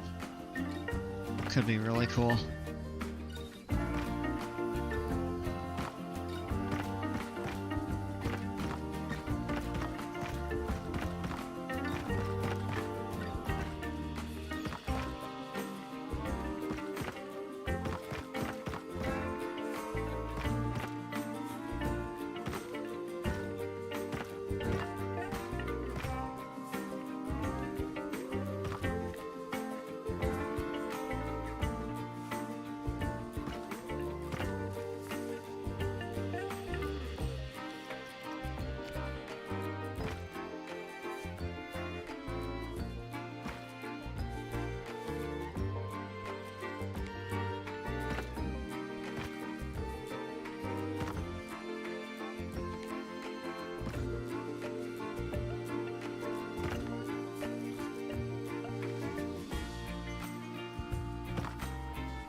I don't know, something like that.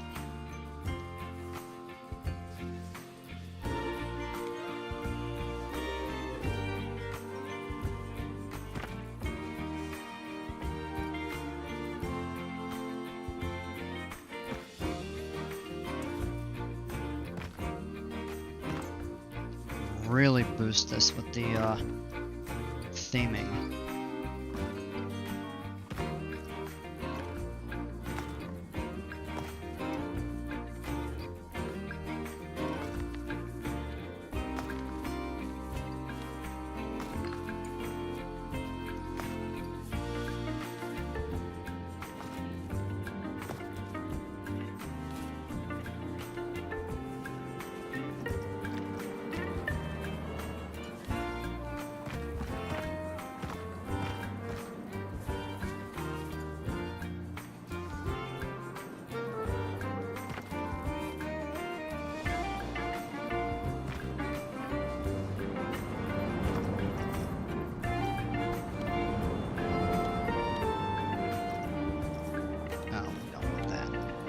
Rotation, I think, would be good, though.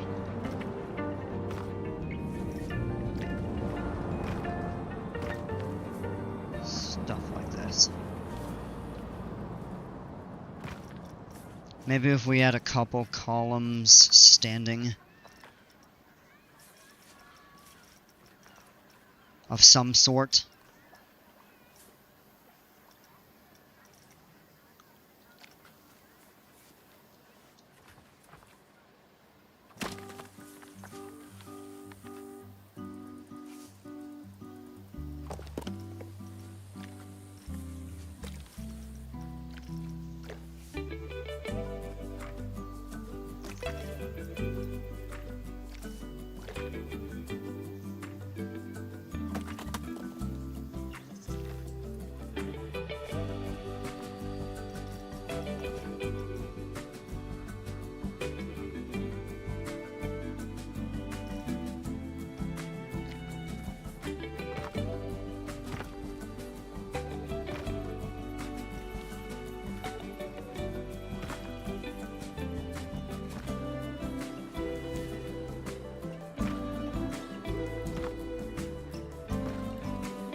Oh. It's like that one piece is just barely hanging on. Ruins will make this look awesome, yes.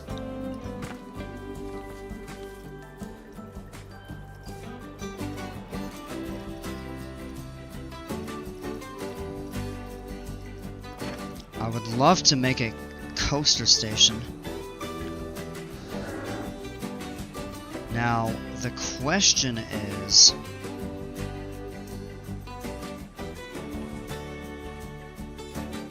I think it will fit this.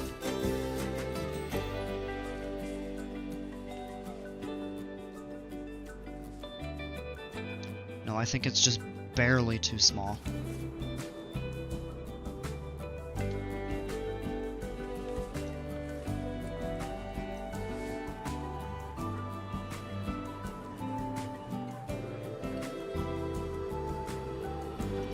Now these, what I have found is these coaster stations often do not fit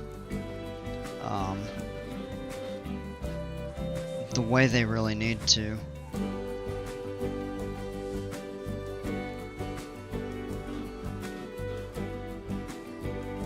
Which is a little disappointing because they're so cool looking. Like they really have done a good job with getting them set up, but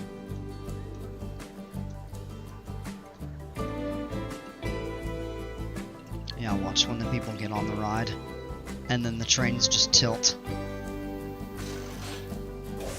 Yep. I'm looking around like, what in the world?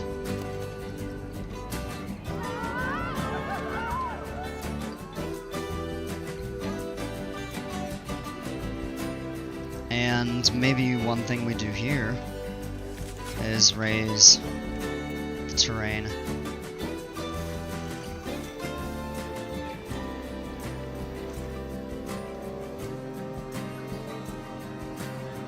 Nope. Oh, I'm not quite there. How do I try to get it to not go up above the ride platform?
Tiny bit more right there. Yeah. I mean, realistically, you could do the same thing with this here. Gotta figure out a way to get a nice station set up. Kind of around here. Oh, look at that! Up to 6.7. So the theming is definitely helping out a little bit. We just need some more scenery around the station, kind of along here and back that way. But this is a really good start. I would say one thing we should do is go ahead and add a mascot.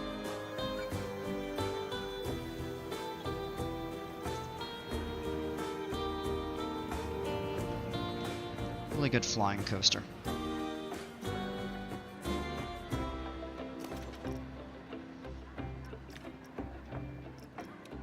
Doesn't need to be 8.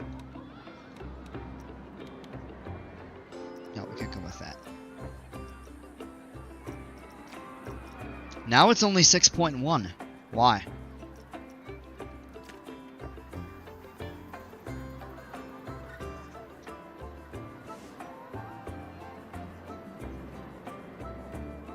There's a variety of scenery around this lake, perhaps. Ooh, that is deep.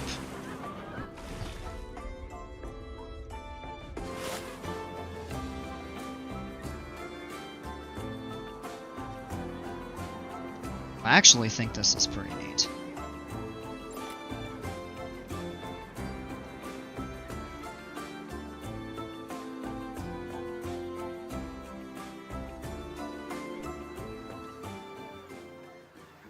people really aren't eating.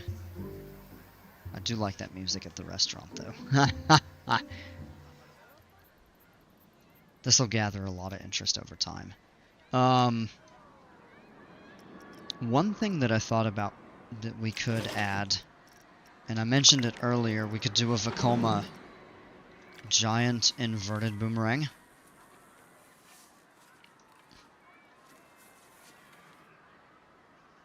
And I actually think this could be a good location for it.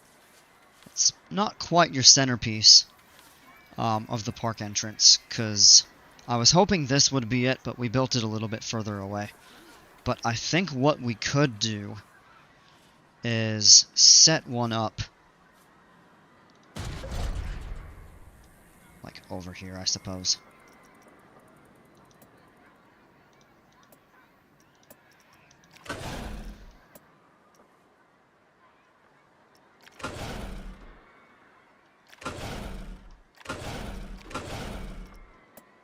These are usually 177.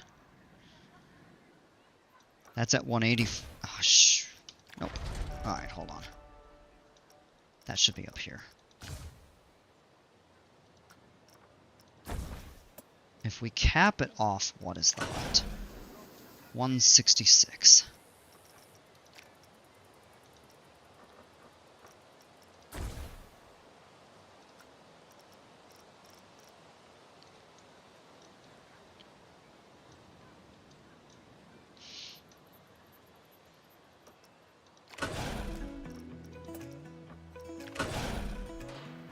Fine. And we've got 1, 2, 3, 4, 5, 6, 7, 8 cars, and that's what we want.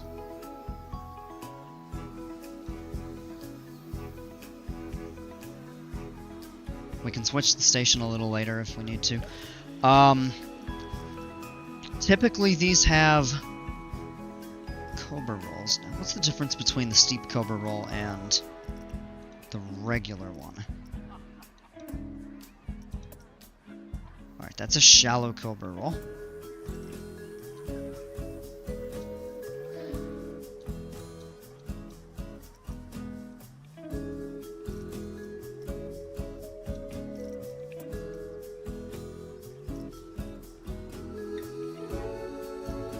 Oh, the angle. Okay. Alright, these Cobra rolls, I believe, are 110 feet tall. So we can actually make that slightly bigger. We could actually, since this is taller than the 177 that's standard, we might be able to make this like 112 or 113.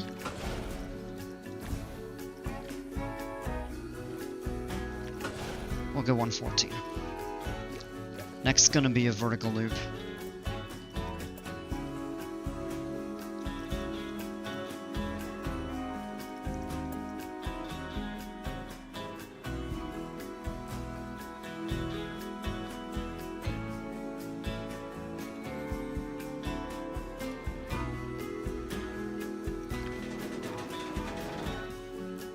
And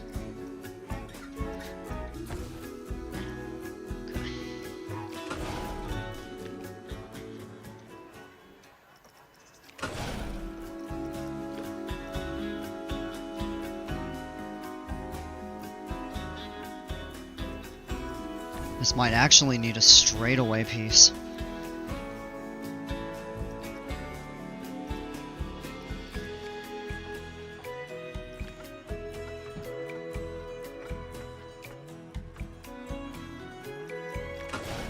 Before going into the Cobra roll.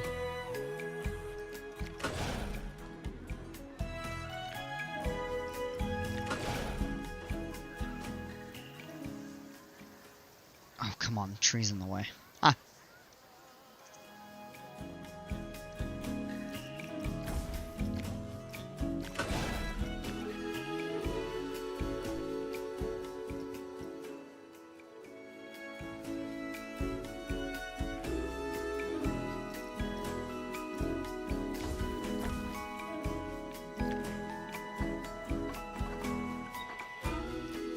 Doesn't change at all.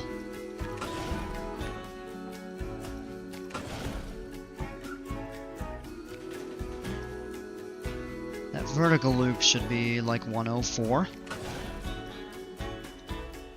No.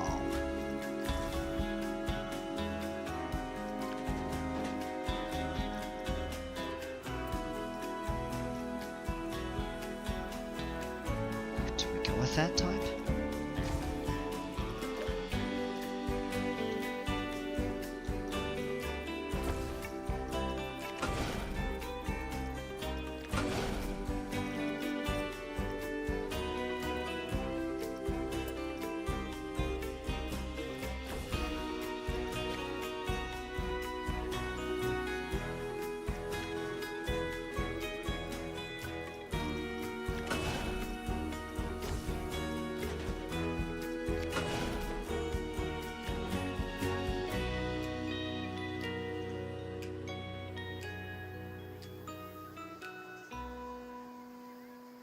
They won't clear the platform.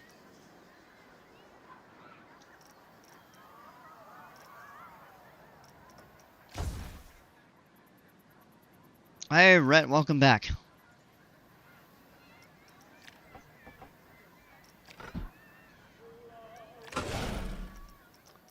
Taper's off there.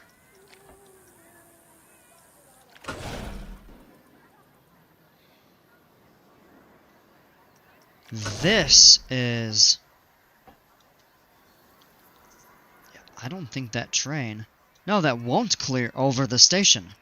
So I've got to figure out... I mean, does it take a longer station? I'm not really sure how these are configured. Maybe we change the Cobra roll type. Let's go back to that, maybe. Did I start a new map? Yes, although not from the one that I was doing earlier this stream. This is the same one. I haven't done the Viking part today. Alright, we want that to be about 104. Close.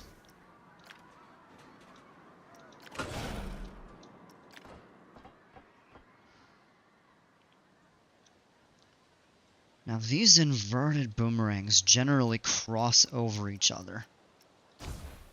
But if we shift the loop that way, I think we can get away with this, the way we have it.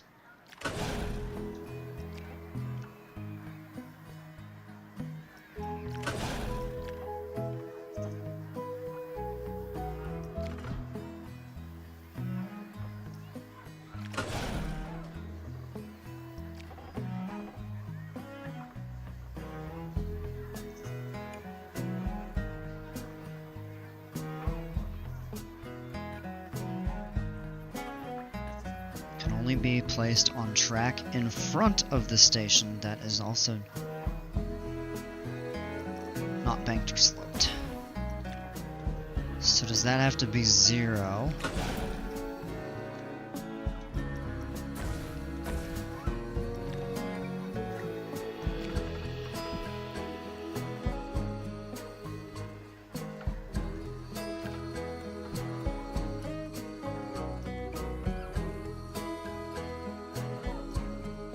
Well, if we want the same height, then yeah.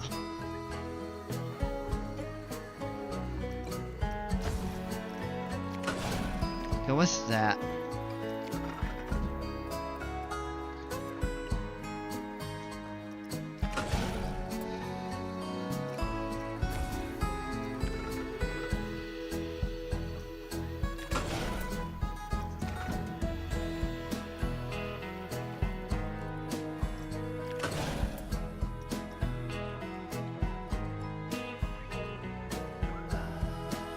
Thanks for the tips earlier. Also, I played with my friend and it helped a lot. Good to hear that.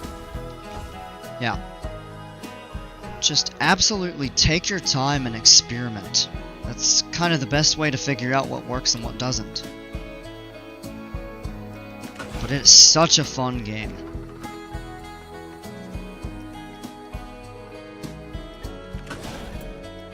The tower's still offset.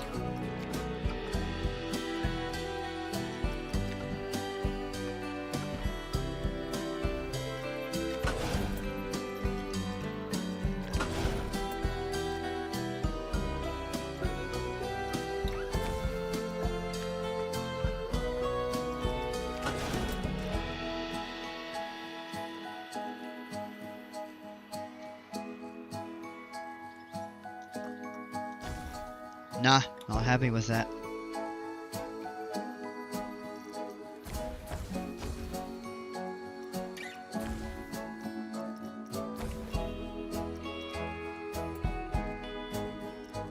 Steep inclines it more. Do we need to go right out of the Cobra roll to make this work?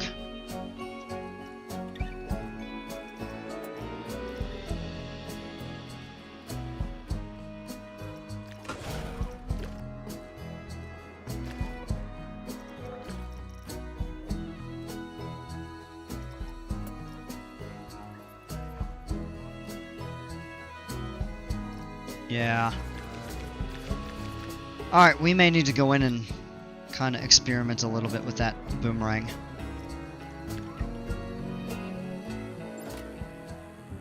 Many guests are tired. Make sure there are enough benches. That's up to 6.5. That's good.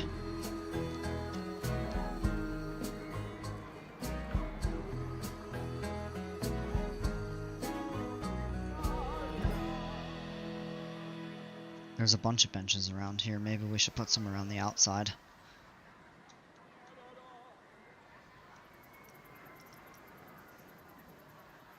Wow, I've been going for 4.5 hours. Time absolutely flies.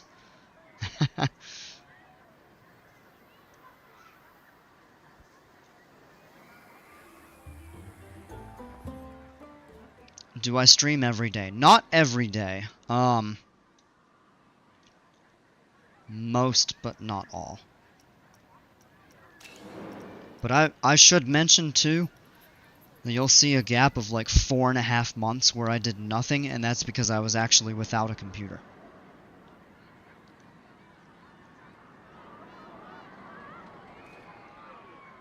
My old one failed, and then I was traveling a bit, and then I was swamped with work and needed to save money. So I finally got one.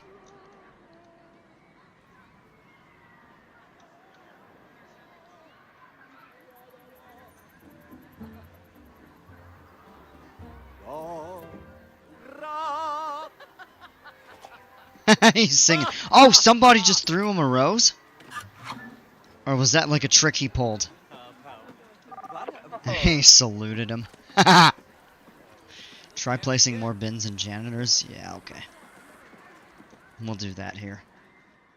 I just want to try to get, you know, something else added in this area. Now let's go. Ooh, excuse me, hiccup.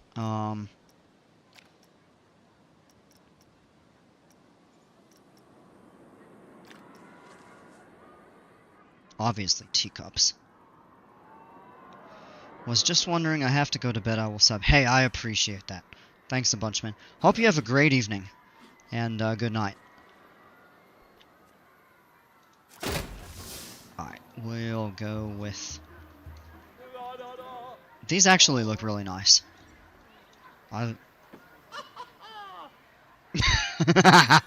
Okay.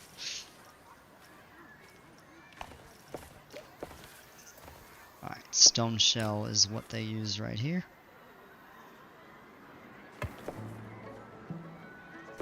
So we'll loop that way. It's a great entrance section. Yeah, it just needs a little more stuff. Initially, I had the intention of the flying coaster being, like, really front and center. I mean, it's still close to the front of the park and very much visible from the entrance. But, I had the idea that it would come out over this way. Even, like, graze the entrance or something like that.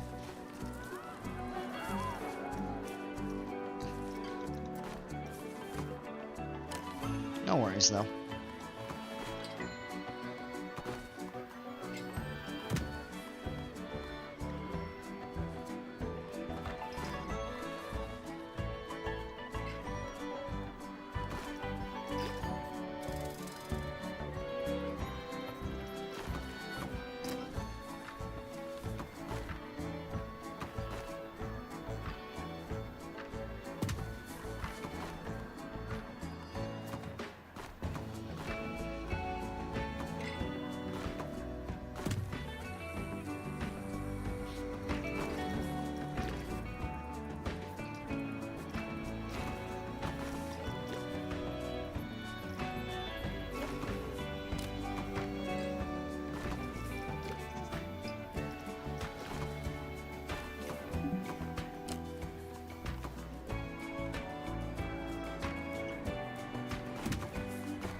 Totally could stick a junior coaster that did that later.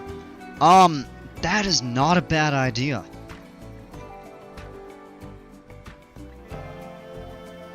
Yeah, we're gonna need another power distributor over here.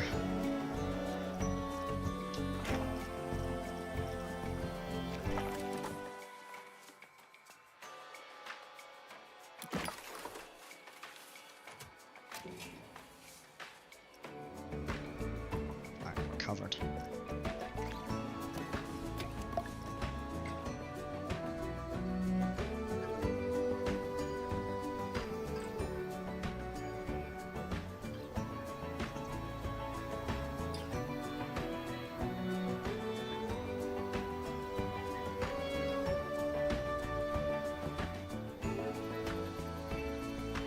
Just gonna name it Pegasus because he's featured a couple times on some of these statues and whatnot. Alright, there is another. There's a lot of litter and they need a little more rest. So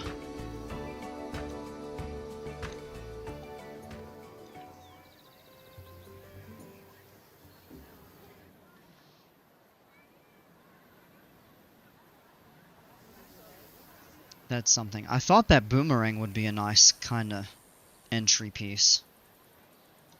It's not a star ride. I mean, this is far enough away that we could fit another pretty much full-sized coaster in this area. Hey, awesome, Rhett. Glad to hear that. I'll keep going. I did not plan on streaming this long. But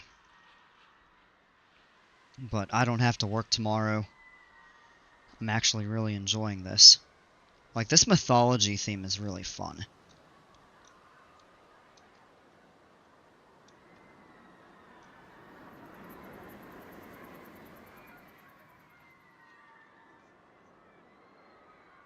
Maybe what we'll do next.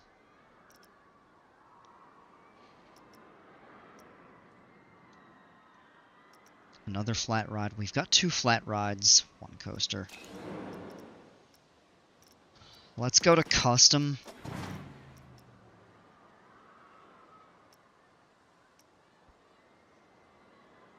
Sunflare. That'd be another Icarus. Ha! Resurgence of Vekoma New Gen Boomerang. Do they have those?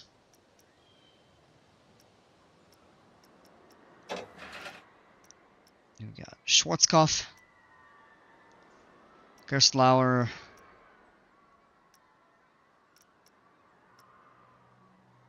Vekoma. This is...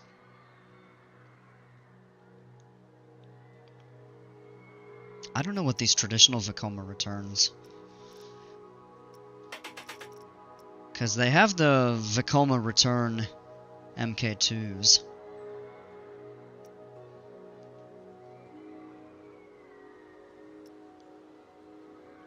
Typical Vekoma looper. Oh, B&M Florless.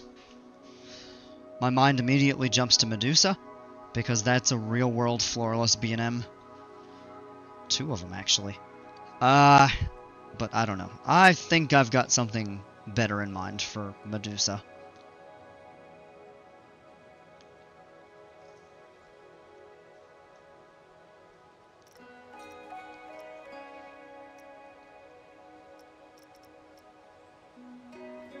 Probably a custom deal. Yeah, it could be. Giovanola Invert. That's a very interesting. There's only a few of these. Intimate Impulse. B&M Invert. Flyer we already did. That's the Boomerang. And Vekoma SLC. Haha! Nope. The trash bin of inverted roller coasters with a couple exceptions.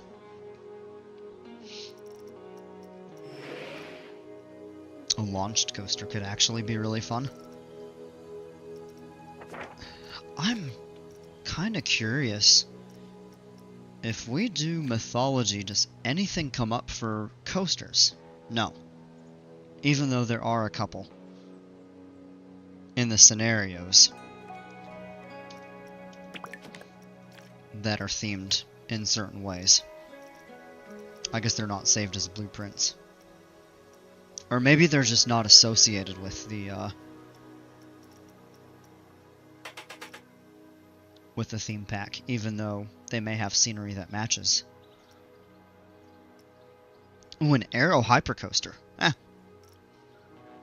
Let's just do B&M. We're way better.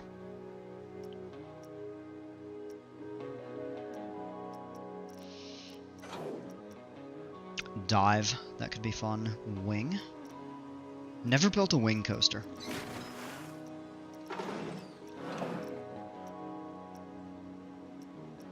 Here you go, X2.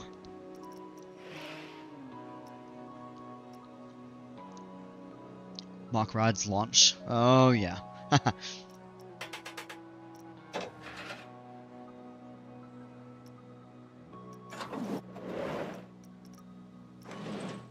Kinda just looking through everything aimlessly. I should kind of think this out a little bit. I wonder how this is doing. Not a long line, but it does have good capacity, and the park only has 300 people in it.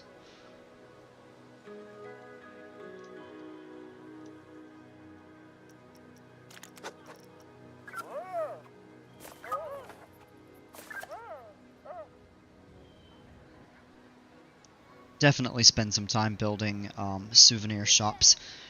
That'll be a real incentive to do like ride platforms and, you know, buildings for the exit and stuff like that. A lot of high profile rides, they'll actually have you exit into the souvenir shop. You walk through it and you can buy your ride photos, you can buy gifts, and then you can exit and get right back in line to go on the ride again. And that's something I'm really looking forward to.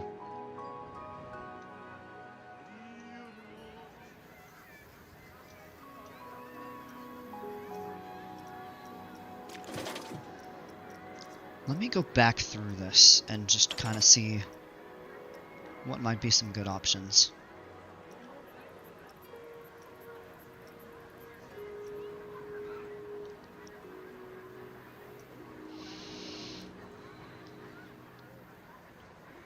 You know, this is stealing a hypercoaster name from Busch Gardens Williamsburg, Apollo's Chariot.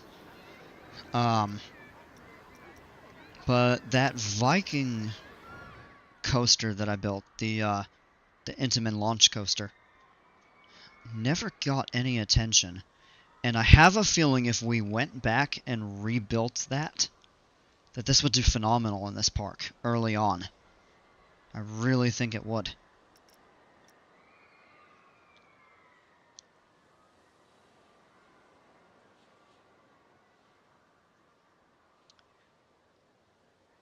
There was a Vekoma SLC at my local park growing up as a kid, Southport Pleasureland, that sadly went defunct years ago, but I'd skip school in the early 2000s and marathon it.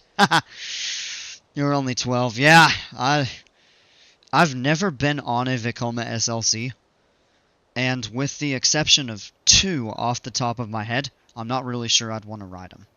Maybe 3.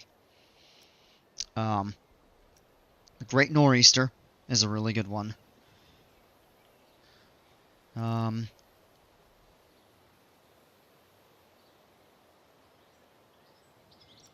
Riddler is another one that's supposedly good.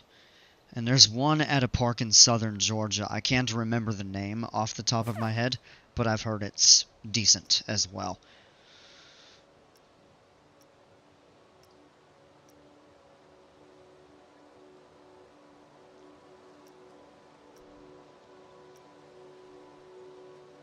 Yeah, that's what we did in the Viking Park that I could reuse.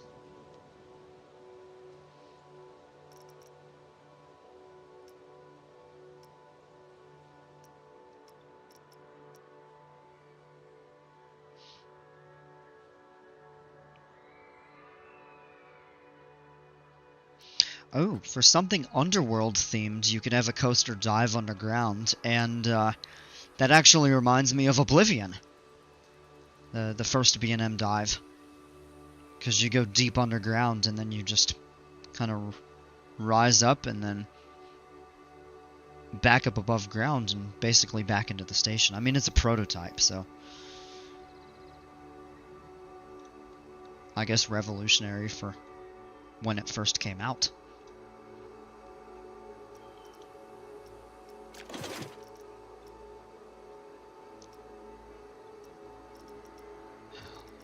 What could we do here?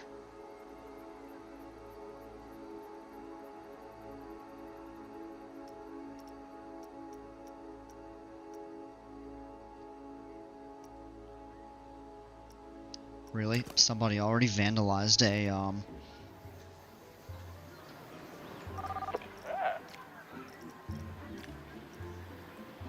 bored of looking for a bin? Where's my security guard?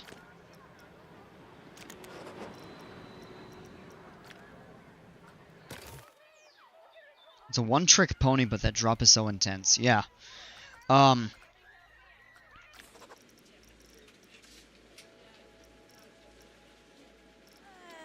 Oh, of course the bench got vandalized during a break.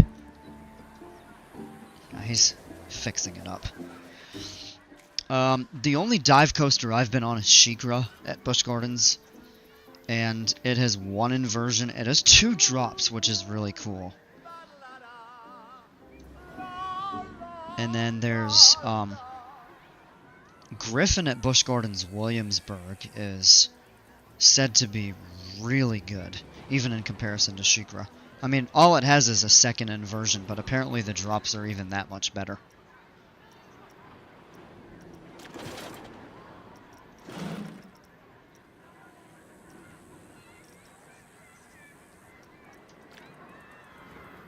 Alright. Maybe let's take care of...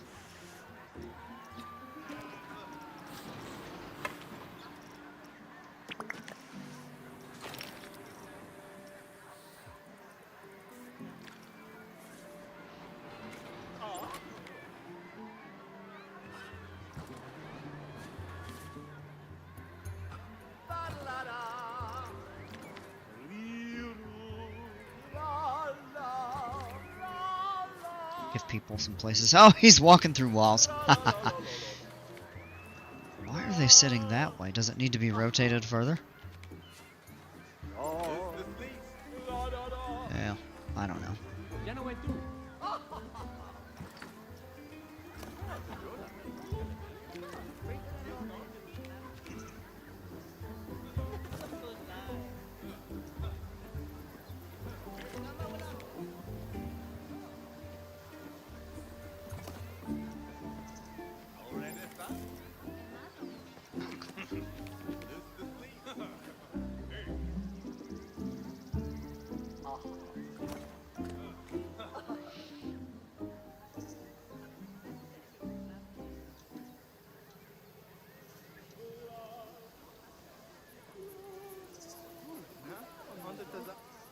Maybe a couple flat rides over here.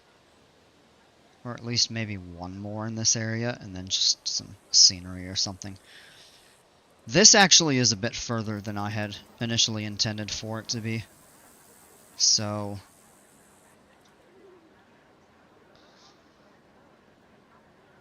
oh, nice, Rhett. I honestly think it's just the fact that a third of Oblivion's drop is below ground. Is it a third?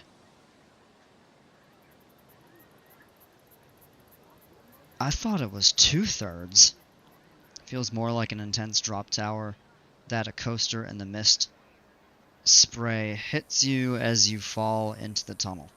That actually sounds really neat. Yeah, but I thought it was 2/3 underground, but yeah, I could have it mixed up. I have to go to bed, but keep up the good work and watch all of your other streams. I appreciate that, man. Have a great night. Thanks for joining.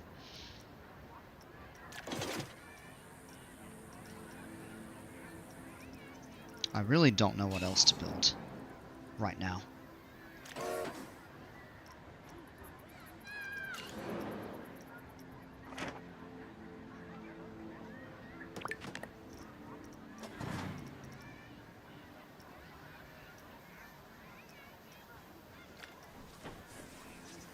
these resurgence rides.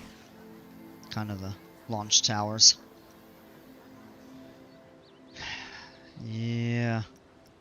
Might be a bit soon for that. I'm starting to run out of ideas. Been going for close to 5 hours. I'm kind of surprised.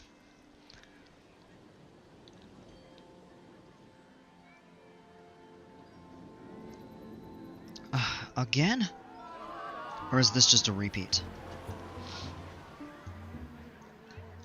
Maybe I got it wrong, but it's 65 above ground and 120 below. Yeah, okay, so it is almost 2/3 underground.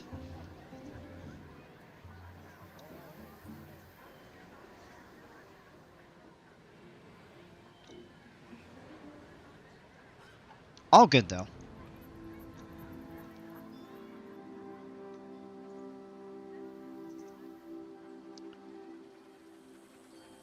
Oh, you know what? Let's do something with this here. I don't want to get too carried away. But I think, what if we...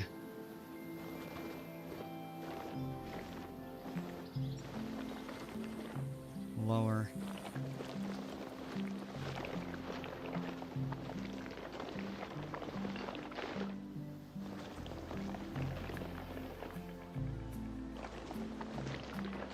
I mean, what if we lower the terrain even more around here?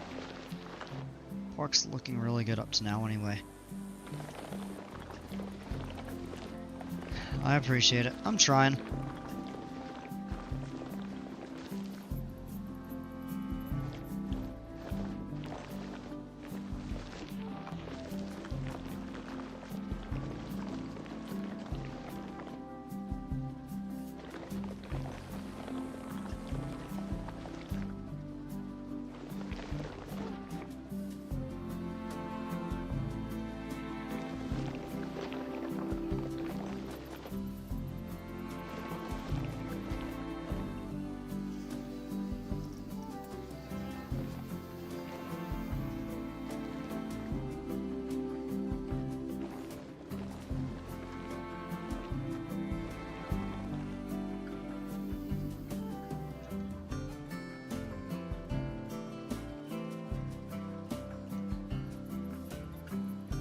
Nice terrain is the one.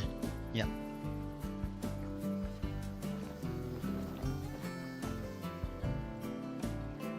Alright, Rhett. Thanks a bunch, man. Appreciate you.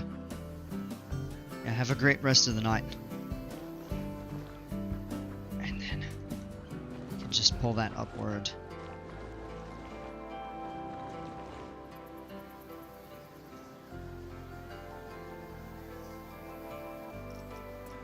That's probably a little too steep.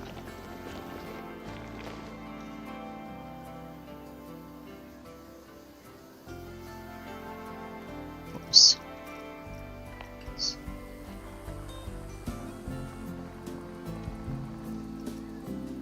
Make that slightly bigger there. Ah! Unless we want to make a more jagged sort of peak. Yeah, that works. Oops.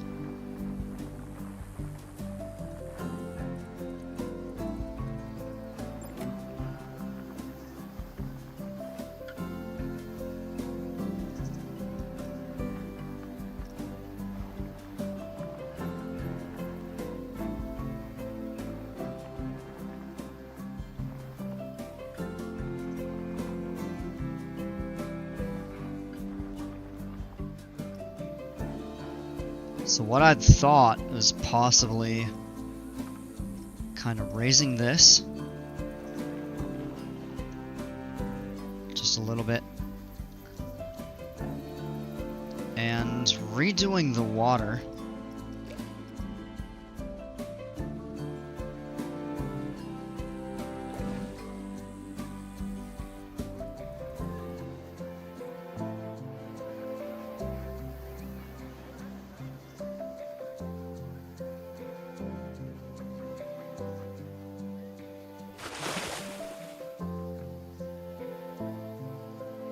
Is this too low over the water?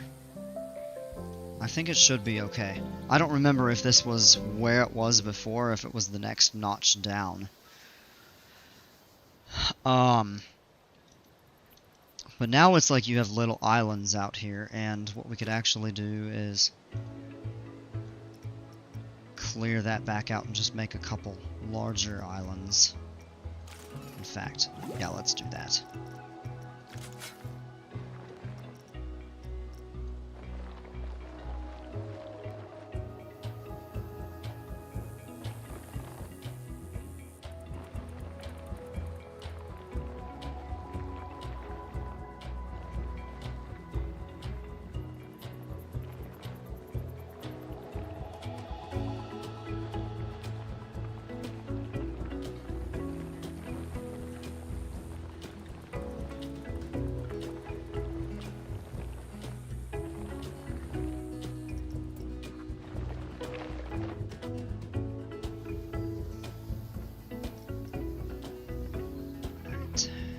Not sure if that's tall enough.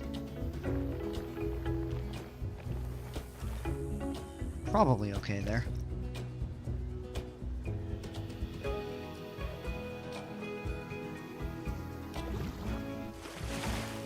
Maybe it's making it so you can't put the water too high above the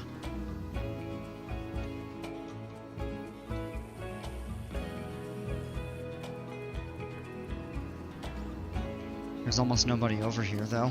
Ha! Oh, it's what? Doesn't have assigned staff. No wonder it's not running.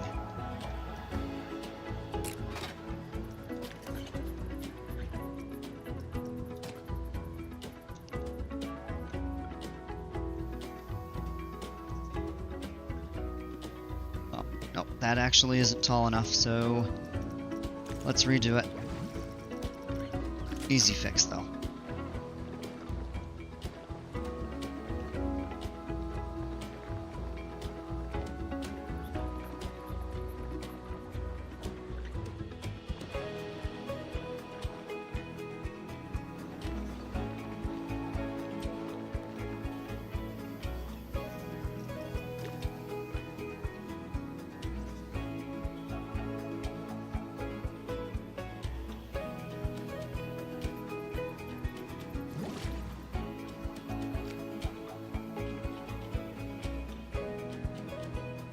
That should be a bit better.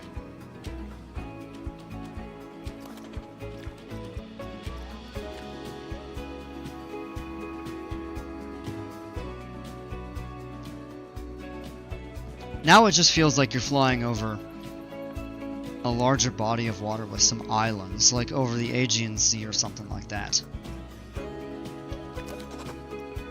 Alright, it looks like we may need to hire another ride attendant for when the one goes on a break.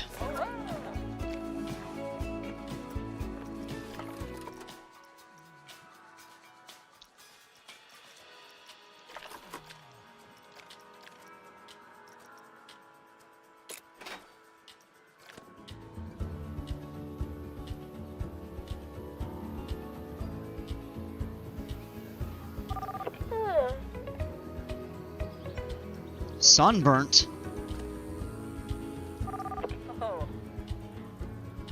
Yeah, we'll have to move. I don't know why, but again, it's kind of a bug where they're just stuck. Orpheus, Styx, Andromeda, Kronos, Luna, and Ganymede. Interesting. Styx was gonna be one that I would have made like a river rapid ride.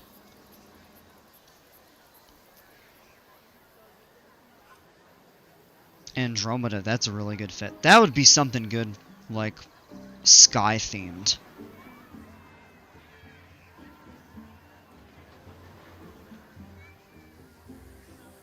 Kronos, I think, was, like, Saturn. Just the Greek version.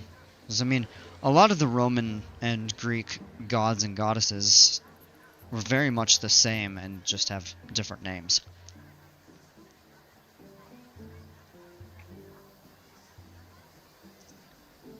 And if I remember right, Saturn was the Roman name for Kronos.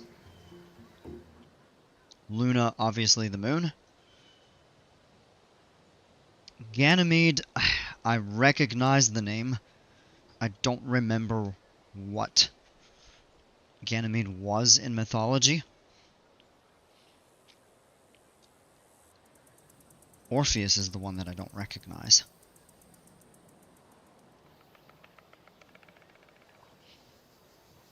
Yeah, that looks so much better. Man, picturesque though. This looks cool. I'm pretty happy with how that came out.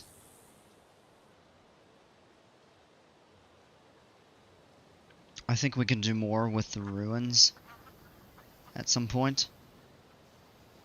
No more theming around here to spruce this up, but it's off to a good start.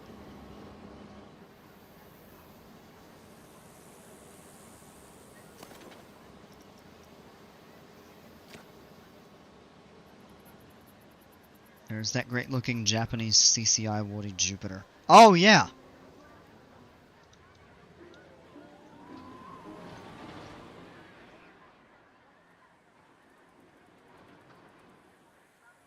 And then I think they have Hades 360 is another one.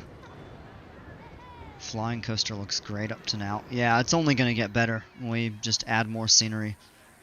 Try to spruce it up. Look at the pretzel loop. From this angle it looks like almost incomplete. But then you come back here. Yeah, I mean you've got all the other track in the way and stuff, but it's still really neat. This is I think this is a great layout though, overall.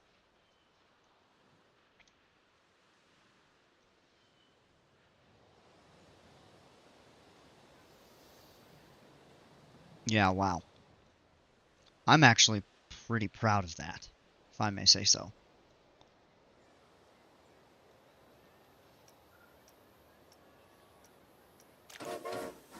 Choo-choo.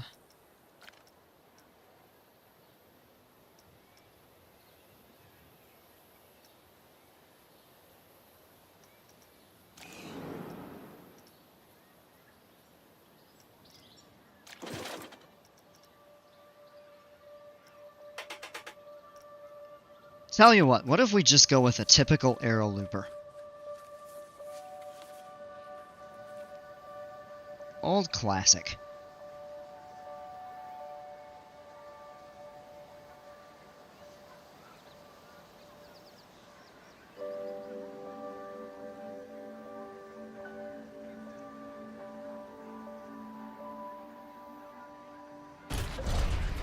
For space and height, it's very decent. I appreciate that.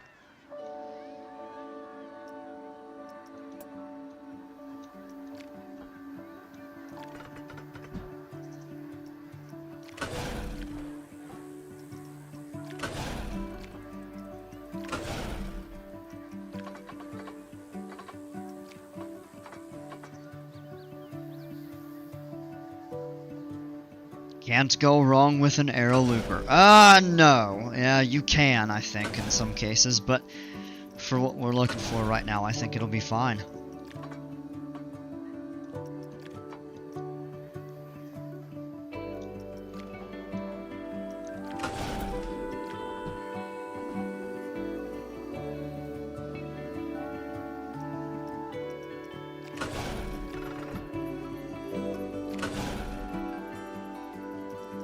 The great thing about these, they don't have to be super tall, they don't have to be super fast.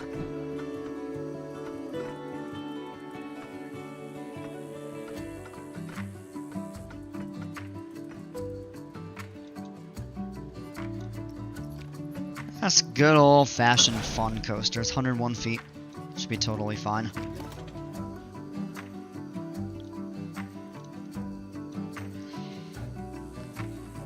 What kind of a theme can we go for with this?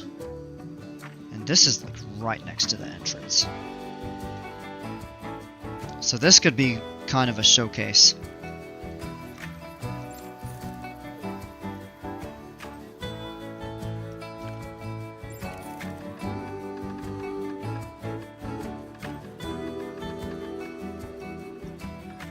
guess won't pay 50 cents to go on that. Of course not.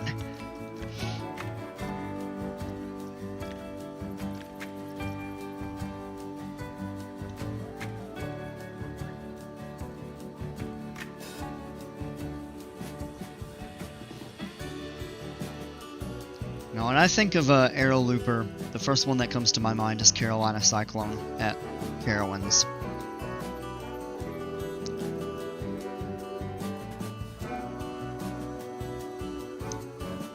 It's not super fancy. It's not tall, it's not fast. It was the first coaster ever built that had 4 inversions. So I think if we do something simple, I mean, we could go all out and make a massive mega looper, but I'm not looking to do that right now. So I think maybe something simple with like 4 inversions would be a good simple arrow traditional looper. And we could theme it. I'm trying to think. Maybe something like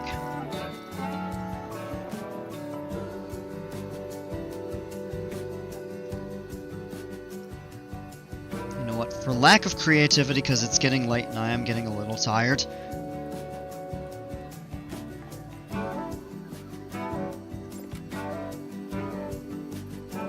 we're gonna call it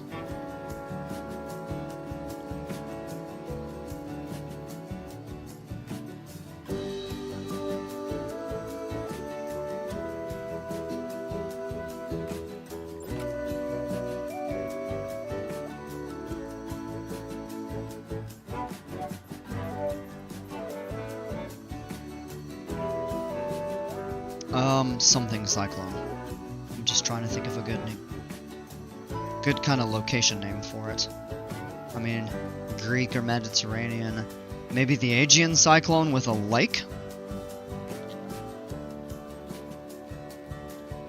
Maybe the Aegean Cyclone. And we can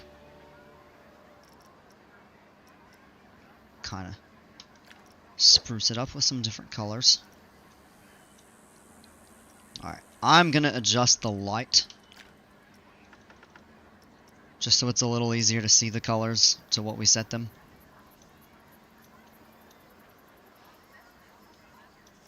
Teal. Gold?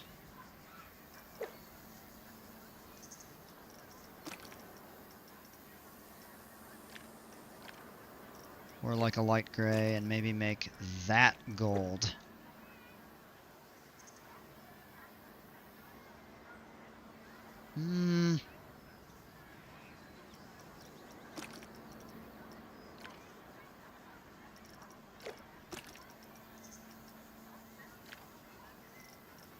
I think I like that better. And maybe a...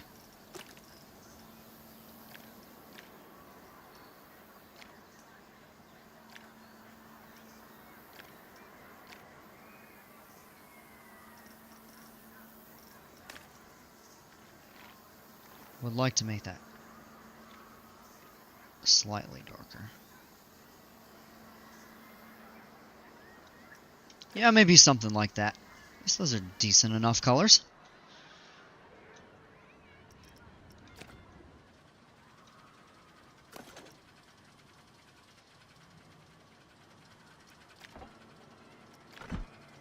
Alright, we will add a pre-drop on this since it's an arrow.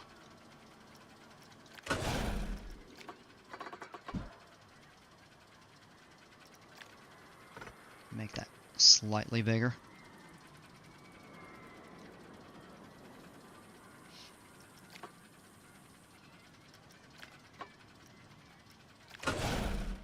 I don't know, but this might end up being the smoothest arrow coaster. And not to say arrows themselves are inherently rough. It's just their transitions. The track itself is usually pretty smooth, but the transitions are rough.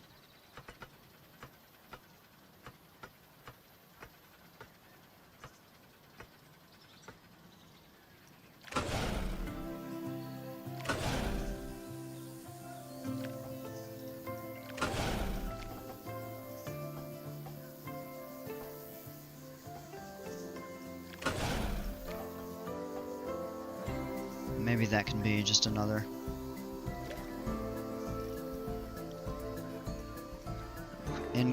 that would be so funny to see an inclined loop on an arrow looper.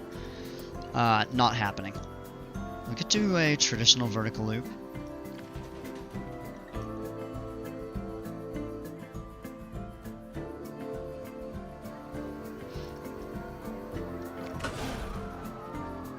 $80 I have a second one cut back that direction. That's also 80 feet. Might be some good hang time off that.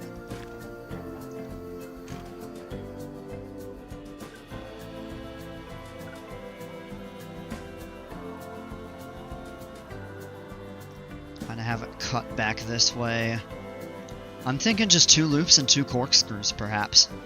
Pretty typical of the old arrow loopers.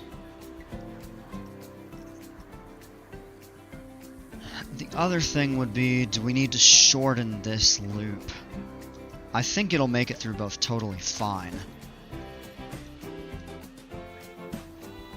I think we're gonna lengthen the train though. Because usually have 6 or 7 cars.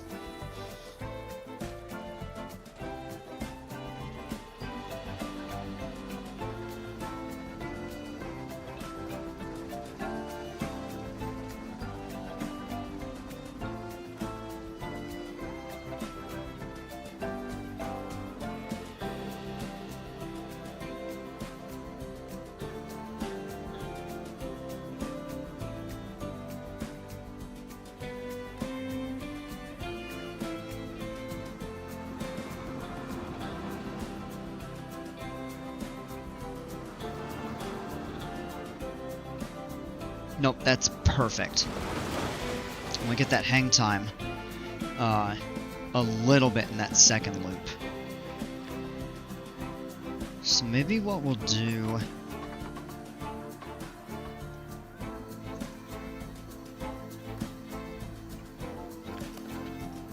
Oh, what happened?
Let's give it 2 corkscrews. This is gonna be just like Carolina Cyclone. Maybe a little too similar. Oh,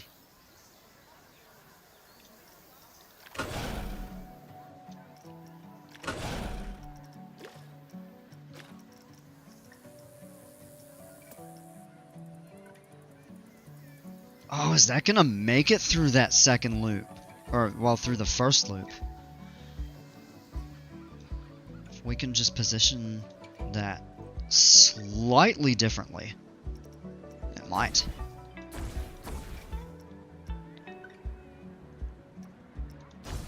That would require us to, I believe, shorten this track a little bit. Kind of tightening the turn.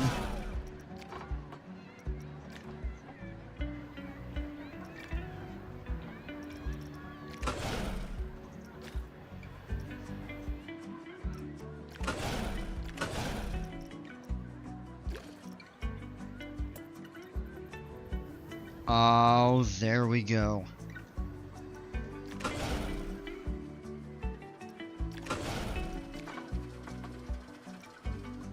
And immediately.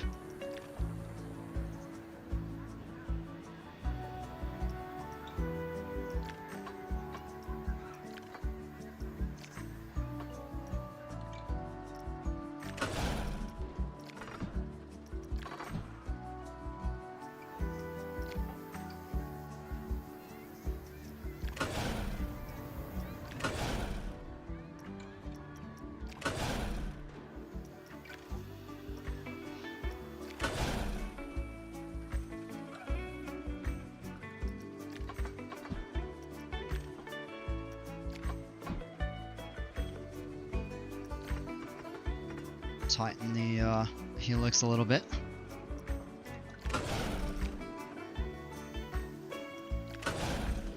Old school air looper, exactly.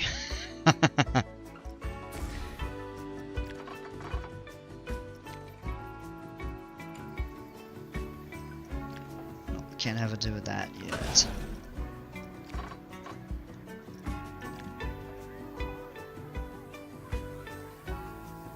Does that clear? Yes, it does. Vekoma corkscrews usually just minus the vertical loop in a Bayern curve before it went into the double corkscrew. Yeah, I'm actually not really familiar with the traditional Vekoma loopers.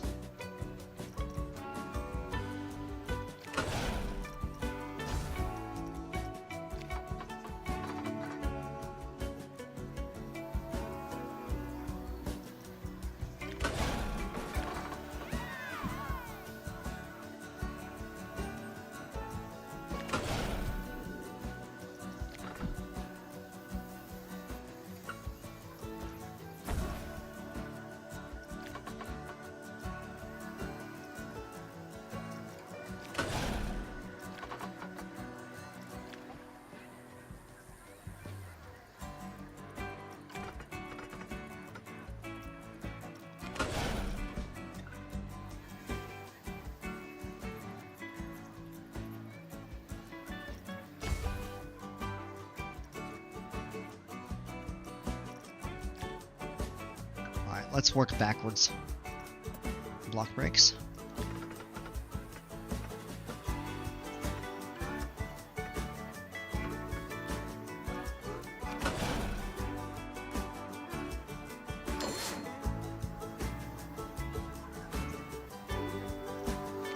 Non-banked? I don't think so.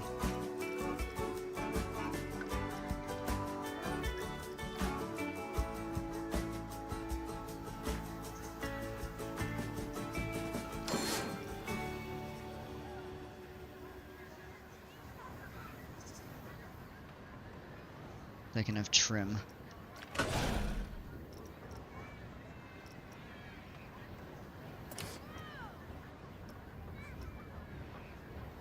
Let's try that. The traditional aero loopers probably didn't have trim on the curves.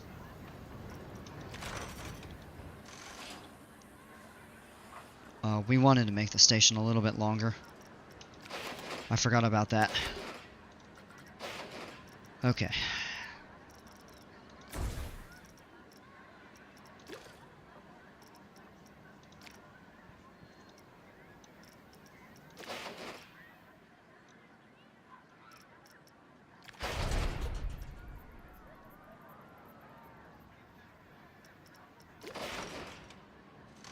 That allows for 6 cars per train. Do we want to allow 7? Yeah, why not?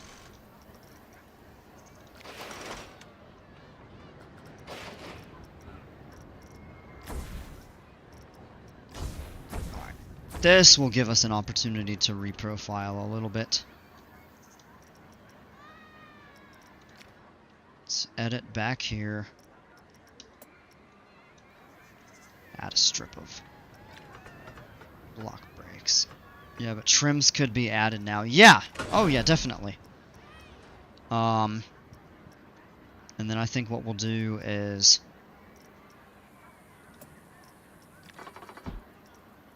Maybe just a 90 degree.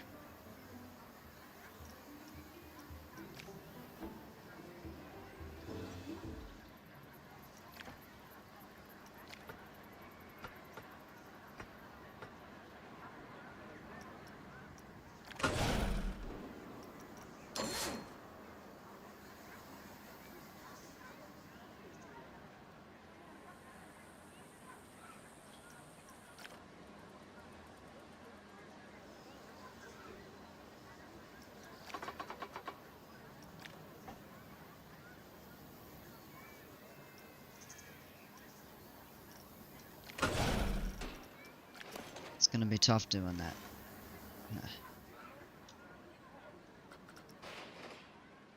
Downward, I suppose.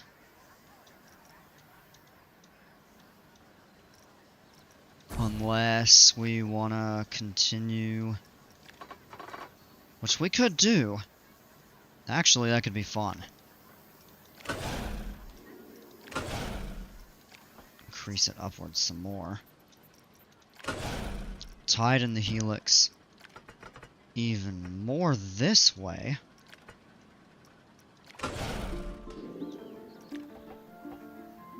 Cut it off. That's 50-something feet. I don't think it'll make it up that, actually. I mean, it'll make it through the corkscrews fine. I think it would struggle to get through.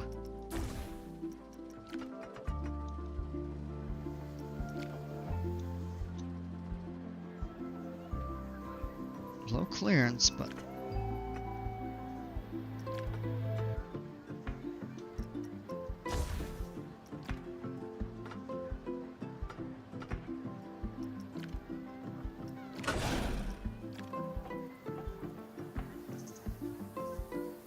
maybe we have it drop back around.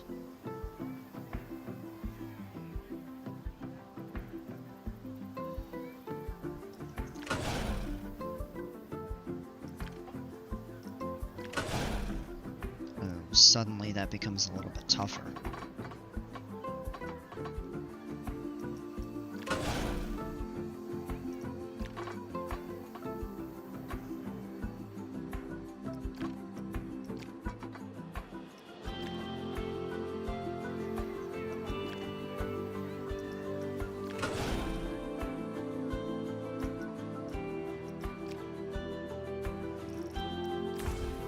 Maybe we flatten that straight section of trims.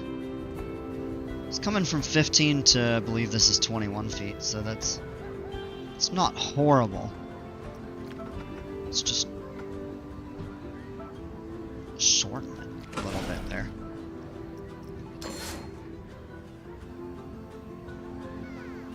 And that's an unbanked. Set it down. Can't really go shorter than that. That's the tough thing.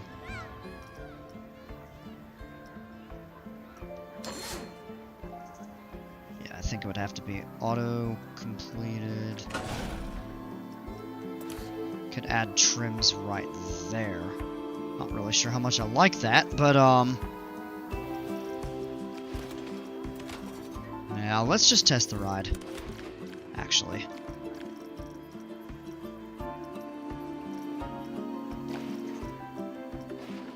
Now we have our 2 trains.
I'd be surprised if this gets more than 5.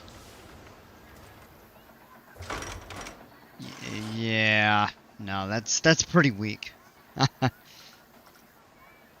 It could be like a good, just light roller coaster for people that don't want something too intense.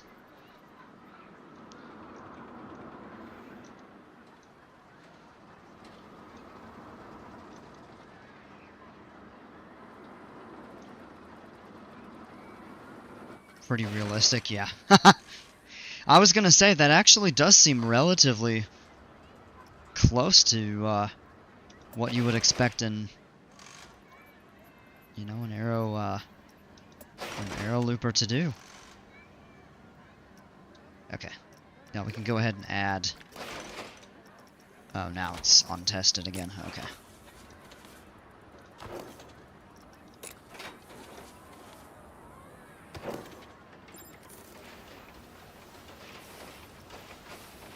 Oh,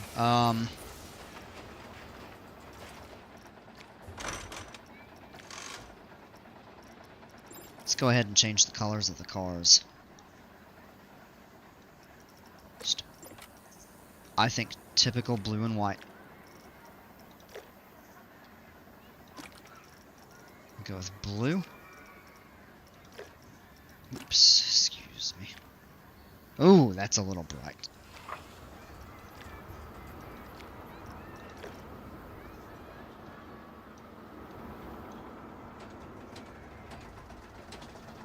The red, we can make that kind of gold, just to match. But I think that would work.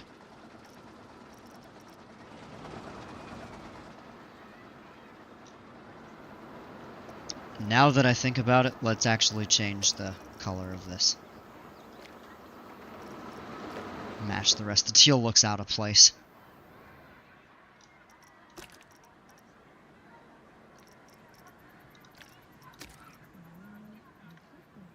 Could even make it slightly darker.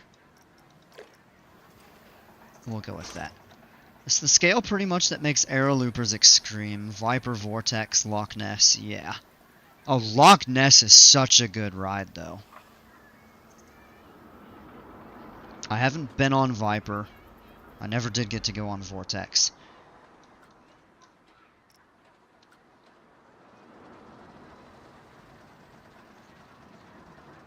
Yeah, I mean, this is just like Carolina Cyclone. It's probably a pretty easy ride to get on.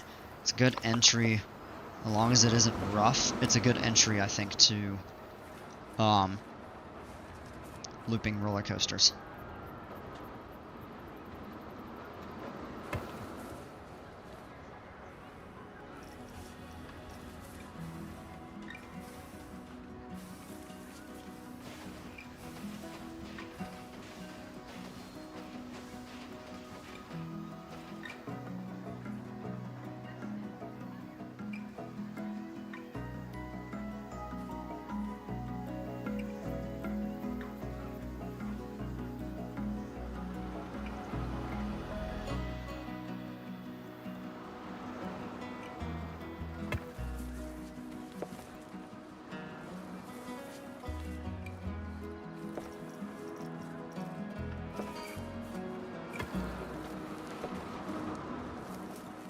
Oh, hey, here we go. Tie it right into this. Layout is pretty faithful, too. I mean, it's pretty typical, yeah. You've got the pre-drop. A turn into the drop, although some drop right out of the gate. And your 2 corkscrews. This is neat where the corkscrew goes through the loop. This one I think would be cool to have it go through a path, but it's just, there's really nothing over here. If we place a ride over here, we'll have it so that people can walk underneath. At Carowinds, Carolina Cyclone has both of its corkscrews actually go right over the footpath. You can literally walk underneath, look straight up as the train rolls through the corkscrews. I've actually got a few pretty neat pictures of it. But it's disorienting when you go through the corkscrews when you're on the actual ride. Yeah, I think it loses some of its pacing going through this. It milds out the ride, for lack of a better term.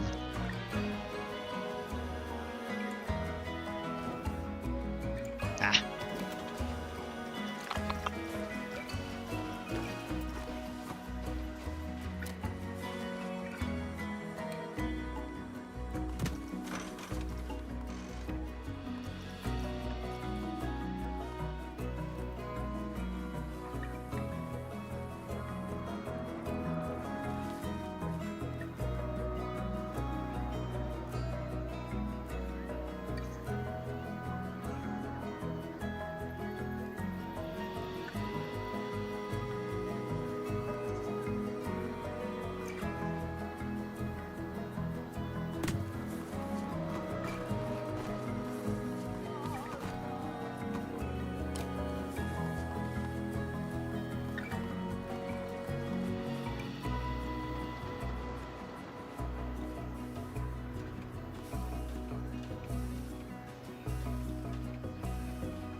I don't think this is going to get much attention.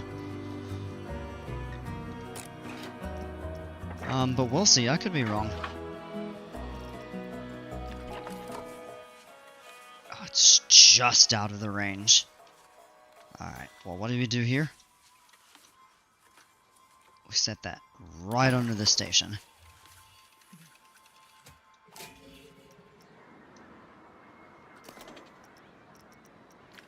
$3.86, it dropped. Okay.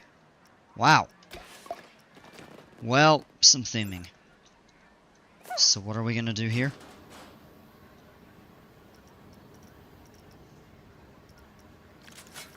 We'll do the same trick. Alton Towers, the corkscrew was a Vekoma in the 80s. It's retired, but the inversion's now. Okay, so that was a Vekoma corkscrew.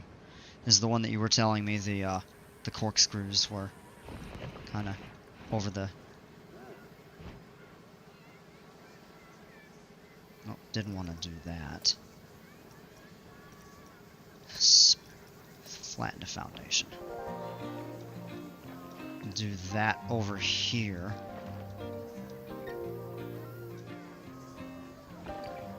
Ah! Didn't want that.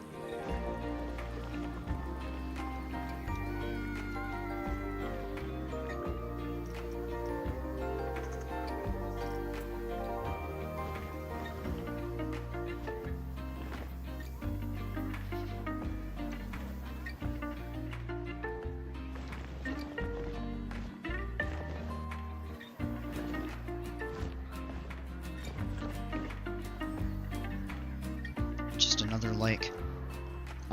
We will preserve this here, make a footpath.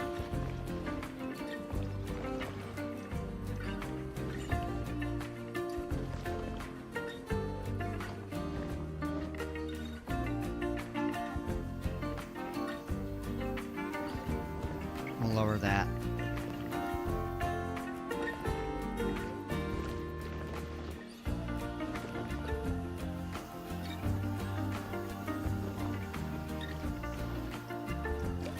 Why not another lake? It is Greek after all, and Greece is largely a peninsula and chain of islands, so I think it should work okay.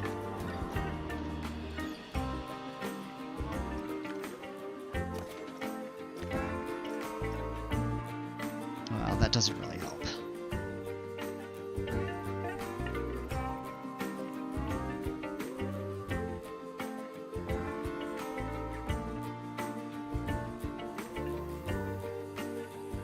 It's a little isolated back here.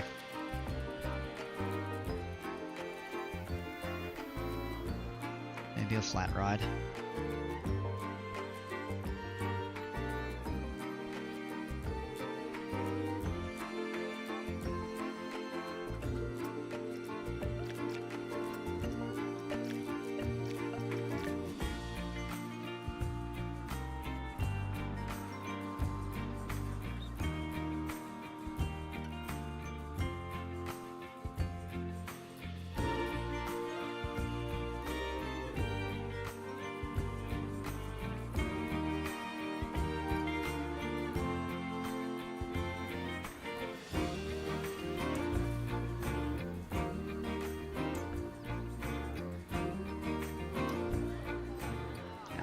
Nothing really to this, but what we can do.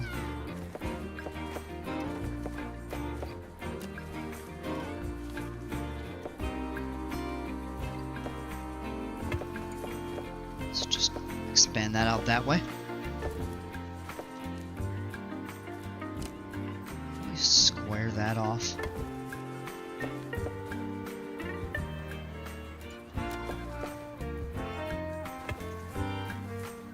Something like that, maybe. Add some scenery right there.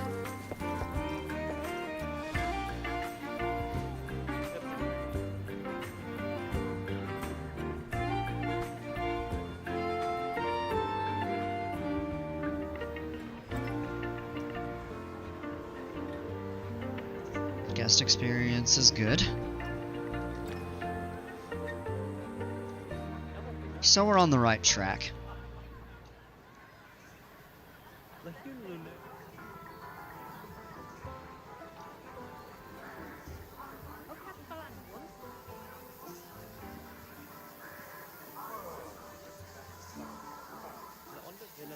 Almost feel like this would look better if the water expanded out this way, but I don't want to make it too large. The lake, I should say. It could be cool if these are at the same elevation, if we... Yeah. Tell you what. We're gonna do that. And then... let's just see what happens. I'll make a little bit of a,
bridge, yep. Yeah, so well, I mean, we'll have to fix the footpath, I suppose. To,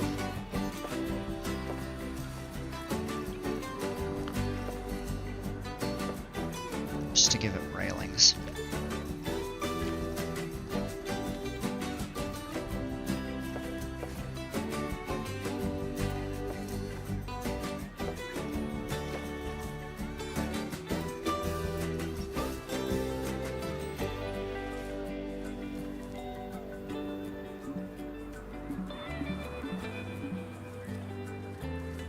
You actually can't.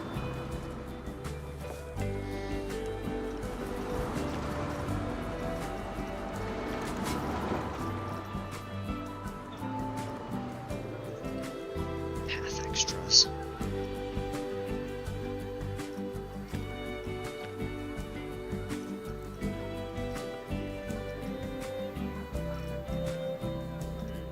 Oh, does it not let you add,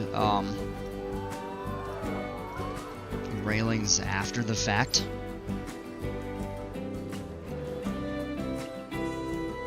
What do you mean there's no path and people can't reach it?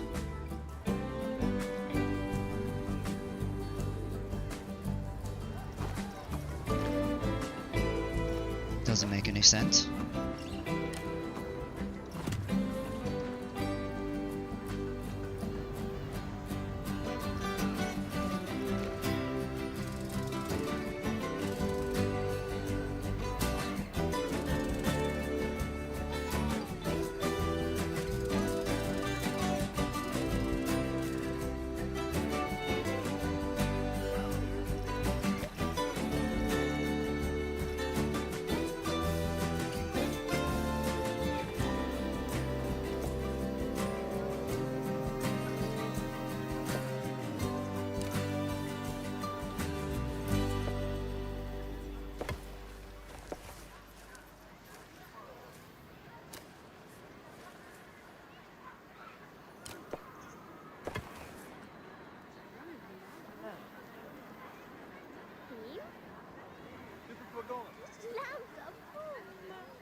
Yeah, I don't know.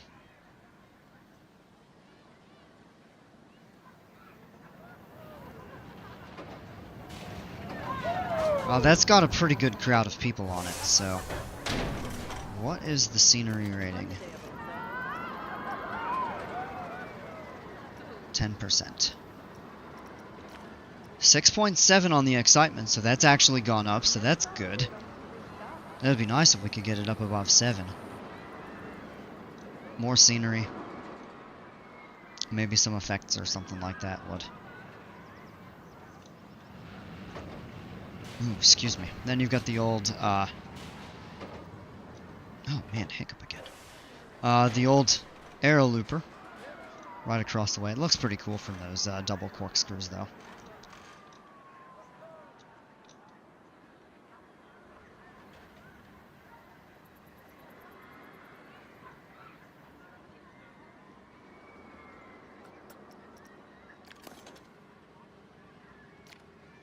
Like, is that correct? I don't know. Oh, well, no wonder people aren't going. They don't want to pay that much. Huh? I would much rather just be able to set an entrance price from the beginning to the park and have all rides automatically free.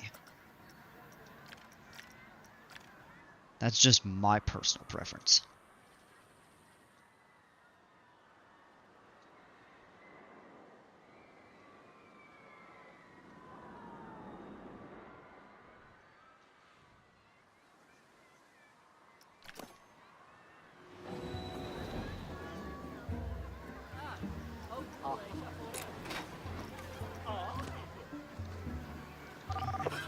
Well, the question is who, La la la la da la da la la. What I'm curious about is who smashed the,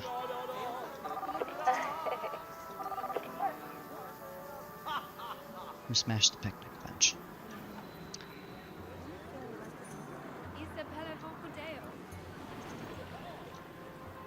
Yeah, I think with scenery, theming, etc., you could bump the rating up. Yeah, definitely. Maybe I just need to spend some time doing that in the Viking Park, because I've got a pretty good setup. I just need to clean up some of the paths. Maybe play with terrain a little bit.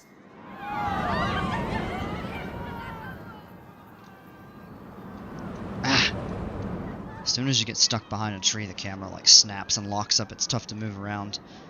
A little bit buggy there, but that's okay.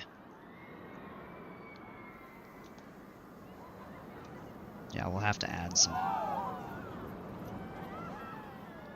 some scenery to around here.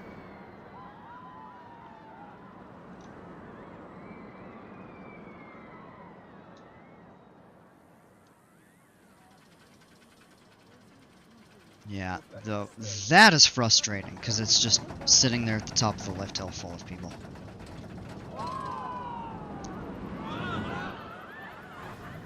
I guess the ride is filling up fast enough. I guess you could probably just adjust that with a minimum, like, wait time in the station.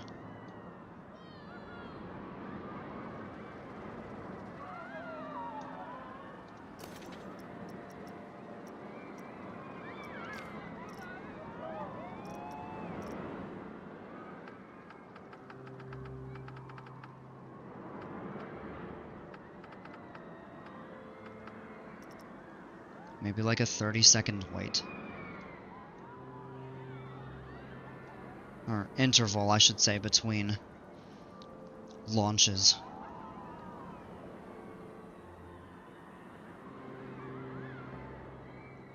I'm so glad Frontier is still adding different scenery themes. Yeah, let's see, what have they added so far? The Western? Sci-fi.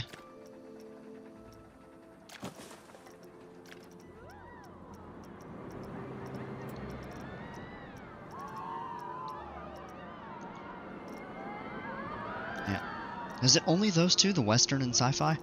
But I know with Update 6, you're getting the Fantasy and the Pirate.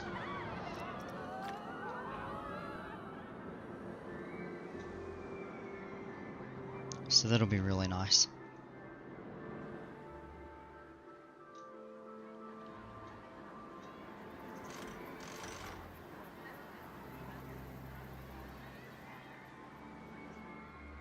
I can't wait for the pirate theme. I'll be doing a new park. No, people still for some reason cannot get to this. It's gotta be something with the path. Over here. That's bugged. Not surprised. Pathing is really buggy in this game. Alright, let's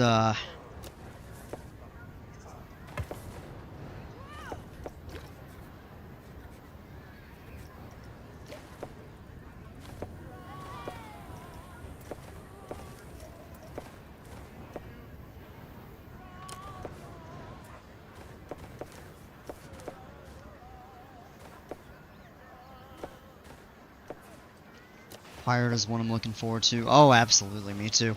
I mean, that's to be expected. I have Pirate in half my name.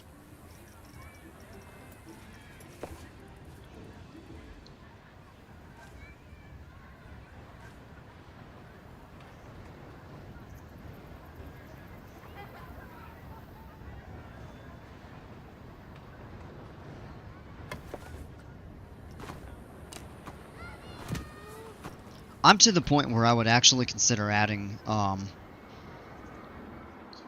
consider getting the DLC to add that stuff to the game. Like, there's some good stuff that you just naturally, I think, should have in a classic theme park in the DLC packs. I mean, the vintage fun fair with a carousel and the chair swing and all of that stuff. I mean, that's pretty self-explanatory. The other one has the Intamin family launch coaster, kind of like Cheetah Hunt at Busch Gardens. That's one I'd like to have. And they just also have some other good coaster types and some other really good flat rides to add. And with what they've done with this game, I would be willing to support them further. I know not everybody would agree with me on that.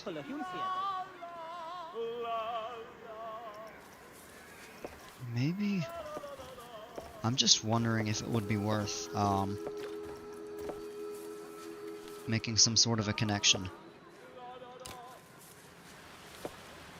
Like, out to there just for the time being or something. I don't know. Just nobody's riding that. Kind of surprised.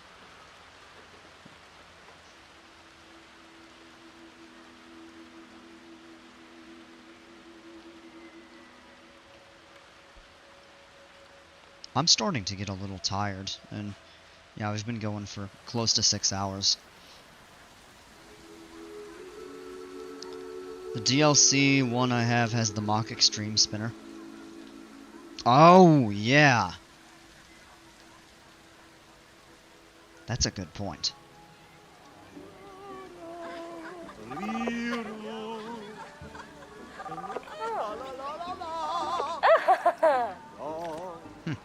I'm excited to see what they do with the game in the future. I'm too.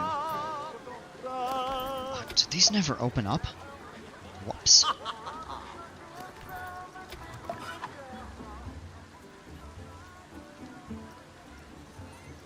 I thought it had opened.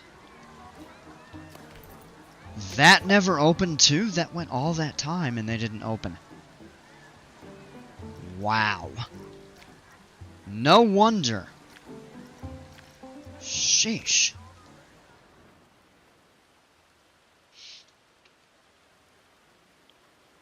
Yeah, I'm kind of curious if they're going to give us any info in terms of, like, because they haven't come up with, or come out with a roadmap for the summer. So I wonder if they're just going to stop giving, you know, like feature updates and stuff like that and just focus more on bug fixes and leave, you know, additional ride types or themes, etc. to, you know, additional DLC packs or something like that. Or if they're just waiting for 6 to drop and then they're gonna announce 7 and beyond.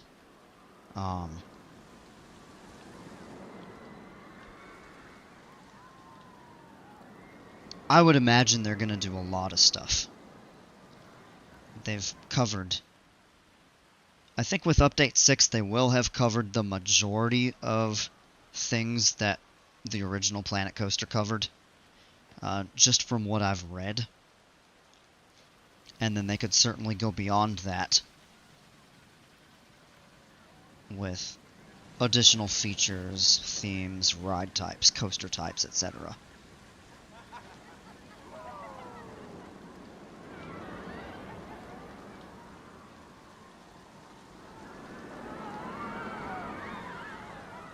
Kind of like what I did with this right here. Just building the terrain up right underneath the corkscrew, so it sits right there.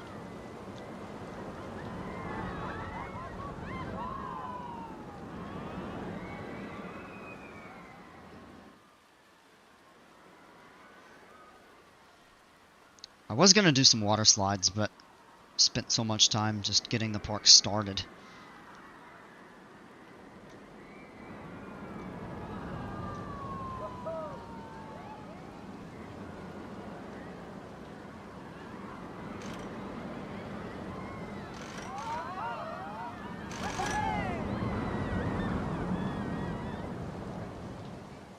Now, this really does look neat.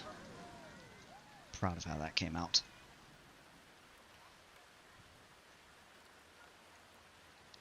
Probably going to add all of the Planco 1 themes before anything else. I would agree with you on that. I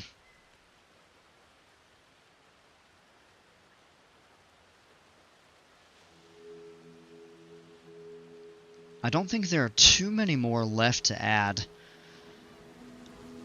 With the exception of...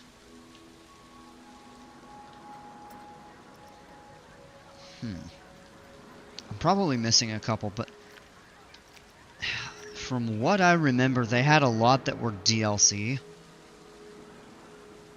And I think most of the ones that were included or just added for free are making their way into this, but I could be missing something.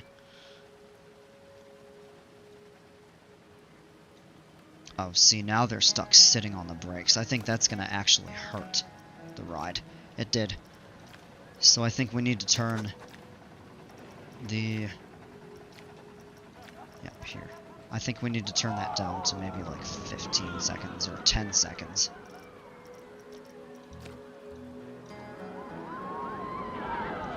That way people are just sitting on the brakes for less time.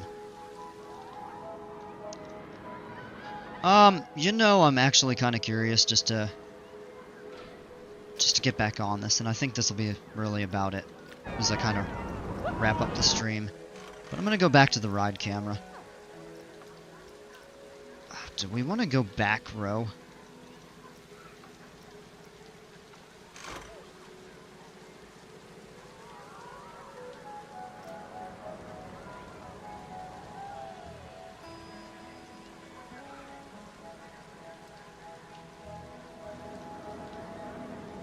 It would be kind of funny to ride back row on this. Probably makes the most sense to go front for the view though.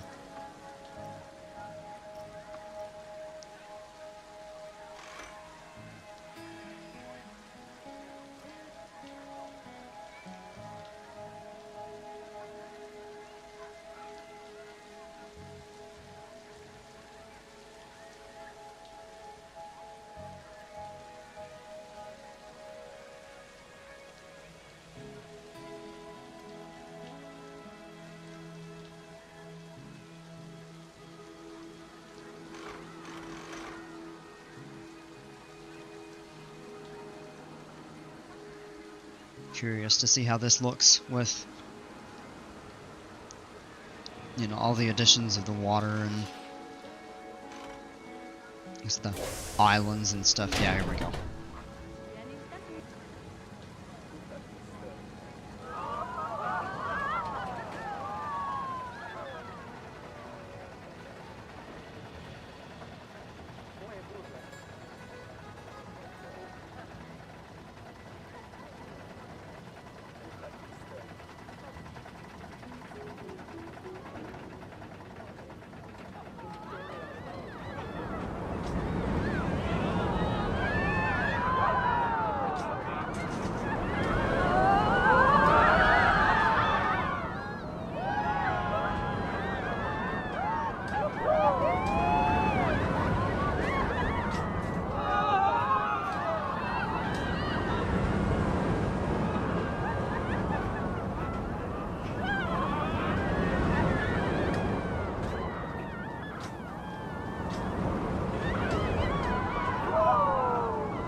Oh yeah, that is kind of neat.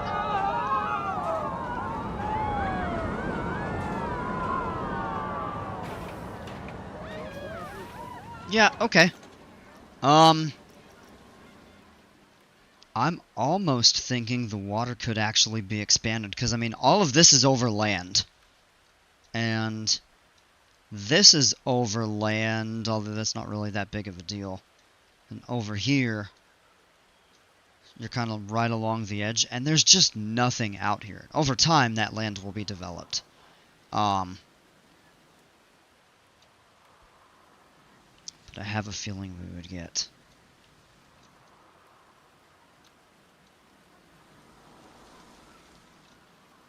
we'd get some improvement.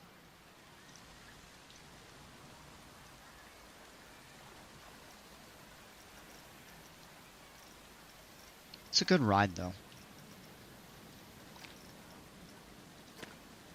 I'm actually really happy with how that came out.